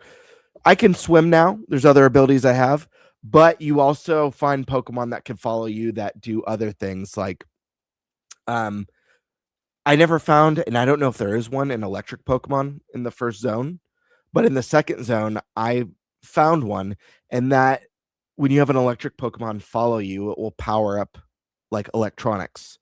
So lamps that are lit up, or if you have electronics in your homes, even in the first zone, you could have them follow you to the first zone to power on all those electronics so you have it.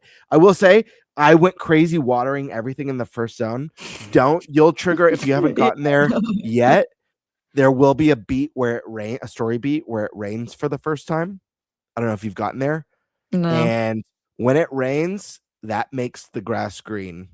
So a ton of it will be green. Do not stress about that, because I was doing the same. But the thing I would say, it's like, I don't know how many hours in you are, but I was the same as you. At first, I was like, I don't think I'm gonna like this. I was like, I don't know if I like this.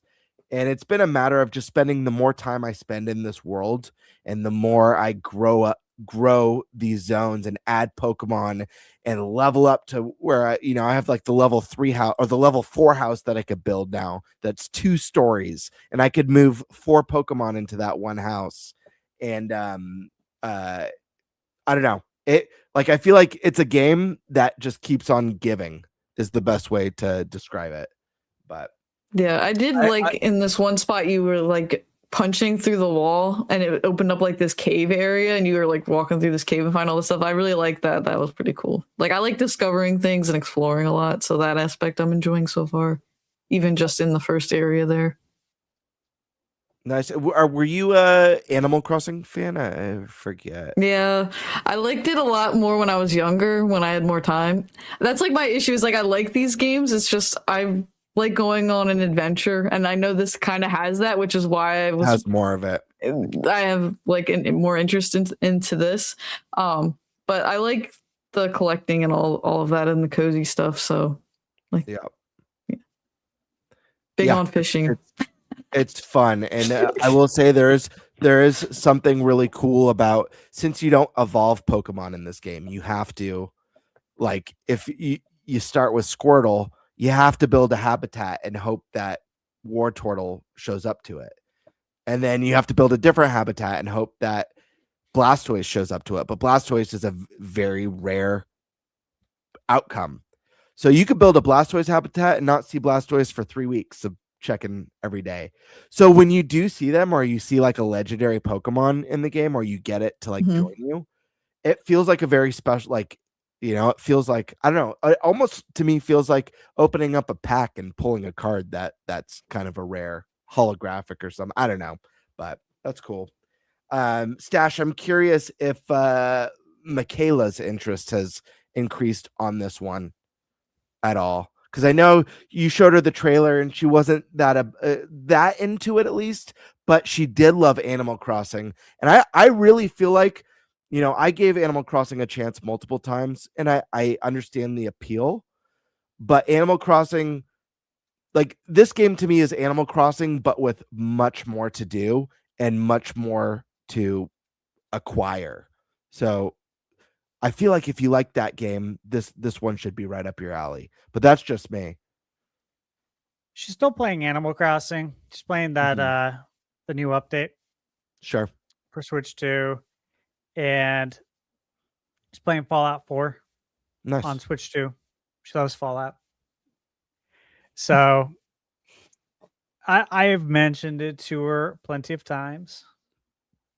Monitoring the situation, I guess you could say. Sure. Not closely, but I'm definitely monitoring it. Waiting to see like when that Animal Crossing kind of like wanes out a little bit and she starts playing more of her mobile games. And when that happens, that's a red flag, as we all know. Yeah. Because that's not real video games. So it's like, we gotta get you off that. Okay. It seems like you need an actual real video game. Let me introduce Pocopia now, and not, whatever you're playing on your phone that gotcha stuff. It ain't good for you. Ain't good for the brain. Very true. All right, let's move on to the next one from Cartoon. Family has only one Switch. Everyone wants a game. Yeah, we have multiple Switch 1s in my household, but only one Switch 2, and everyone wants a game, and everyone wants a Switch 2. So, I'm sure once if we get a Pro or an OLED model, the OG Switch 2 will probably be the musical Switch 2 that goes around. Oh, we'll probably get one for the holidays over time and stuff, but it is expensive it's not like Switch where it's relatively simple to get one for the whole family. All right. Let's see. Legend of Barhosh gifted SkySwordsAlisa 1 membership. Thank you, Legend. Hell yeah. Very, very cool. We've got Demonic Brawler. I work self-checkout, and every day I hear people complain about bagging their own groceries. And every time I wonder how many people in their late 40s complained about pumping their own gas. Well, there was a time where you weren't allowed to pump your own gas. There used to be people at the pumps who would pump it for you. But I don't think I've ever heard. Have you guys heard anyone complain about pumping gas? I don't know if I've ever heard that. Maybe like a minor whine, like, oh, it's cold out, I don't want to get out of my car, but like not a group of people. I could see debating it. I could see debating it with your partner in the car. Yeah, who's gonna pump the gas. But I do think the gentleman should pump the gas, in my opinion. Yeah, he's down in the late like 1940s when you're pumping gas. Obviously, this was a thing for a long time. People complained about it. Then there was self-service, or not self-service, but service gas. Like, you remember Back to the Future? Mm-hmm. He pulled up. It was in 1955 when they go back in time and they come out and pump the gas. So yeah, there was a time where people complained about having to pump gas, just like people today complain about having to bag their own groceries at self-checkout. Yet you went self-checkout. You don't have to do this. But this is the whole thing, is that people always find reasons, ways to complain. And yeah, I think there are some states that do pumping gas differently. Here in Arizona, you pump your own gas. It's hot as hell out. It was over 100 degrees today in March. So, yeah. But again, this is part of life. Be happy you have a vehicle to pump gas into. Stop complaining. Yeah. When we hit those Mad Max days, you'll be happy that if there's gas to pump. Right? You know what I mean? Let's see. Demonic Brawler again says, did Kiwi just drop a hint GTA 5 on Switch 2? I missed this in the chat. I don't know if either of you saw anything from Kiwi about Grand Theft Auto 5 or a possible hint for it. Yeah, I think it was I in keep an Prime's eye. chat, but Yeah. but I did not see it. I saw people talking about it, but I didn't see Kiwi's actual message. hadn't either. I'm in my own chat for the most Alright. part, For sure. unless someone See. talks shit, and then I pop into Nate's chat. Yeah. Let's see. We got Heady Player 1. I think there's a time and a place for smashing 100 enemies. Huh. I wonder what he meant by that. Trophies, Sometimes, trophies, achievements. Yeah. sometimes you just need a distraction with a goal. Yeah. Look at you, see Nate. Look, he's back. He's back. Guess who's back? He was Back confused again. though. He's Well, we're giving us- running off Eric's cell phone right now. Nice. Is everything nice. sounding Yeah. okay? Yeah, Yeah. it's great. I don't know if we Give a can little. get both- I mean, we can just talk. I don't know if we can get both. I think cameras that's on up. his TV in the background, Bird. Oh, I thought that was literally a buffer No, thing it above is. his head. I was like, It that's is wild. buffering, but it's buffering on the TV. I was like, that's 'Cause- such a cool effect. So here's what happened, guys. Without warning, apparently there's planned maintenance with Charter Spectrum. Oh, wow. So everything's Love down. that. Never warned us. No text, no email. By the way, they were just down for 28 hours this week already. So why couldn't you do your maintenance then? Oh, that's horseshit. Yeah, that would be Yeah. a good time. And this is exactly why. I don't care if you guys like the guy. I'm getting Starlink for my backup Oh, it should. because this is bullshit. And this is twice this week. And I've been having issues with Charter in general forever. That doesn't mean I'm dropping Charter because they're still like faster. Because I have no other faster option. But I don't know, man. I might get Starlink and just start using it as my main internet on my work computer and just see if I ever have a problem. Just to see if it's more consistent than Charter because it's fucking bullshit. I'm glad I'm back. Hi guys. Didn't know if it would work because the upload's only 1 megabyte. Eric's here too. Want to say hi, buddy? Yeah, hello. Squeeze in, guys. Hey, Come on. It's not the same without Eric. Squeeze in. Oh, his mic's They're a little cozy curious. I never talk anyways. There we go. cozy curious. Yeah, right. Oh, Yeah. You guys can Um, keep doing chats and stuff. I'm not gonna Yeah, pick yeah. anything because it's so slow over here. Yeah, Heady Player 1 was just talking about smashing enemies, smash or pass with video game enemies. Let's move on to the next one. All right, Daniel Almaraz 319 says keycard will save physical media to be here longer. That's what I'm saying, folks. Mhm. That's what I'm saying. But if you don't consider keycards physical, then is it keeping physical around? We already went over this last week, Yeah. and we all established, including yourself, that it is physical. It is tangible. Oh, and I thought of something too. You said, what's a device that has to be online to function? PlayStation Portal. Well, I know that. Does that- Wow. Okay. That's So why I don't consider the PlayStation- Portal like a competitor with Switch 2 because you can't play it natively. But it's a physical device, right? That's useless without the internet. Yeah. Okay. Just want to make sure. Just like the key card. Yeah. Okay. It's technically a physical item, but without internet, it's useless. Fair enough. Literally, Alrighty. if the internet goes Next- down, it's empty. It's nothing. It's But a recycling. physical card. Something you recycle. Next up, GameBird wrote in. He asks, what's the weirdest place you've ever gotten a sunburn? On your body or where On your body. you got the burn at? Oh, of course. That's what you meant. Of course. The weirdest place on my body. Under the sea. Wait.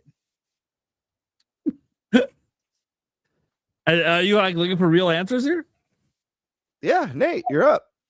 How am I first? Why am I first for this weird question? Because you missed out on half the questions. So I did not miss out on half. I was the one featuring the most of them. Like gone for like 5 minutes. Well, okay. it felt like a lifetime for me. You were greatly missed. That's great. I don't think I was that missed. There's probably a lot of relief in the chat when I vanished. It's not true. But I don't know. anyways, Let me refresh. So I can actually see the chat. They're probably like, "Why is Nate get leave? It was better right here." Just leave you're Eric. getting super. You're getting super choppy, Nate. So I need you to answer before we lose you again. How I feel get like we're super on- choppy? Oh, Listen, I'm just telling you how it is. Answer the damn question. You're up. My ball sack. What the hell?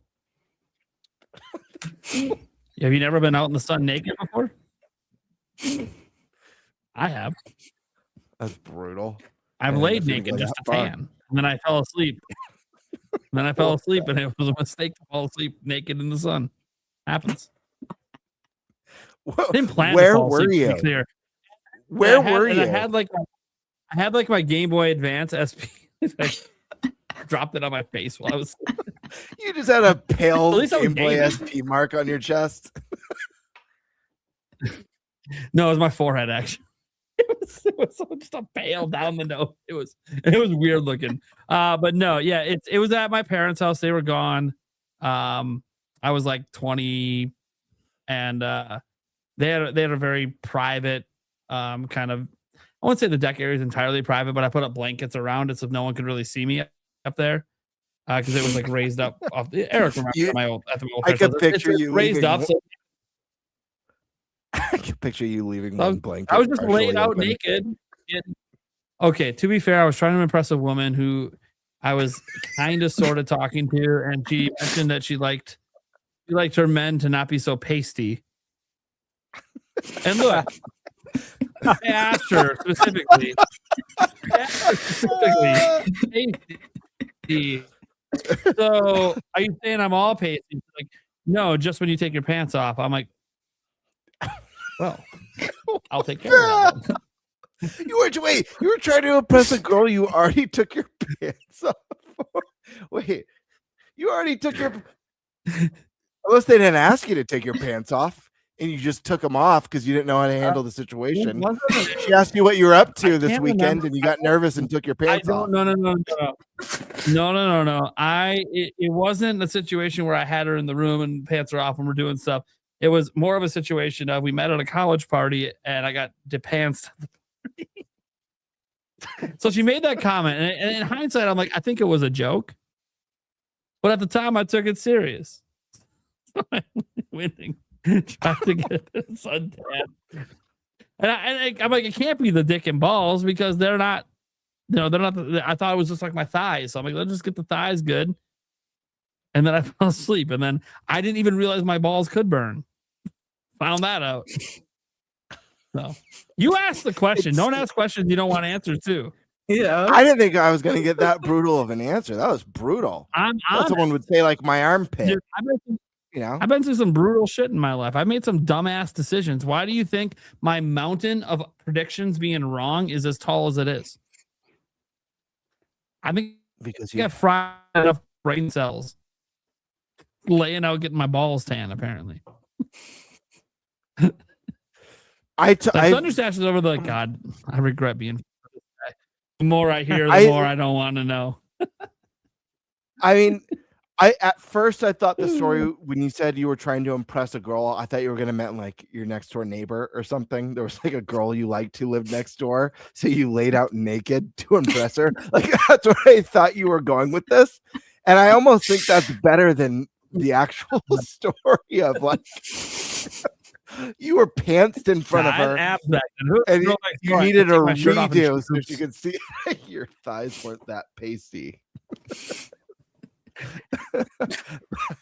Anyways, this is forever now. This is forever an etched story in history. This is not a stream that gets hidden after. So, congrats, internet. You know something about my 20-year-old self. You could have just left that 20 years ago. That was decades ago at this point. That's crazy for me to even say that was decades ago. All right. Well, if anyone else wants to go on this one, otherwise we could move to the next question. I refuse to be the first to answer any question moving forward if I'm going to be stuck with the only one telling the story. Yeah, buddy.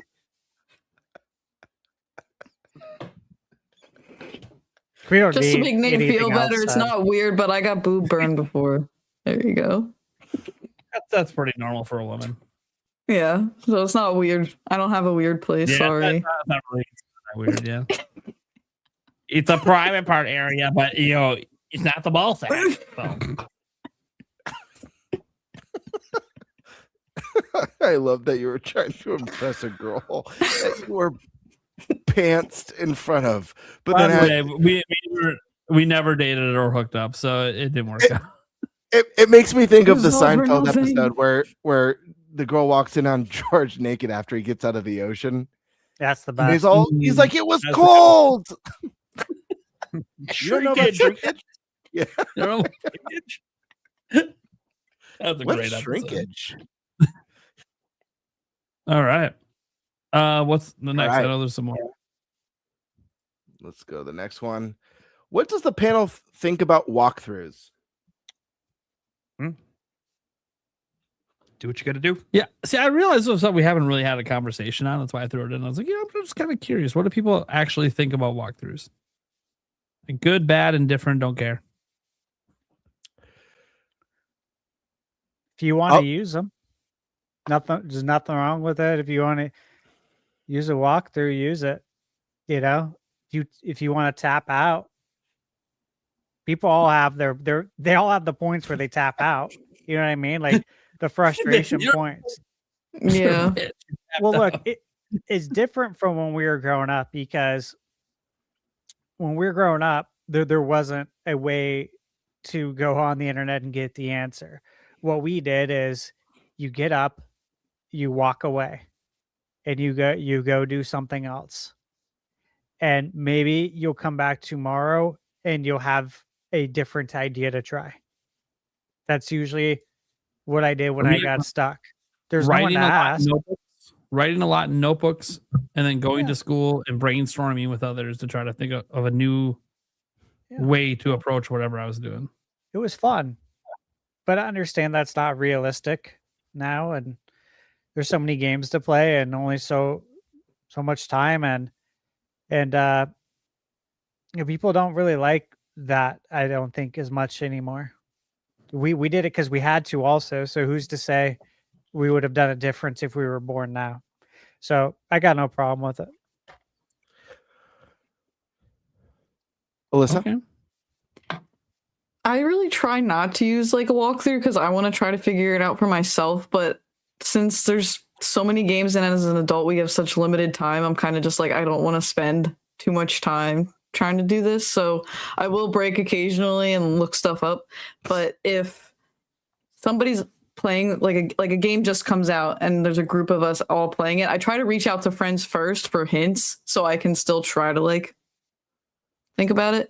But I'm not necessarily like against walkthroughs. I think they're good. You know, it's an option. Mm-hmm. Prime? There was a time in my life I would basically say you're a bitch if you're using a walkthrough. And that's just because What the that's hell? just and that's just because growing up as a kid, I'm offended. if you didn't use walkthroughs, no one knew because you bought the guide from the store. Nobody knew you had that. Nate, that wasn't directed at Alyssa, was it? Because think she it went right was. before you and said, sometimes I'll use them. And then you started and you went, there was a time where I would have said you're a bitch. No, when we were growing up, that's what you said. Like when we were at Toys R Us or GameStop, I can't remember. And I was with my mom and they asked if I wanted the player's guide. And I can't remember if I said player's guides are for bitches or for pussies, excuse my language. But I said it in front of my mom and she looked at me like, what are you doing? It's like, well, it's true. It's for bitches. Dude, my mom would have slapped me if I Yeah, said there's that. a I ain't as a no little bitch. kid. There's a time in my life, as I said, that I definitely said stuff like that. I ain't no I did. Maybe even when pressed on it, dropped the R word, which was not the right thing to do. But I was a kid and didn't care. Yeah. Didn't think of how it affects others. All I cared about was just saying how dumb Nah. it is to use walkthroughs, especially when you were a kid. And for me, it's like as a kid, even though I was a 4 or 5 sport athlete and busy all the time and music, dude, I had so much free time. Like I know it felt like I was busy all the time, but now that I'm an adult, nah, dude, I was still pounding like 60 hours of games a week despite all that. I just didn't sleep as much. Which may or may not have been a good thing. It might be why I forgot the ending of Ocarina of Time, the lack of sleep. So it might not have been a smart thing long haul, but at the time, dude, I was full-time plus gaming and doing all the sports and everything and all the practices. But there was definitely a time in my life when I felt that way, that like don't use walkthroughs at all. At least to beat the game. The 100%, I didn't really care. But to beat it, no, get through the game. Then if you want to use a walkthrough after to see what you missed, fine. Especially back then when there wasn't achievements, there wasn't any way to know if you missed anything unless you just knew you missed it. So I had no problem with guides after you beat it, but most, anyone using a walkthrough, which is ironic because I started running a website where I wrote walkthroughs for Zelda. Mm-hmm. But it's like, it didn't mean that I think people visiting the website using my walkthrough was a bitch, because I definitely did at the time. I was just taking advantage of what I thought were idiots at the time. In hindsight, that was a really bad attitude to have. Because it was just taking in consideration myself and nobody else. And it's the attitude era. The attitude era. And to be fair, lots of things were like that. People were calling people bitches and pussies and all sorts of shit over anything. The R word was tossed around like it was just part of the language and nobody cared. And they didn't back then. Not really. Social workers would sometimes get on your ass about it, but most people just leave you alone because everyone understood you just meant stupid. You're just calling people stupid. Simpler times. Yeah, and you get to today, and I know the R word's made a comeback in some circles, but I'm not gonna be uttering it. I literally have like people in my family deal with some issues. It's just growing up, I've realized I'll just use the right word. I'll just call you stupid. I worked hard enough to get plenty of words out of my vocabulary. I'm just gonna keep it as is. But if someone uses it, it's not gonna offend me. But definitely not. But yeah, I'm not gonna bring them back in. No. I'm not gonna. I'll still use the word bitch. I'll still bring that one out sometimes. But so what's your stance on walkthrough? Between friends, I'll only use that one between friends. If we're all hanging out and we're drinks and Eric's being a little bitch, I'll just be like, God, stop being a pussy, Eric. But that's the only time I'll use it. I won't just like use it out in a fucking store or in front of my kids or any of that shit. That said, when it comes to this, that was how I used to feel. As Alyssa was saying, you get older, you have less time. Angry. Yeah, you have less time. And look, when you saw Stash with like his senior class photo of all that cool shit. Well, my mom wouldn't let me do that with any of the gaming stuff for my senior photos. I totally had a bunch of that shit and totally felt that badass back then. Dude, I always had a girlfriend. Eric knows this. I always had a girlfriend. I played all the sports. My body was decent looking. It was ready. Minus the burnt balls. No, the burnt balls was after high school, so that's probably worse that it was after high school. This is pre-ball. That is worse. No, I was an adult when I burnt my balls. Well, I said I was 20 when I said the story, so it'd be kind of awkward if I in high school. I still was in high school at 20. I just didn't want to believe it, I guess. No, you did. I don't blame you.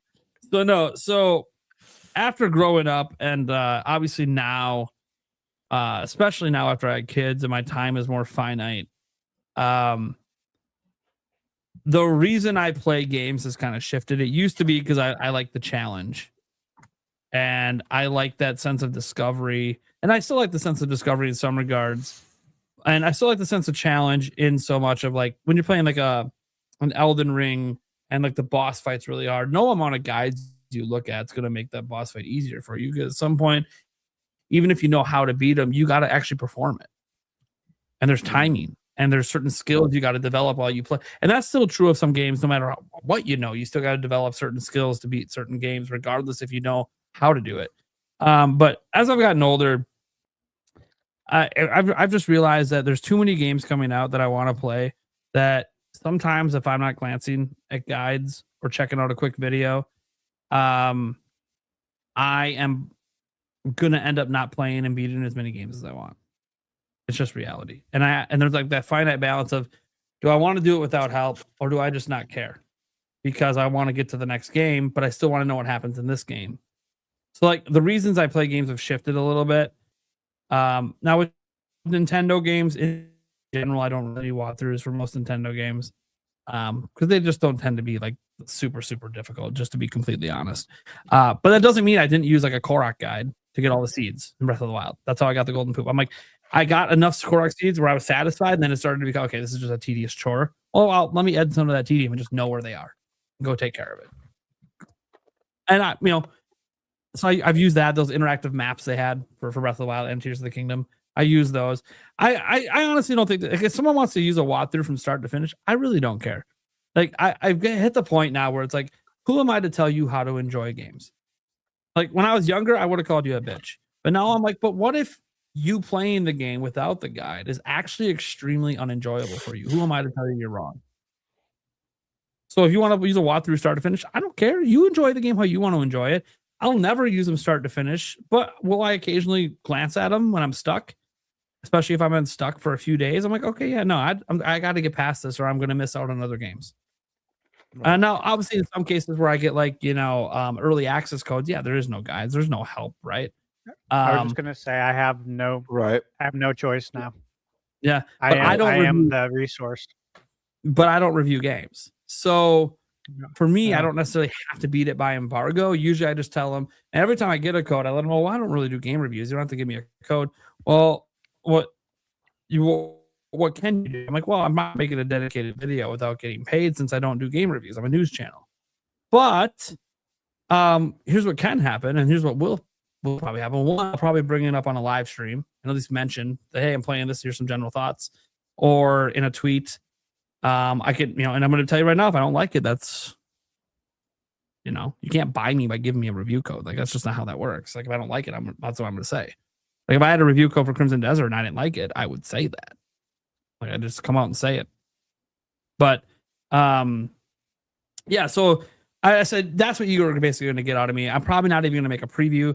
And then there's obviously like, well, it depends on if there's a special occasion. Like if Nintendo gave me early access to the next 3D Zelda, I probably would have a video ready for that day one, but that's because it's a Nintendo game and I never get early access to Nintendo games. It's always the same day if I get a code from them because they're very stingy if you're not a traditional review outlet. Like if Stash could start getting early access to Nintendo games, that would be so badass because I know how hard it is to get Nintendo to consider you at that level to get early access.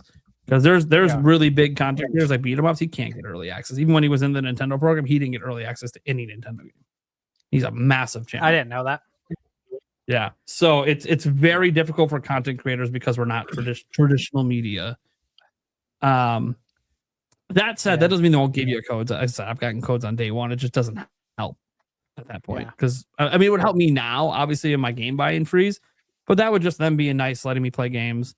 And hoping I talk about it, which, by the way, if they don't know, our podcast, all Nintendo games, we do a pseudo review like a week later, a conversation on it at least. Yeah, if I would have got a simple copy, I would have played it just for that. Technically, you're going to get some sort of content out of it if you're Nintendo. The third parties, we don't do that for. There's just too many coming out all the time. We would literally be every episode would just be pseudo reviews of every game that came out the last week, which ThunderStash might like that. Outside of the games on embargoes on, I can't talk about, but that's not the kind of show that we're running. So we still do those pseudo reviews just for the Nintendo first party stuff. And who knows? Maybe there'll eventually be a special. Like, what if Orbitals that's exclusive ends up being super special and we want to talk about it? All right, cool. Whatever. But it's exclusive, right? Unless I guess if a third party really pops up, like we did spend some time talking about Resident Evil. So like, and the games that we really enjoy from third parties are going to come up organically anyways.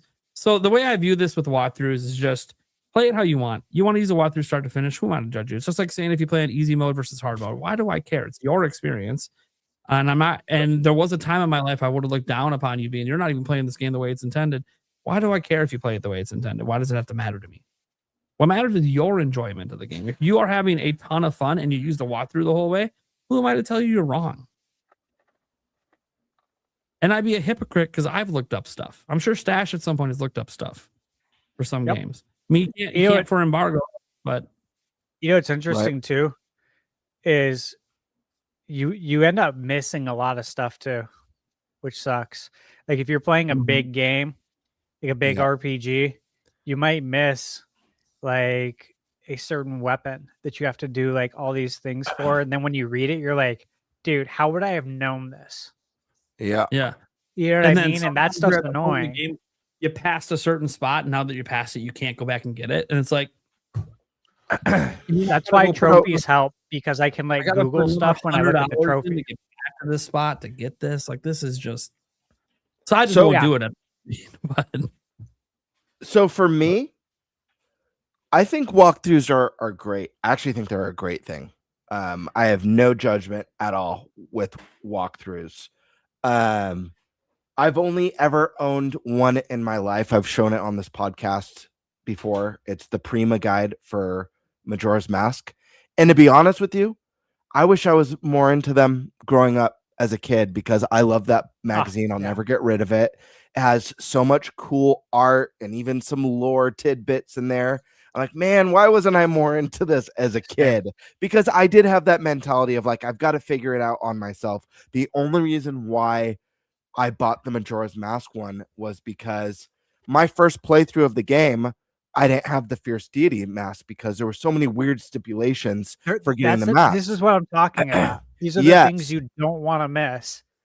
Where it's like, you have to be in this area at this time on this day for this NPC to show up to get this mask. Yes. There's weird stuff like that, that even if you're like exploring every nook and cranny of the world, you might not just be at that spot on that day at that time to get that special item.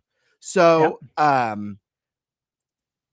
like the other part of it too is that this is one that no one mentioned. I like visual novel games a lot too. There's a series that's amazing called Zero Escape. The first game's 999. Second game is Zero Escape, and then I forget the name of the third one. Zero Escape: Virtue's Last Reward, I think it might be. But these games, they each have, and they're short. They're visual novels. But they each have like 7 to 10 possible endings with only one true ending. So the way that I played through all of them is I do the first playthrough. And again, they're visual novels, so they're relatively short. Yeah. And then I got whatever ending I got, whether it was a basic ending, a bad ending, a special ending, but it was never the true ending. And instead of just like gambling at playing and making one specific decision or choice or going a certain way that could change the trajectory of the game, and just trying again and again and again, thinking, what can I do different this time? I'll look up, okay, I don't want spoiled the actual true ending, but I want to know the path to get there because I've already experienced this. I think walkthroughs are great for tons of reasons. Secrets, like Stash, you talk about things you miss. I mentioned, one of my favorite non-Nintendo series is Dark Souls. There are items, or accessories in those games that could literally change the trajectory of your experience that could easily miss just from not looking behind a certain rock. Yeah. Or you could get it early in the game. Like you could just run in there and grab it and like bolt out. And now you might enjoy the beginning of the game more. Like it might have been really hard for you, but now you got this sort of OP item and you're like, you know what? I think I'll keep playing. And by the time you keep playing, you find yourself enjoying it. Now you beat the game.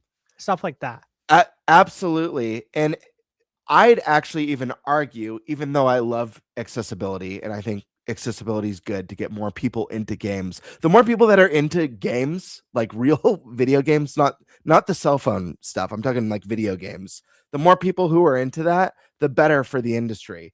So 100%. I actually prefer walkthroughs over easy mode, but I would never get rid of an easy mode on a game. I think it's good that there's easy, normal, hard, whatever, extreme. But if I had to sacrifice one, I'd actually sacrifice easy before walkthrough, because at least normal is the way the game's meant to be played. And I could use a walkthrough for Dark Souls or Bloodborne or The Last Berserker of Kazan and still get my ass handed to me at every boss, at every turn. It doesn't, like, I'm still playing the game it's meant to be played. I think there's nothing wrong with walkthroughs. If you guys hit a wall, I'd rather you finish a game that's really good and really special, or has a phenomenal story or a memorable ending, than going, you know what, I hit my skill cap and it's not worth it for me because it's causing me stress or distress, or it's making me not want to play. So I'm all for it. Totally agree, man. Like you said about the strategy guides, I was talking about it actually like 10, 15 minutes ago in chat. Same thing. I really appreciate them for the lore, for the art, for the maps. Love the maps, man. Like I remember one of my employees at Lone Depot, Keith. He was hyped for Red Dead Redemption 2. A bunch of us were at work, and he had got the guide for it. I don't know if it was like the piggyback guide. It was the one that was like $150 or something. Right. And he's like, dude, you got to see this, Steve. He's like, I know you don't use guides, but you got to see this. I'm like, oh, yeah, bring it in. Like, I don't use it, but I enjoy the contents inside, because he was telling me, he's like, dude, so detailed. There's so much lore. I'm like, yeah, let me see. And I remember looking through it. I'm like, this is so badass. Like, that's awesome. And it made me think, like, I should have bought these when I was younger for this stuff, just not used. But also, we didn't have the buying power to do that. That's another thing. If mom asked, said no, we don't have the money for that. I'm happy to just be getting the game. They were like $10, $15 books, maybe 20. I don't really remember. They were. Yeah, it was another thing tacked on. I'd be lying if I said I didn't wish that I had the Ocarina of Time guide or the Link to the Past. Like, I wish I had those books, even if they have the wear and tear of being from my childhood. That's even better. Like some of the creases and stuff, the history of the worn out edges. As much as I love pristine stuff, sometimes when I look at some of my stuff that has like the childhood wear on it, it has even more nostalgia associated with it. So yeah, I'm all for that stuff. Enjoy it. Use your walkthroughs. It's totally okay. I recommend trying games on normal as opposed to easy, because that is the way the designed way to play it first. But if you play it easy, no biggie. Some get like I have game time. I'm awful at first person shooters. Like, it's a fact. I'm terrible at them. I don't have the speed or the reflexes. Maybe it's because I play on console and I just can't get headshots. Splatoon is like the first time I've jumped into like a multiplayer shooter where I feel like I'm okay at it. But yeah, I just don't have it with, when I used to play Destiny going into PvP. I'm like, yeah, I'll stick with the PvE stuff. Maybe I'm not cut out for this sort of thing. But let's go to the next question from Cooster69. Maybe Stash can answer this. Do sealed, unopened special editions of video games increase in value? Stash man. Yeah, absolutely. 100%. Yes. They fetch the most. Of course, the quality, the condition of it. I'll tell you what, there's been stuff I bought over the years, and it was a game that I've already bought digitally, and I'm literally buying it as a collector's item, and it's arrived jacked up, and I could tell that it wasn't from the trip here. It was from the packaging. Sure. Like the way they packaged it. Because, the box will show up and the box literally looks like it was just folded out and taped and placed on my doorstep. It was in perfect condition. But then when you look inside, the box is all jacked up. And I'll call them up, be like, hey, I just got the game, man. I'll take pictures. Mm-hmm. I need you guys to send me a game that's not effed up. Thanks. And also, you're inconveniencing me. So, yeah. Do you think I want to call you and do this right now? No. So let's just make this right, okay? Yeah, and it's true. Yeah, the value is gonna increase more if it's sealed. Obviously, there are certain titles that even if you haven't opened, copy or a certain edition of something that's just going to have insane value anyways, just because of its rarity. But Yeah. I'll say, I mad respect to anyone who has like that perfect self-control with collector's editions. I can't even count on two hands how many times, because there's just way too many times where I've been like, I'm not going to open this. This is special and it's going to be a rare item. And then I friggin' open it because I have to. It's really hard for me to buy something and not be able to actually enjoy it. And there's a couple examples I could give off the bat that I swore I wasn't going to open. And I could barely make it 48 hours before I was like, screw it. I'm opening this. I have to. One of them was and I don't know if these will ever be worth anything, but again, they're cool collector's editions. One, it was the NES Championship edition. Yeah. Like, I had to open it. I have the gold NES cartridge on display. So sick. I'm Yeah, so, it's right behind me. I'm so But I have a happy. sealed that one too. Oh, so you bought two. So you got the best of both worlds. Yeah. But like just having one, I felt a sense of relief that I was able to open it up, play the game, and display the cartridge. Actually, was a lot more fulfilling for me. The other one Yes. that I have displayed as well, that I there's only been a couple things that I've bought two versions of, because I usually will just buy one. But the other one that I opened was the Fire Emblem one that came with the crystal clear NES cartridge, and I'm so happy. Behind Reggie. Is it? I can't see very well. Is it still sealed? Yeah. Yeah. It's See, sealed. It was a tough one to not open. dude, I tried so hard, but I felt like a thing of relief because I'm so like, I see this rad crystal NES cartridge and it's so beautiful being displayed. And, it's not going to hold the same value, but listen, here's the thing. A lot of retro games and collector's editions have gone up in money and have a lot of value. But I feel that it's because of mostly the millennial generation. Eventually, we're going to get to a point where the people who are in their 40s and 50s are people who grew up with digital media and probably don't have the nostalgia for a lot of this stuff. So I think there is going to come a day where once the GameBirds and the ThunderStashes are gone and people just don't care like they do. And I'm sure there's going to be the modern video game hipster who's still, yeah.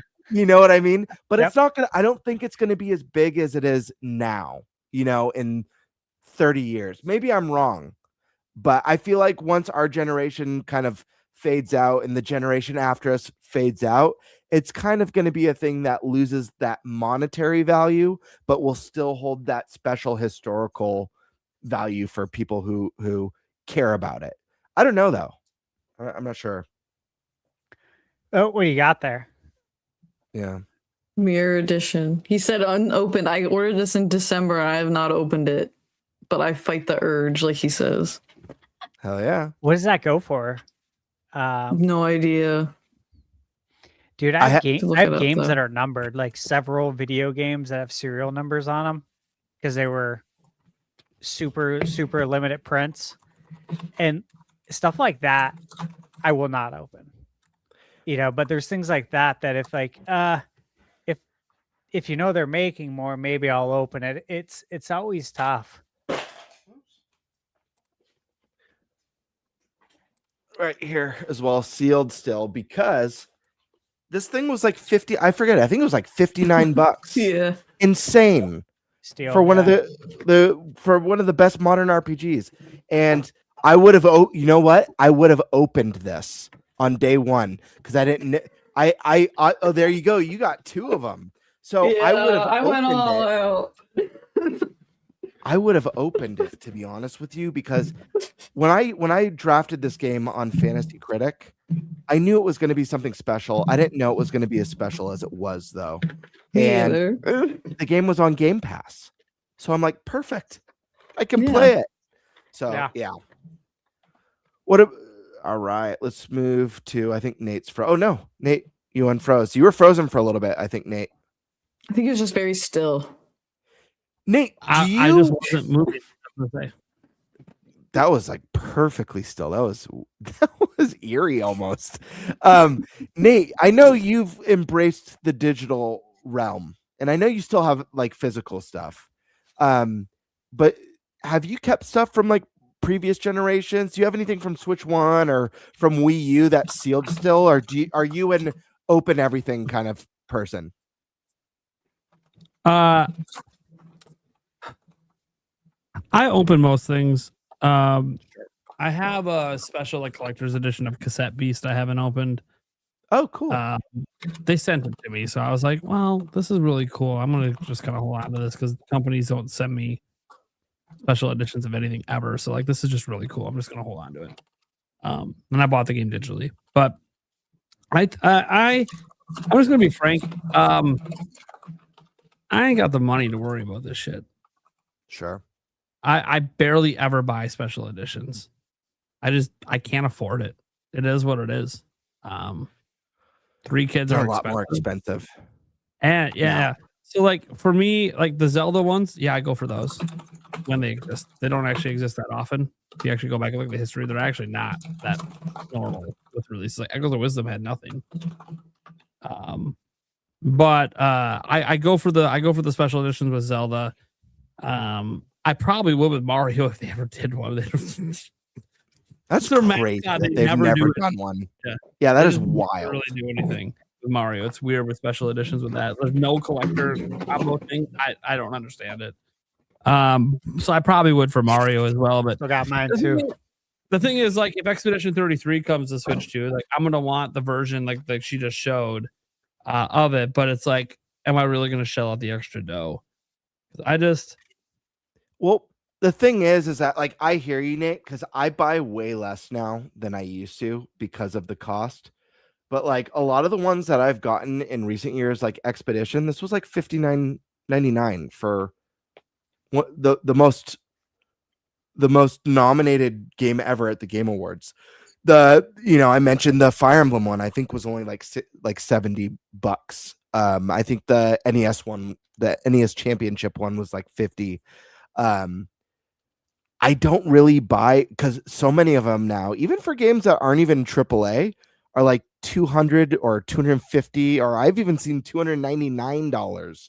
And I don't really mess with that anymore because I feel like a lot of those games that do those, I don't even think they're going to be worth more than that in 10 years, unless it's like something truly special. If I'm being honest, like I don't think I don't know. Ghost of Yote. I don't think like that collector's edition is going to be worth $1,000 10 years from now. No, but yeah, no, not that game. And sometimes I glance at like limited run because they'll do sometimes post release do like a special edition of something that I think we already know the game is revered, and in that case it's like, okay, this will probably be highly sought after a long time from now. The thing is, I've never, and maybe this is just me. I'm your average consumer. I don't really view when I buy entertainment products to be as an investment to resell later. I view it as I'm here to play it now. Like if I buy a DVD that has extra content, I'm opening that shit because I want to see the extra content. That's what I'm here for. I'm not here to resell. And if I do resell, it's never because I want to. It's usually just I'm in a financial situation. I need the money. It is what it is. That's why my entire physical collection is basically gone because I needed the money, and I know I didn't get the greatest value for it, but it doesn't matter in the moment. Need money. But Nate, that's called being smart, though, because I wouldn't call it putting themselves in very bad positions for video games.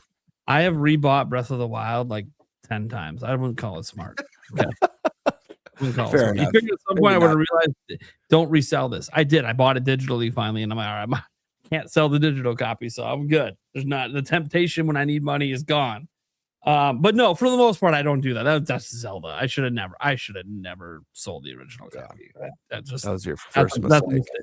Yeah, that was the mistake. The first mistake because there's no reason. I knew I was gonna rebuying it. So like, why the fuck am I doing it? It's just a waste of money. But it's just. Oh, you got the variant? I love that. It's the one from launch because it shows that you can play with the nunchuck and the Wiimote, and you can't. That's the one to get. Yeah. That's Yeah, awesome. I didn't get a Switch at launch because all I wanted was Breath of the Wild. So I was like, I'll just get it from my Wii U. Yeah. Nothing wrong with that. And I it still ran had a better good on Wii U. time. Yeah, it ran better on Wii U at launch too. Like it was the Cart- better version. Cartoon writes in, my next game, Shinobi or Ninja Gaiden Ragebound? Both. Yeah. Well, your next game. Okay. I'm So going this to isn't to lean choose towards only Ninja one. Gaiden. Yeah, so Shinobi's getting the like Sega bosses DLC. We gotta look when that's out because I think you should plan to make sure that when you play Shinobi, that's available. Which then I would say maybe you play Ragebound first then. But I just saw like a trailer for it a day or two ago. See, Shinobi.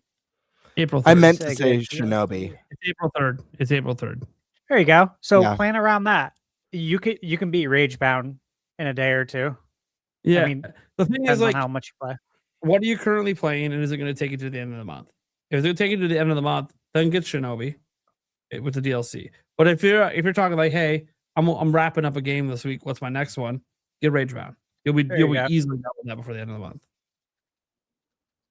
That's the way I would go. But if you're running up to April and it's early April and you're now looking to get the new game, yeah, go get the one with the DLC. Shinobi's amazing. So good. Yeah, so get the DLC with it, and that's good. Yeah. Both games. Shinobi was so good. We got them both in the same month there. Yeah. Crazy wild. that these ninjas from the 80s came back in Month. 2025 and Yeah. kicked ass. Yeah, it was awesome. Yeah. Now, if the real question is, it's the budget just doesn't work out that you can't get both. Like if that's a budgetary concern, I would lean towards Shinobi personally, but neither of them are super expensive. So I'm hoping you could just afford both, and then you're talking about which order you want to play them. Karkan already has them. Oh, already have them? Perfect. There you go then. Yeah, if you already have it, then time thing. yeah, do Ragebound now and then save Shinobi for when the DLC comes, so then you don't have to like come back to it. All right. Danielle Almaraz 319 writes in, nominees for the Game Awards: Fire Emblem, 3D Mario, Pocopia, Resident Evil 9, Grand Theft Auto 6, and Fable. List for 2026. Also, DLSS 5 on Mario will look interesting. Well, I don't think DLSS 5 is coming to Switch 2, but I'll say this for that list. Look, RE9 I think is going to be in there. GTA 6 obviously is probably the winner. Fable, I'm hopeful. It looks good, but will it review well enough? Will the critics enjoy it enough? Because it's been a while since Microsoft's had a game like that caliber, to be up there for Game of the Year. If they could deliver on the promise of that presentation, I fully expect that game. A lot to of people be came out of that being like, yeah, this is awesome. Besides like Fable purists, they're like, oh, it doesn't have this. I'm like, okay, they're telling you that up front. Yeah. What's a new team Literally too? Yeah. It's the Forza team. They're heavily focused on this very specific thing. And if they nail that specific thing, it could work wonders for them. So we'll see. Pocopia is that one that like I would love to see it. I know technically on Metacritic they have it as the highest rated game by percentage points over RE9. And just today on OpenCritic it hit 90.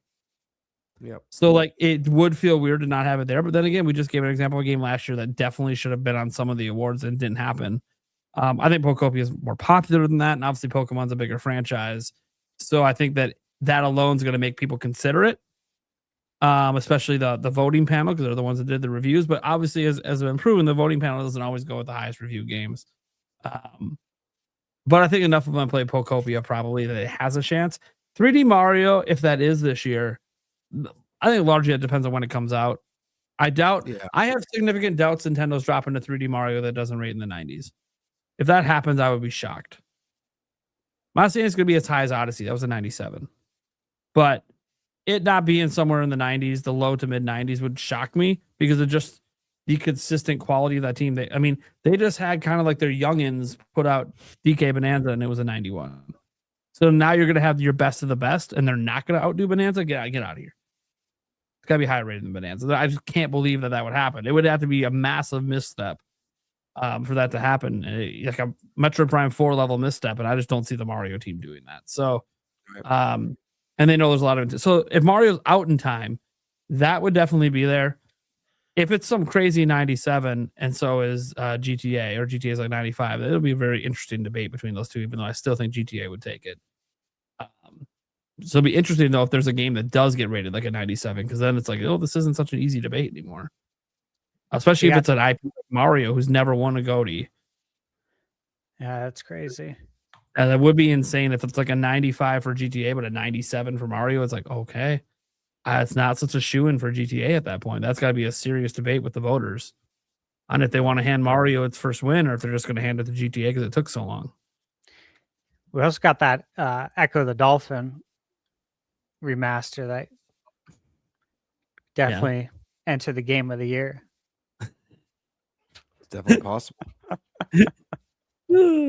They should make a master category. I echo that. Yeah, but like, so Fire Emblem, that's one that it's like, I don't think Fire Emblem gets nominated. I mean, look, 3 Nintendo games aren't getting in. Let's just be very clear. The 3 Nintendo published games aren't getting in. I would love it because it's happened with Sony before, but I just don't see it happening. The only way it happens is if, like example, you don't have Wolverine on the list. Is Wolverine not going to do well? Because that feels like Sony's game this year to get in. Because Sony has games in every year. So I feel like Wolverine would probably get in. Fable's the one that I'm just not sure about because Microsoft hasn't had a game rate high enough to really be considered. It doesn't mean they hadn't have good games. Indiana Jones was great, came out in December, so I never had a chance. But yeah, I can see RE9, GTA 6, Pocopia. I think the reception's so good on that game. I can kind of see that depending on what else happens the rest of the year, maybe sneaking in there. 3D Mario is like a shoe-in if it does come out, because I just don't see how it's gonna not rate well. Fire Emblem, I think would be the odd man out there for Nintendo, unless like if this blows people away and it's like in the 90s. I'll be honest, Prime. I actually think obviously we have to wait and see how Fire Emblem reviews, but I actually think Fire Emblem has a better shot of. I'd expect Fire Emblem over Pocopia.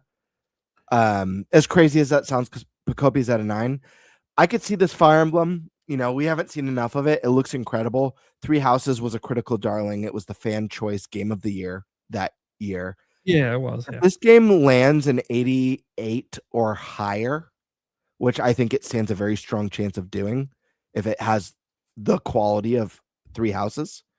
I think it's a stronger front runner than Pocopia, just by the nature of the game. But who knows? Maybe I'm wrong. For some reason, I'm super on the fence, even though it's the highest rated game so far. I'm just on the fence with Pocopia. What makes me not as on the fence is just the fact that Pocopia surprised people. Sure. Fire Emblem being good wouldn't be surprising. What would be the craziest part of Pocopia potentially being a Game of the Year nominee? I joked about this the last couple episodes. Like, you gotta, when I was saying, you know, you gotta wonder if Game Freak is on the sidelines watching, being like, what the hell? We can't let them have the highest rated Pokemon game. We need to make sure Winds and Waves delivers and kicks ass. So I just think it's so funny to see it being the highest rated Pokemon game of all time and then get nominated for Game of the Year, and it's not even made by Game Freak. You think that would light a fire under their butts, but who knows? Maybe they're super stoked and don't look past. Yeah, they probably don't. I mean, TPC doesn't I care. I feel like I'd have a sense of pride as a game developer and be like, that's badass, but how do we do even better with our baby? I think they feel confident in Winds and Waves. Sure. They're taking the longest development time cycle ever, and look, the initial reaction's all positive.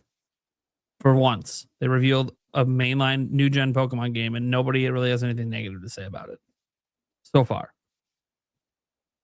We'll see what happens later. Also, guys, this list, there's going to be an indie game. There's an indie game every year. Sure. So it's crapshoot which one you think is going to make it in. There's always amazing indie games coming out every year. Obviously, as the year goes on, that'll sort itself out. There'll be this surprise. Mina as a possibility. What about Slay the Spire 2? That thing is blowing up on PC. Holy shit. Yeah. Uh-huh. Like, that's something that's definitely got to be in consideration for that indie slot. So that's what I'm saying. There's going to be an indie game. Look, it'd probably be me now, but like I have bias because I just really like that developer and I really enjoyed the game and the stuff I know about it. But there's going to be other great indie games as well. There's always at least one big indie game in there, so there'll be something. As I said, right now the hot thing is Slay the Spire 2. That's the one that's really just blowing up. But we'll see if anything else tops that this year or whatever. But there's always an indie game. It's like a requirement for Jeff Keighley. He wants to make sure indies are represented in the Game of the Year.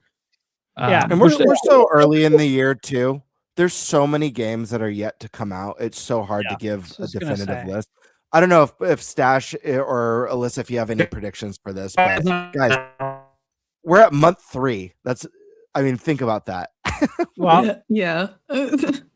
Mathematically, we're 21% into the year. So there's a lot of time left for a lot of games to be announced, and there's still a lot of unknown. We all know this. There's going to be plenty of games that come out that we haven't even heard of yet, which is awesome. So I think this list is like pretty good. I think GTA, yeah. Resident Evil, yeah. 3D Mario comes out, yes. Copia, decent chance. I know it's got the numbers for it, but the thing is that the Game Awards doesn't always do things logically. So logically speaking, yeah, it should be. But they don't always do that. They oftentimes don't. So you know what I mean? Who knows? If you're not thinking logically, I don't know if I can predict that Copia would be there.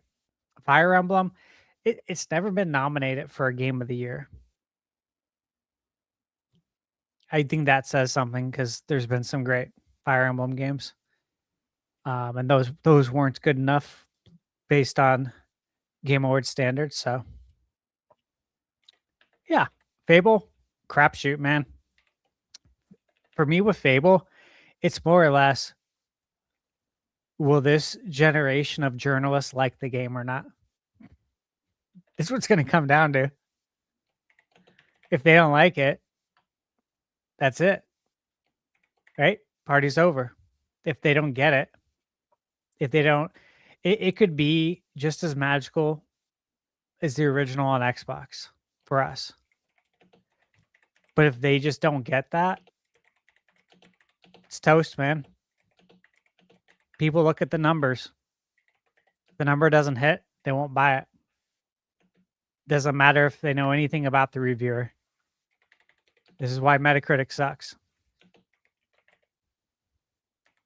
I always stand by that. Because if some random person you don't know on the internet decides that this game only gets a 7, this person you don't know, you don't trust, you don't know how they live their life, you don't know if they're the type of person who wakes up and complains about everything all day, and you're taking the number they gave to this game and saying, all right, they only gave it a 7 or an 8, I'm not going to buy it. Yet you know nothing about this person. Absolutely illogical. Stupid. Put every word in there you want. But this is how people operate. Okay. Let's get to the next one. We got a few left. Sonic 80 says, what classic do you want back? Dynamite Heady for you. Oh my gosh. Classic do I want back? Earthbound just comes to mind instantly. Snowboard Kids. Snowboard Kids. Yeah, good one. Star Tropics. I would say Earthbound as well. Every game we toasted to. Yeah. NBA Jam, bad. Oh, yeah, that's a given. I'll take Jam since you took Earthbound, and let's hope we get both. There we go. SkySword, you got one? Not that I can really think of. Like, I a popular classic one, and I don't even know if I want them to make new ones, but I brought up Tak and the Power of Juju before. I just want him to come back. The OG one. Not the games after the show. Even if they just remaster or remake the first game. That's what I want.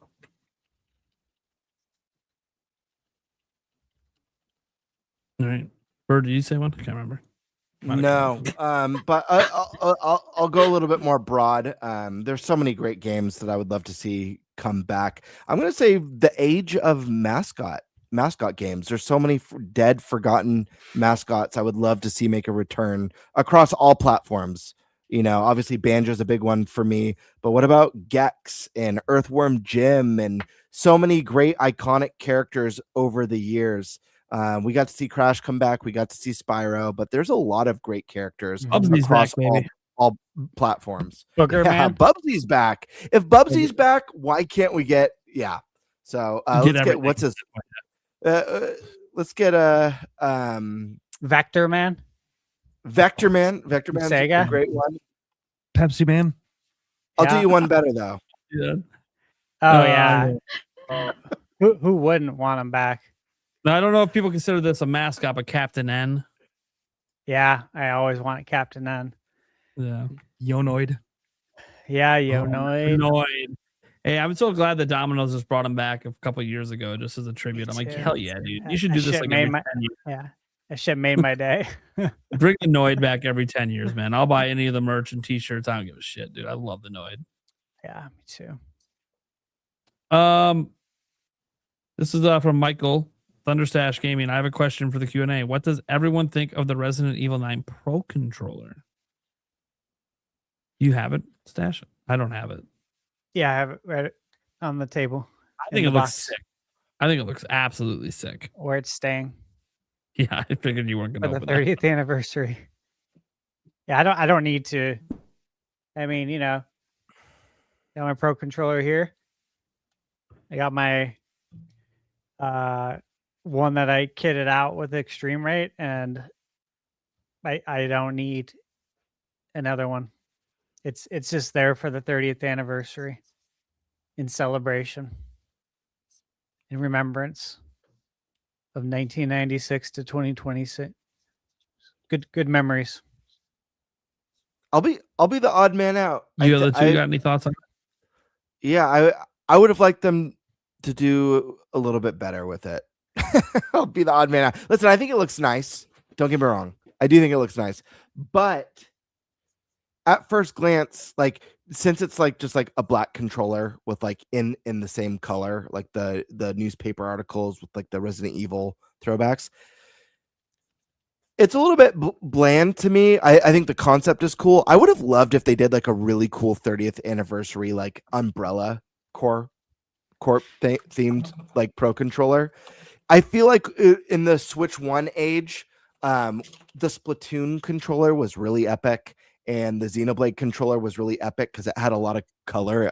It was probably the most unique of the controllers.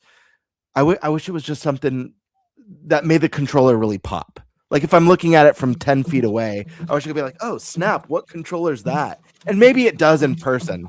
I'm only going off of the photos online. So I do wish they went a little bit more of pop, more of a standout piece. But that's just me. I don't really like scary, so I wasn't planning to get it anyway, but I agree. I thought it was a little basic. I saw how excited people were over it, and I was like, I guess it's cool. Yeah, it's like a Resident Evil 9 controller, but it literally just looks like a Pro controller with black text on it, in my opinion. I don't think it's very fun.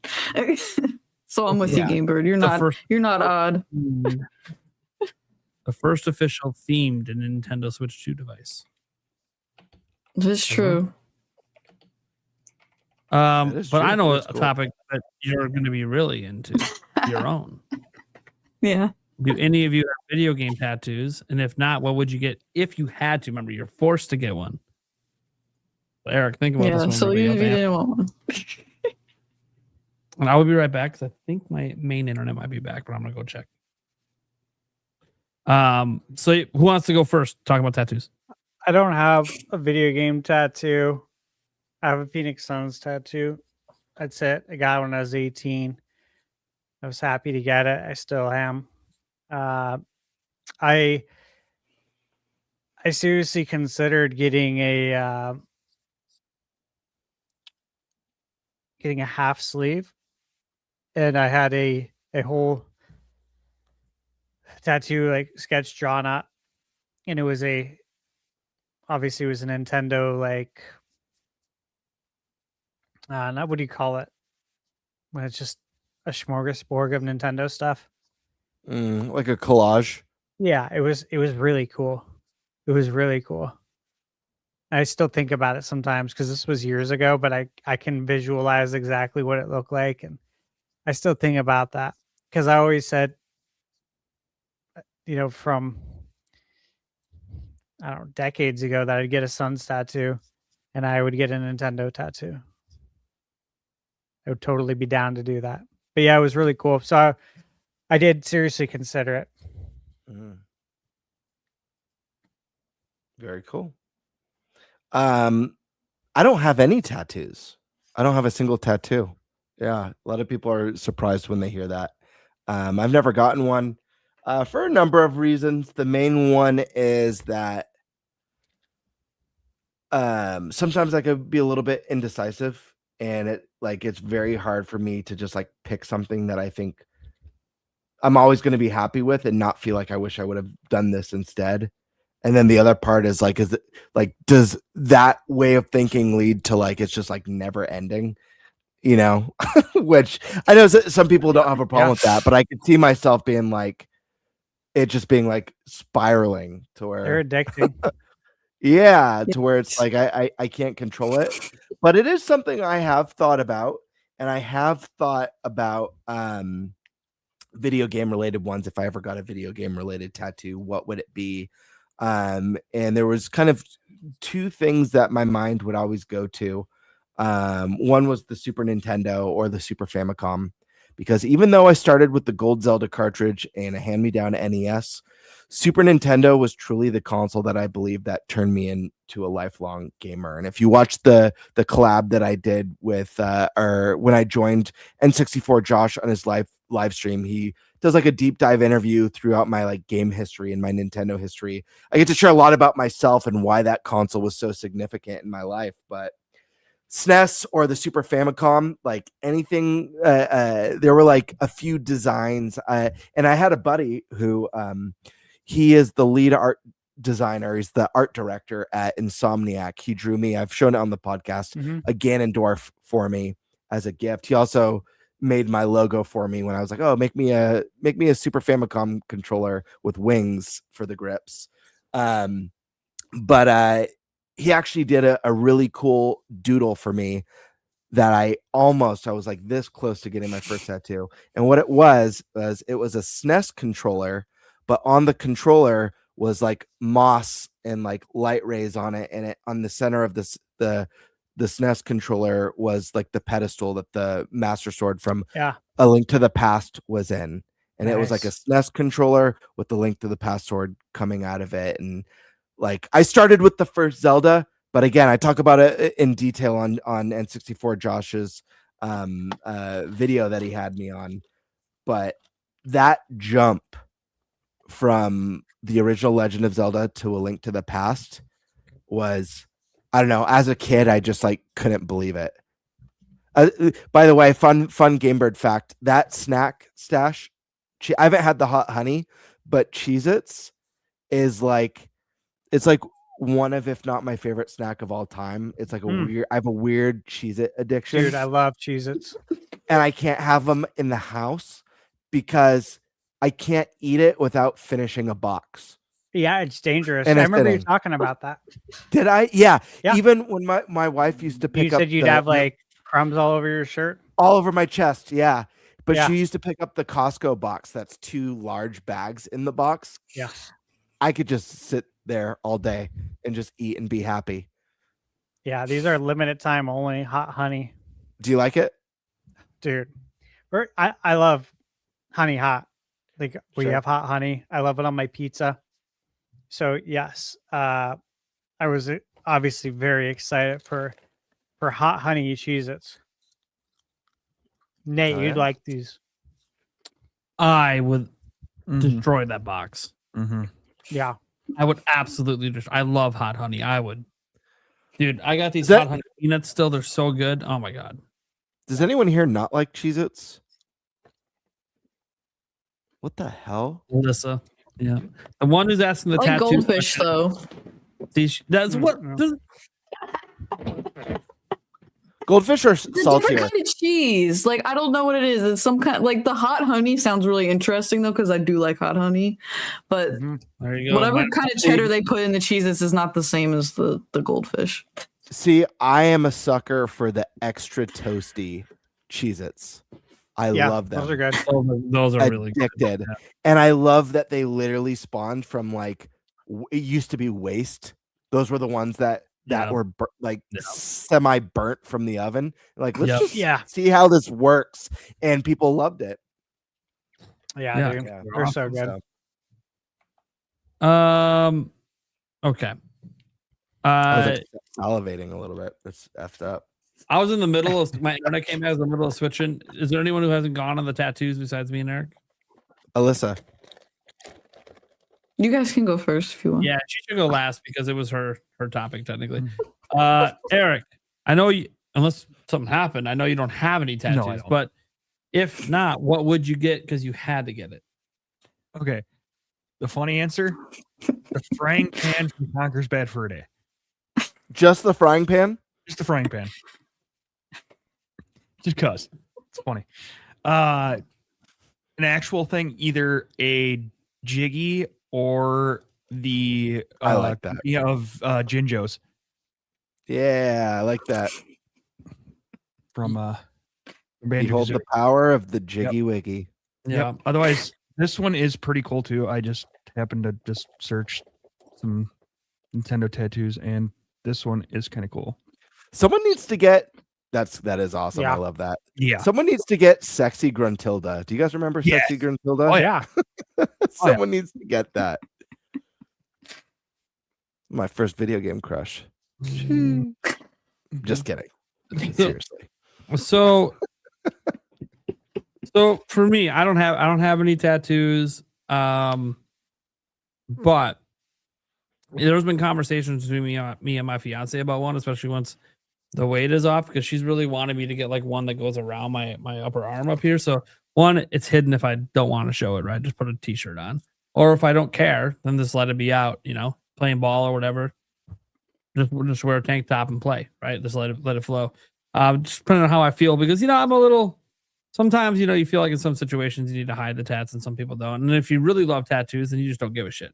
I'm not someone who really loves them, but there's been basically 3 different ones that have been talked about. Now, for video game wise, originally she originally thought, hey, maybe she should get like the barbed wire around your arm, and I'm like, I don't care about the barbed wire. Like that's not me, right? That's just totally. Very If I 90s. do tattoo, it's gaming. Like it's either gaming or it's going to be related to like the Milwaukee Bucks or something, right? It's going to be either sports or gaming. There's not going to be any of this like biker stuff or any of these other tats. Like it's going to be so. She's like, well, can you find a way to make the Triforce be like a band around your arm? I'm like, probably.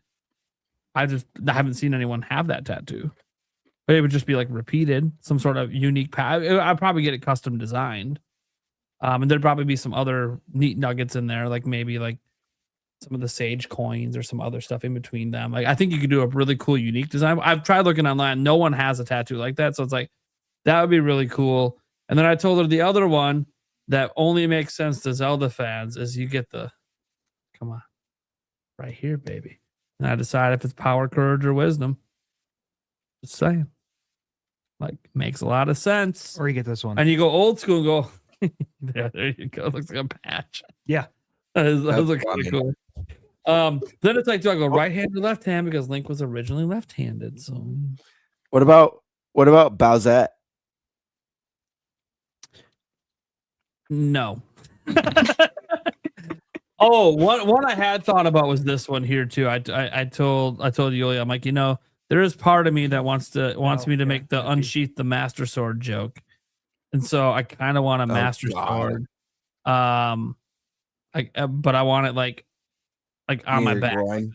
No. Gotta have it. Come on. right, I thought you were alluding towards That's near what your I thought groin. it was going to. I totally right, right below your belly button. It starts. And the hilt goes down. Get your minds out of the gutter. Is this because of my sunburn story? Because here's the thing. My mind wasn't in the gutter. The question asked, what's the weirdest sunburn you ever had? Yeah. How does it get weirder? Definitely weird. To be fair, dude, it does sound like something you'd say on the podcast. Like, yeah, I remember when I told so and so to unsheath the master sword, then I dropped my pants. Like, oh, mate, there's some interesting ones on this one. I don't want anything with that. No. He's looking at some. What is he showing? No, I don't want I can't show that one. That one might actually get. I don't want to see any of take them. that one down. I don't want to see any of them. Yeah, I'm good. yeah, no one Google Nate unsheathing the master sword. A lot of photos out there. Oh, this one is cool. There better not be. Nah. I wanted the giant master sword on the back. I thought it'd be neat, but yeah, that one's pretty cool too.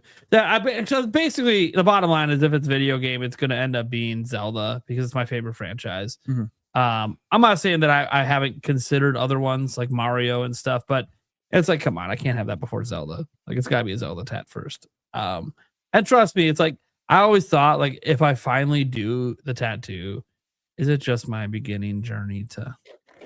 I'm just gonna get loaded up. Your full body tattoo. And now I'll never have it really on my face. I'll always probably have it a way that I can hide most of it, but also there's a lot of canvas untapped here.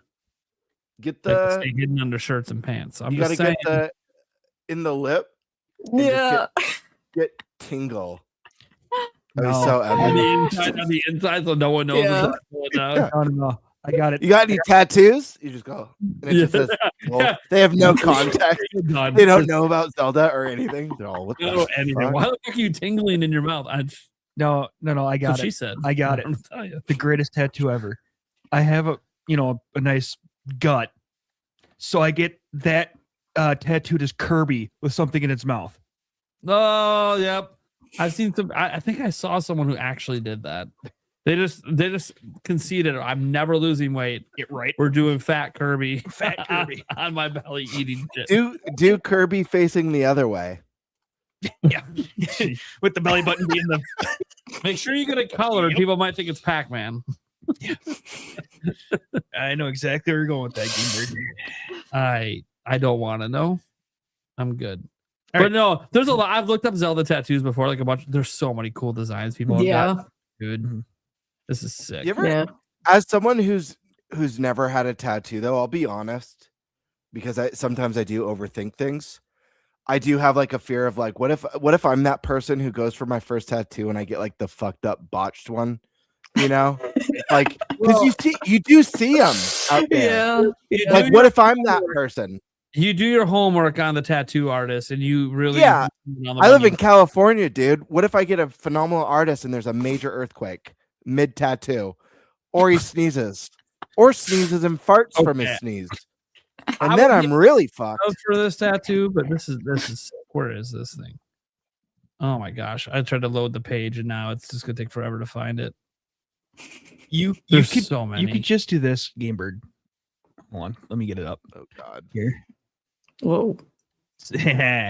Right. Share screen. What? So the one on the left is the original Oh tattoo. yeah, I've seen that before. I love that. That's so funny. The That's so tattoo got funny. fucked, so you just Yeah. find a way to make a new tattoo. Yeah. Dude, that original one is so bad. See, that's what I'm afraid of. Like that's gonna be Look what they turned it Yeah, into. right. It worked out. Yeah. I think that original one almost looks like a prison tattoo. Might have been. It's the moment where the artist says, "What do you think?" Yeah, right. You look at it, you know. So, what do you think? See, I like this one, but I would get made fun of it for it. But it's Yeah. a really neat tab. I like that one. And just change the color scheme up a little bit. Yeah, the color scheme would have to change. That's mostly the thing that Yeah. throws it off a bit. Yeah. But I like it. Dude, there's just a lot. Like, this is a serious conversation that me and my fiance have had, and she's had one too. Like, oh, what do I get a tattoo? I'm like, whatever you want. She's like, what if I get a tramp stamp? I'm like, it better be video game related.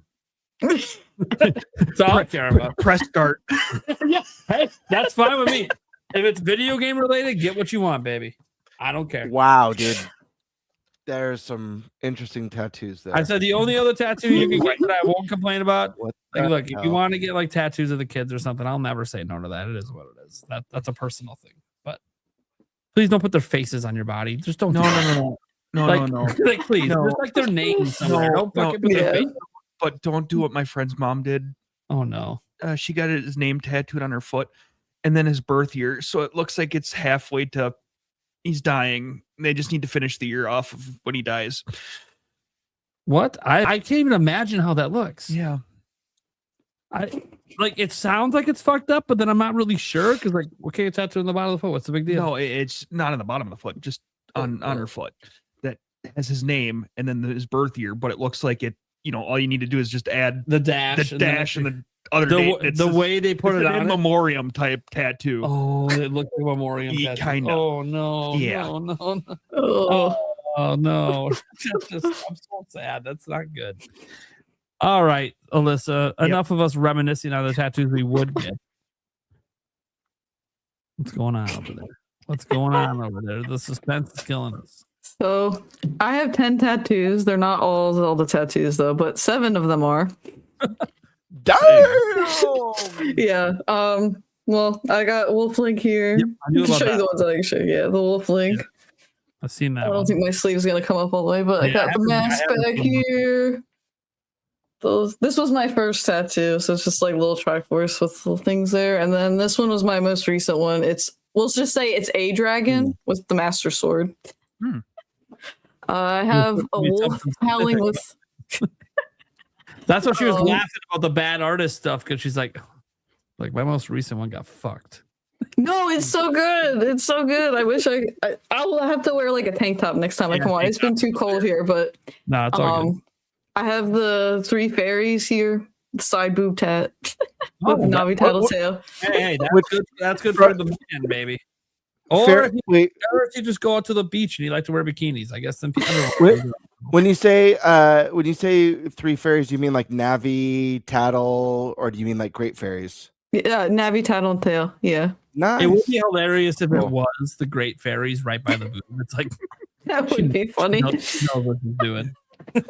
I remember seeing the Great Fairy for the first time in that game and just being like, wow, as a little kid. Whoa. Holy I moly. didn't think anything. Oh, my of it- mom doesn't walk in.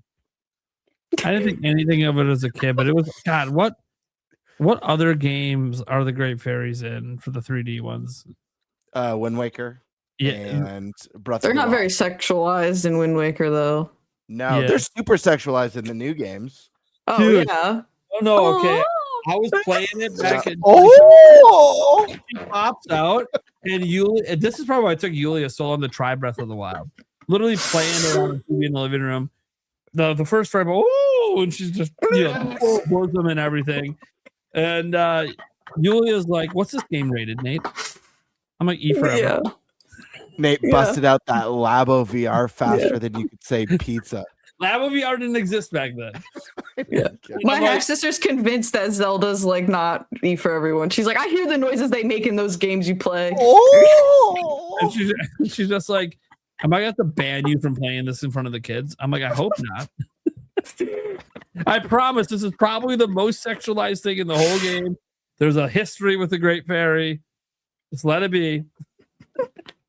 But yes, the Japanese developers are hornballs. It happens. It's okay. I'm like, look, we didn't get this in Twilight Princess, but we got Telma. I'm just saying, they're horny bastards. It is what it is. Do you have a problem with cleavage, babe? My kids don't have. They look, Aiden's staring at me right now. He doesn't have a problem with cleavage. he's all wow, just like I was. That's exactly what he. Holy mackerel! Hope my mom doesn't walk in. He said that. I'm like, she's talking to me right here, buddy. Oh, Lord. Dude, Aiden, he likes the women, that's for sure. Holy shit. Anyways, yeah, dude, Someone out there has a great fairy tattoo that they've actually done it into their boot. It's happened. Yeah. Someone's Eric, find it. Eric, find it. He probably will. Why? I have to look for tattoos around boobs. Darn. Single. So here's the thing: it's my computer. Although, wait, you're on your account, right? I know. Hey, That's why I said, why do I have this on my Google search history? You're single. Are you excited for the Hannah Montana comeback? Oh, totally. Set a check. 20-year reunion. I wonder if anyone's ever done a scramble vision tattoo where you maybe you think you see a nipple.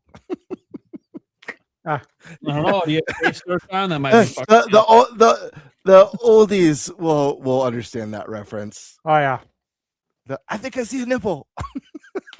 I'm like tempted to go type it in. Then I'm like, I don't know what Yulia is going to think if she finds me searching for great fairy, full bodied on someone's tits. I don't know about how that search is going to go.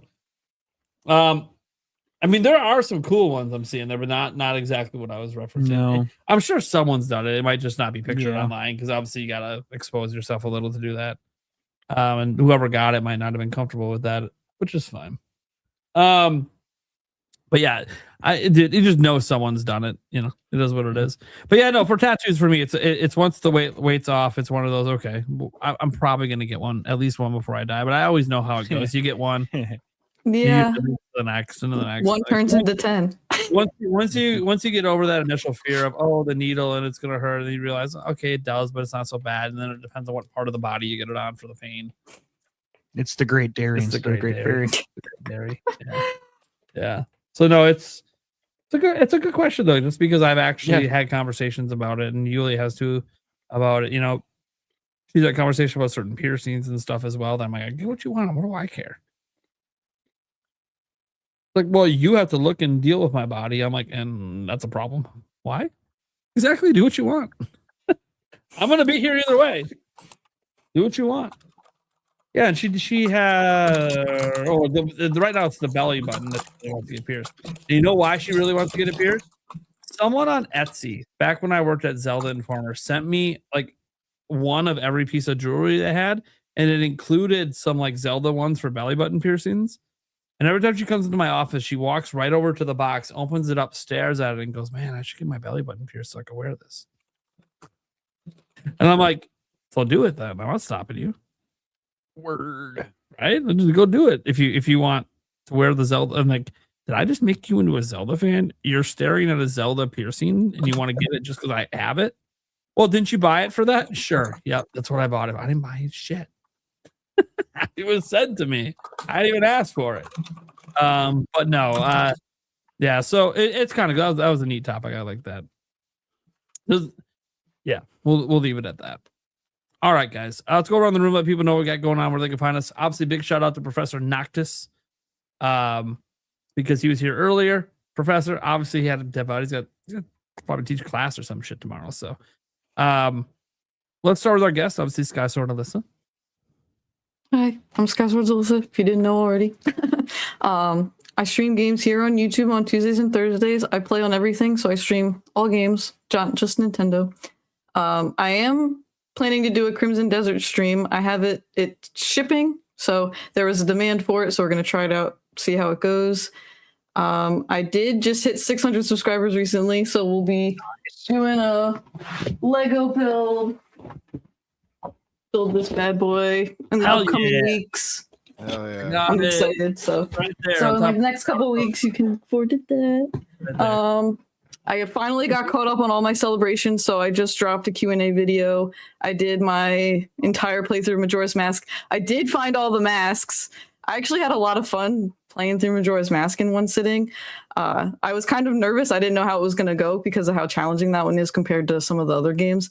But I actually like doing that one more than the Ocarina of Time one. And I don't know if it's just because I've played Ocarina of Time so much that it kind of felt like old at that point, but I haven't played through Majora's Mask as many times, but that was a ton of fun.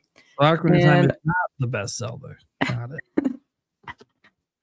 I mean, I love it for the nostalgia and the characters and stuff, but just playing through Majora's Mask, I think that just the challenge and the collecting of the masks with the side quests was a little No. more fun, and it felt like I was doing more checks off the list No. than like Ocarina of Time. But I gotta hear you say that about 9 more other Zelda games, and then we're on the same page. yeah, no, I think Ocarina of Time is probably still my top 10.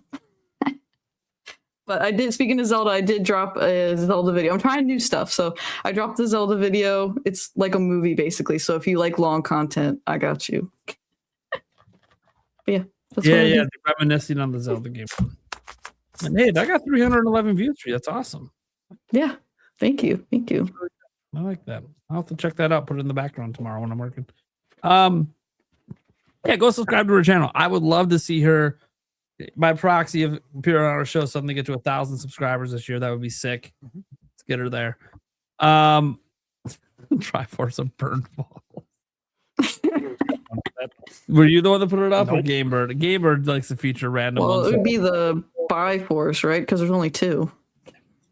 Well, I mean, you never know. Oh. Yeah. I have Best to a, ask questions you don't want answers to. I have a friend that used to be one of our roommates when we were like 18, 19. There's 4 of us living in a house. It's like partying nonstop. And his name's Justin Kennedy. And he's rocking the Triforce apparently. You know the song Free Falling? He used to sing it, but changed the words to 3 balling. Nice. So yeah, apparently it's a thing, but I'm sure it's very rare. Just like the Triforce, right? Guys, if you listen to the It's audio it's version, rare. you're missing out on so much on the video version. There are things happening on screen that I can't describe. So, God damn it. dude, it's making me so hungry. I know. right now, too. All this shit. I know, Dude, right? the one that gets Oh, me. Doritos are good. The one that gets me was Michael Gutman, who was like, "Dude, ketchup chips are so good. Fuck off. Oh, no. They are so I Ew. like ketchup and they're disgusting."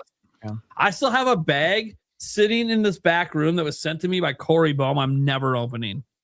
Yeah. Ever. What is it? Ketchup chips. Who makes them? I don't know. They get sent from Canada. Thanks, King. I'm interested. I want to try these. So I'm Thanks. curious. Google it. They do sell some. Trying to They're- forget about that. You of them Was that towards you? Yes, I've been being harassed by the fake Oh. Risky. I'm so sorry. I did not know that. It's okay. I thought that was for. Did you I just thought that was. Risky's on our podcast? Yeah. Dude, he's been a creeper going after people. I on don't my- know who that is. Yeah, no, he's come over to my channel too. He came Well, during the Majora's he Mask stream, and No, he's no, says a few other ones. to summon the Risky Gulmar. Yeah, Risky. He- I Oh, don't I think see it's it actually now. I him. I didn't think see it's the somebody first message. pretending to be him, honestly. But He only shows up on live streams. Just so you're aware. That's so terrible. I'm so sorry. There is a I theory. just I thought was everyone making light of it. I was making Yeah. light of it. And I was like, here's No, a funny one. there's a theory, and I had this dude like the Risky that seems to be showing up right now is getting like really inappropriate towards females. Yeah, Well, he's Yeah. never been that way for like a decade. So exactly. people think he might. I put that out there that he might be impersonating. Someone's impersonating him. That's what I'm thinking too. But it's also possible he just snapped. I don't see it. That's true too, but Well, it's not, I it was not hit it. her. Oh, she did it. Well, there you go. That would. Okay. Yeah, we instant ban him I on our. have to elicit your hot honey though, because I'm like, why not? That's fine. It gets inappropriate. Yeah. Dude, someone wants to say I'm hot honey, or they want to say they want to pour hot honey on me. I'm all game. You just don't get to lick it off. Yeah, once you start saying, "I bet you taste good too," that's when we start getting hidden. Yeah. Okay, Oh, boy. tastes good. Now we see you can easily finish the box. What is? It's like the worst time to feature some of these. Our conversation. Well, that's why I think you got to watch the video version. If I didn't Oh draw my attention to god! that, you would be laughing your ass off at what we just said and then what appeared on screen.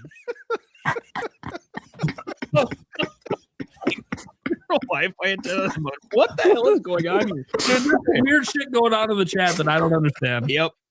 Why is Ultra talking about the Wi-Fi antenna on the motherboard? Because I'm guessing he had an internet problem. Okay, Well, we did. We did too, but it wasn't a hardware. Yeah. Is there a way to 100% verify? No, YouTube doesn't let us ban and or check IPs.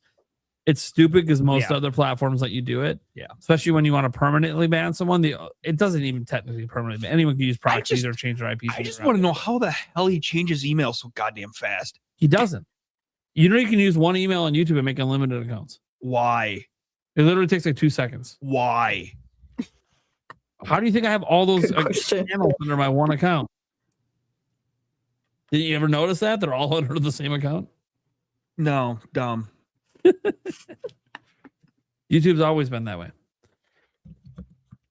All right, well, you can find me here and on the Clips channel and the audio version. So there. He's talking now. Look at that. He was just talking, LB. He was just talking. Let's see. He was talking about tattoos as well. Where you been? Eric's been talking. Maybe not for the first 3 hours, but okay, so we elicited Eric. Birdman. Actually, you know what? Screw it. No, you're in the spot that goes last. I'm up next. I'm Nintendo Prime. I post news. It's fun. It's great. Hopefully there's some great news tomorrow to post about. There was great news earlier this week, hence the Switch 2 update. That was really fun to cover. Hopefully we get some good news tomorrow as well. I'll be back then. I'll also be doing a stream. Kind of a busy day outside of work tomorrow, but that's okay. I'll get this all in. I'll make it work as long as my internet's not screwy. I'm on my road to 162,000. We're trying to get there. We're trying to get to that 62. Trying to get that next 1,000 subscribers. So if you guys are enjoying even just this podcast, and you're just like watching me get roasted by everyone, I'll take a mercy subscriber. That's fine as well. Otherwise, you can check out the podcast everywhere podcasts are heard. All the audio versions on everywhere. Eric's been really good about getting those up the next day, and then we have the Clips channel as well that Eric advertised. Go check that out as well if you want the podcast in smaller segments. This will be an interesting one. This one might not be small segments. Yeah, it kind of depends if he wants to break up some of the Q&A into its own things, which might also depend if the person that keeps coming in to do all the timestamps decides to do that, which they might. Yeah, I don't know. Yeah. They might not because it makes it easy for them not to. Yeah. That said, ThunderStash. You can find me on YouTube at ThunderStash Gaming. What I have that I'm working on. So I put in like probably about 6 hours yesterday, and I'm going to wrap it up tomorrow and get the review done for Mini Shoot Adventures on Switch 2. Let me just say, you're going to want to watch this. I don't want to go into detail. You're going to want to watch it. Just trust me on that. The other games I'm working on, I have an embargo Friday morning for Machine Gun Fury, the 23rd for Ariana and the Elder Codex. I don't know if you guys have seen anything on that. Metroidvania. Looking forward to this for like a year. Of course, Mario Wonder's coming up. The Midnight Walk. I have that right now. Embargo is on the 26th. Mega Man Star Force. Look, I didn't play those games, but I'm going to review it because Capcom's going to send that to me, so I'm going to check it out. Little Nemo comes out.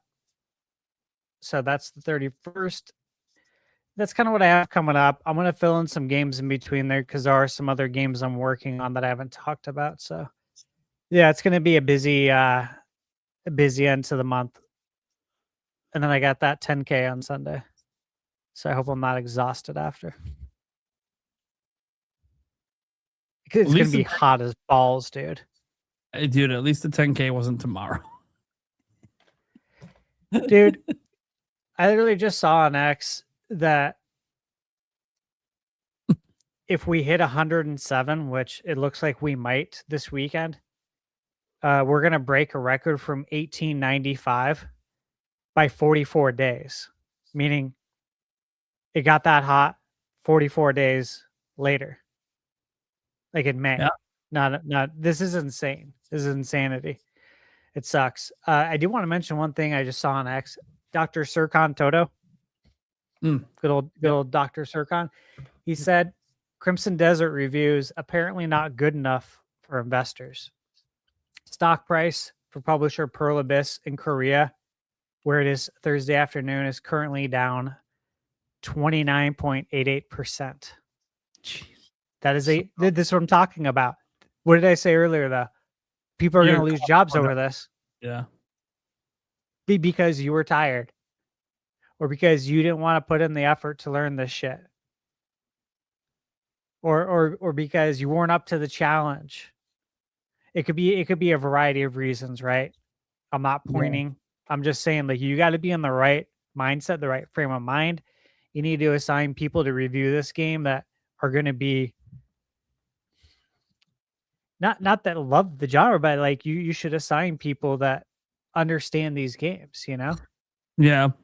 I'm curious if it goes lower for them, because I was just looking, like, you see that dramatic drop off. It's not a big drop off, but they also were kind of overinflated because of Crimson Desert. You go back to January, they're still higher than they were in January. So obviously they were just rising up to the game because there was all this anticipation. So I'm curious to see if it continues to sink, because honestly, the reviews are what they are. It's the sales that ultimately matter. Yeah. And it reviews at a 78, which isn't what the investors thought it would review at. They were probably thinking like me 94, which is what they probably thought the quality of the game is, but obviously it didn't hit that, at least with the reviewers. But it still goes on to sell really well. If it comes out the gate just banging with sales, and they have like a report next week, hey, we did 5 million in the first 4 or 5 days. I wonder if that's gonna be like, oh, well, maybe the reviews aren't as big of a deal as the sales. But I think they got their pre-orders and they pulled their money. And based on these review numbers, more people are going to pull their money, sadly. And that stock's going to continue to drop because... Well, there's one chance left for it. Nobody filters to 7s. There's that much I can say, right? Guys, nobody filters to a 7. No. Most people don't filter to an 8 either. There's one shot for it. The user reviews. If the right gamers are playing it and it comes in hot and all of a sudden it's got like a 9 user rating, because sometimes that happens where like the user score is significantly different than the actual reviews. And that does actually lead to the game, because of word of mouth, being like, oh, well, the reviews were just wrong. That's true, but so many I say but, like, I wish it was I'm also trying to be completely hopeful. true. Yeah, I'm trying to too. Yeah. I just feel like gamers don't put as much stock into user reviews as they should, in my opinion, because look, this person is just like you, except they were compelled to write a review. That's how strongly they felt about this game in one direction or the other, whether it be good or bad. They felt compelled to do it for a reason. And so you should actually take this person's point pretty seriously, because they're not getting paid to do this. The person who is getting paid to do this, maybe you shouldn't take it as seriously, because this is their job. Like maybe they don't like their job, but someone whose job this is not to do wrote a review. And so you should put at least as much stock in it, but so many people don't. And that's what irritates me, because I could see gamers enjoying it and I could see the user score actually being good, but then just too many NPCs not putting enough stock in it. NPC gamers. Ever get to play it, and no, it's not going to be now unless they sent me a copy, and I didn't even reach out to ask for one. So, but if I get to play it anytime soon and I end up loving it, you guys will see me praising it all over social media. I don't care that it's not a fucking Switch 2 game right now. I know it's coming to Switch 2, and if I think it's utterly amazing, I want to spread the word, because I know the reviewers aren't doing that. Well, I shouldn't say all the reviewers. There are some that looks like they loved it and put in the time, but that they got to move on to the next one. They're not going to keep pumping up the game. They're on to the next review, on to the next thing they got to do. Very curious. Stash, are you reviewing this game? Still nobody's gotten console review code. I retweeted it earlier. There's a tweet that went out that said no one's got it for PlayStation or Xbox still. Hopefully after launch they decide they're willing. Yeah. And when I talked to Jason at Pearl Abyss, he said, your name's on the list. I've sent it over. You're referred. I can't guarantee you're going to get it. He's like, yeah, I have to say that to everyone, but you're on the list. And I've had a couple people ask me too. I'm like, yeah, from what I've gathered, nobody's getting a console review code until after it releases. And a lot of people thought it was going to be out at 9 p.m. Pacific. I'm like, no, it's coming out tomorrow at like 3 Pacific. Yeah, they're doing a 6 weird Eastern. thing. Yeah, they're doing a weird thing. And it might just be because of the country they're in. I think South Korea or whatever, but yeah. It's still, there's a lot of international appeal, so it would have been nice if they would have went more with the international time zones, but that's whatever. Yeah. So I might be reviewing it. I don't know. Like what I just read off to you is a fraction of what I'm working on, so it's just like, yeah, it's a lot. The thing is, the reason I asked is because this game, if especially if the player score seems to be quite high, feels like one of those games that it needs people who understand it to actually be the ones talking about it. I feel like that too. I really do. And I played it. Obviously I understood it. We understood it after we played it. We understood how it was probably going to review with journalists. Yeah, 45 minutes. It took me 45 minutes to really sort out the controls, but that's because they just dropped you in the middle with like everything and not know what the fuck you're doing. But the fact that it within 45 minutes I started figuring out most of the combat, I was like, oh, this is actually really fucking cool. Like, well, there's so much we didn't get to do.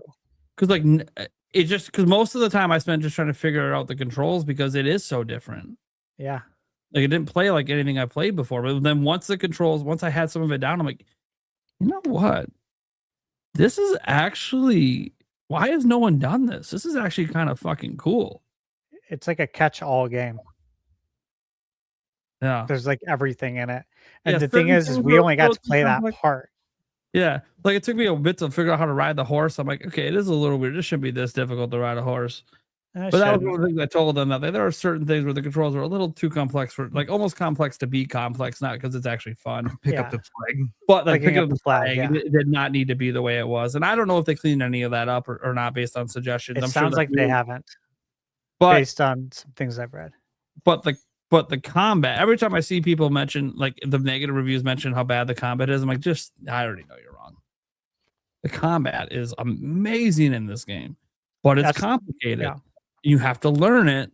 And it looks like there's even more crazy mechanics, like with the flying and all this other stuff that we didn't know about back then. It's like, okay, there's a lot of complexities here, but I'm telling you that combat, and I don't know how the flying and all that other stuff works with it, but like the bow shooting and the hand-to-hand combat and the weapon combat, dude, it was sick. It was absolutely sick. And like, I remember the one guy I took out, the guy in the building that grabs like the pillar and swings it at you or whatever. Dude, I remember I took him out because I was struggling up to that point to figure out the controls. And then I figured something out in there. And then I took him out. I remember the guy watching me was like, huh, I didn't even know you could take him out like that. Well, GameBird hit him with something that GameBird did that too, before he even started attacking. Yeah. Yeah, and like, developers, like, we didn't even know you could do that. That's actually kind of cool. You figured that out. Yeah, you're supposed to break the stamina bar and then use the pillar to deal massive damage. But instead, I kited him around the pillar and picked up the pillar before breaking his bar. And the guy was saying when I was doing it, he's like, oh, yeah, you can't do it that way. There's no way to grab the pillar without breaking his stamina because it'll interrupt it. Yeah, I did it. And I knocked him down to half health, like right from the start. And he went, whoa, oh my God. I've never seen that happen before. That was interesting. Yeah, dude. It's supposed to work that way. Yeah, it's like we didn't make it work that way, but also it did, and it was kind of cool. So that's the thing. Like when you build these really cool mechanics, you just there's the way you intended to go, but then there's unintended things that are actually kind of neat. And that was the thing about Breath of the Wild, Tears of the Kingdom. It was so cool. Like you had the intended mechanics, but you could do so much with it that the developers never thought about. And that seems to be true with this game. Like there's so much to do with it, but then also, yeah, I think the hardest, like, if anyone out there is picking up Crimson Desert tomorrow, I'm just going to implore you to don't rush, be patient, pay attention, learn the controls, because it is not like any game you've played. And I'm telling you, it might feel frustrating and weird. And in some of the reviews, even some of the positive ones, they said, hey, for the first few hours, like, I hated these controls. I'm now 100 hours in. I don't know how we didn't have games controlled like that before. Mm-hmm. And yeah, there's still the minor complaints that sometimes the controls don't need to be as complicated to ride a horse. Yeah, once you have it down, it's not a big deal. But it's like, yeah, but it's not adding to the experience. It's not additive. It's just, and I said this to him at the time that like it feels like you guys made this really complex combat system, and then whoever's doing the controls, no one told them that that's where it should stop. And they just applied it to everything you do in the game. But again, once you learn it, like once I figured out the horse and learned it, it was never a problem again. But it still was like, it's still weird. Like I hit like 3 different buttons to ride a horse. It's definitely a game that you don't want to put down and then come back to 3 months later. Like, I you don't want to be playing this and then be playing another RPG or action adventure game at the same time. You're like, wait, how do I walk again? It's gonna fuck you up. This is a game you just kind of want to play till you beat it. So this is like what the conversation earlier. This is an example. If I was playing this, I would probably not be playing anything else until I'm done with it, because the control system is so different. The only way I'd play anything else would be like my Madden League, because the controls are way different for Madden than for other games. But yeah, it's a very complex. There's a lot to remember. So even like this isn't a good game to like pick up and play for like 40 hours and put it down and come back to it in a month. Don't do that to yourself. You need to see this through if you're having a good time. Obviously, if you're not, quit, whatever. But if you're having a good time 40 hours in, just keep playing. Then the problem is, and I can already tell from the footage I've been looking at today, if I do play it, I might not play anything else this year. I'm going to be so sucked into this world. That happened with Zelda. Like some games just grab you and you're just there. And like, they're so big and there's so much to do. I might not even beat the main story ever. I just live in the world. Yep. Doing shit. Like, until GTA. I don't care about GTA, so 2 massive open world games this year. Yeah, GTA is gonna be huge. I mean, that's just the world. And then Fable. Oh yeah, Fable as well. Yeah, Fable is one that I might actually do. I have Game Pass, so Fable. So one thing about Game Pass does get me some of the new games. Play it right away. There's another one too. What other big one? What one am I forgetting about?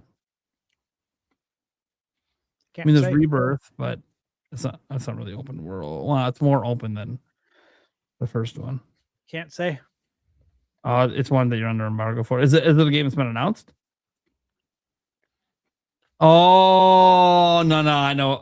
Okay, yeah, no, I know. All right, not gonna say anything. Took me a second to realize, like, why can't he say if it's already not? That aspect is not announced. I got it. All right, moving on. That's the end of the show. GameBird, go subscribe to his ass. My goal is to get him back to your channel. Yeah, I gotta not his ass.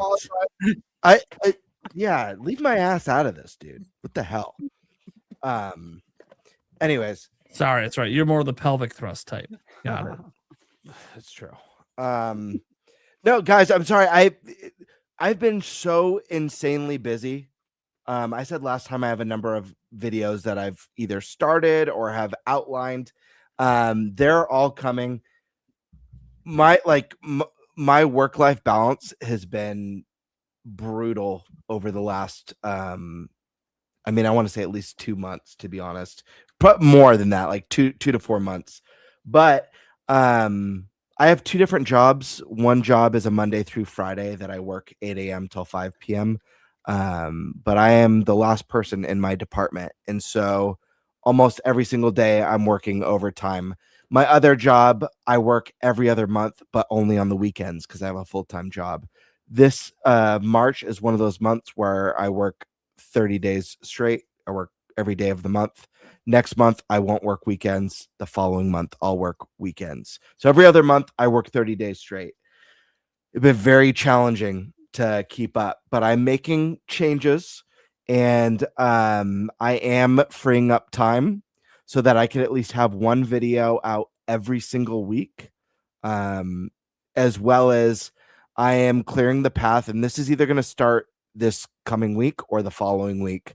But I'm clearing a path to do one live stream a week. It's either going to be Monday night or Tuesday night. I'm not 100% sure what I want those to be entirely. It could be like stuff, retro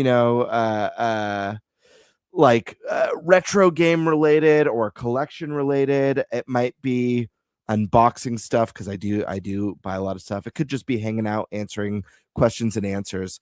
But I'm trying to lock in. I'm making changes to work. There are a lot of changes happening in the background right now to free up some more time.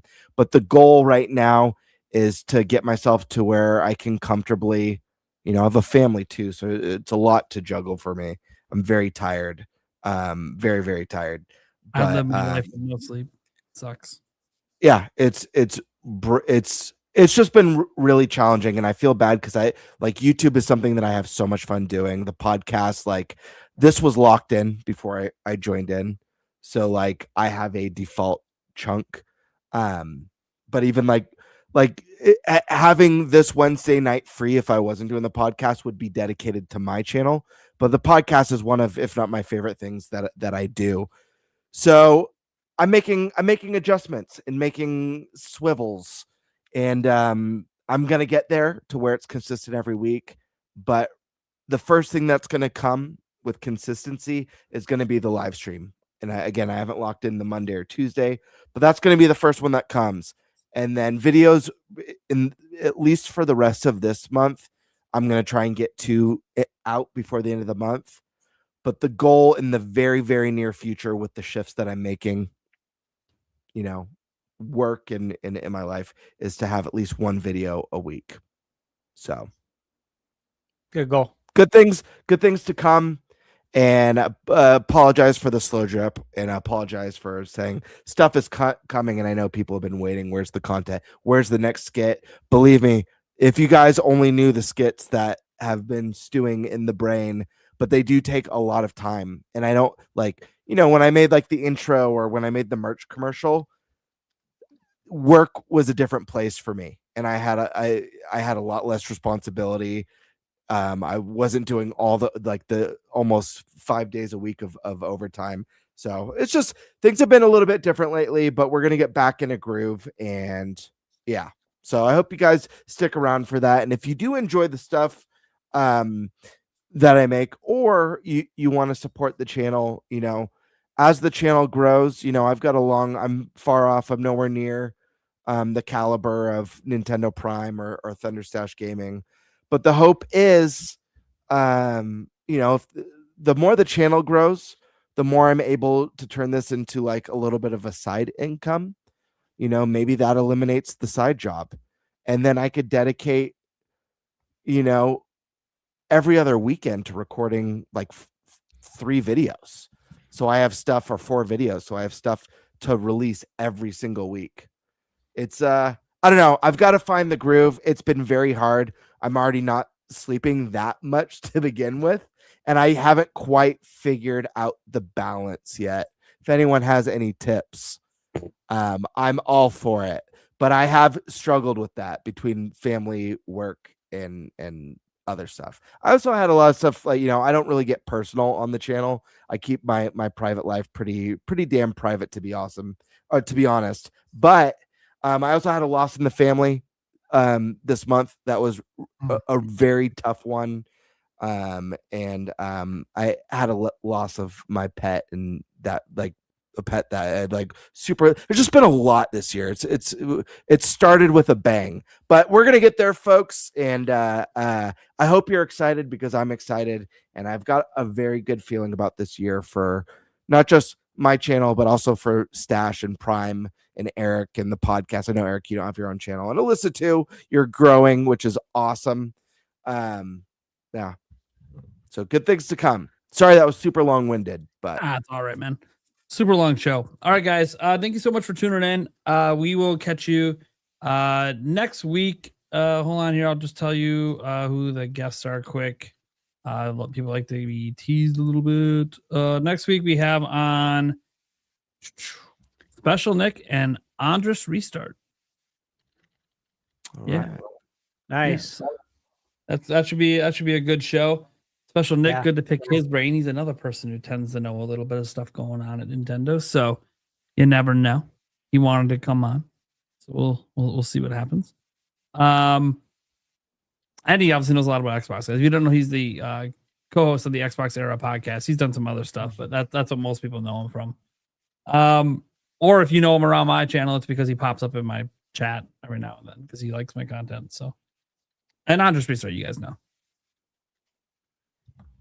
One of these times that Andres Restart's on, it's going to be Stash and Andres versus me. Yeah. I know what's going to happen because it used to be Andres versus me all the time, and I would get my ass handed to me.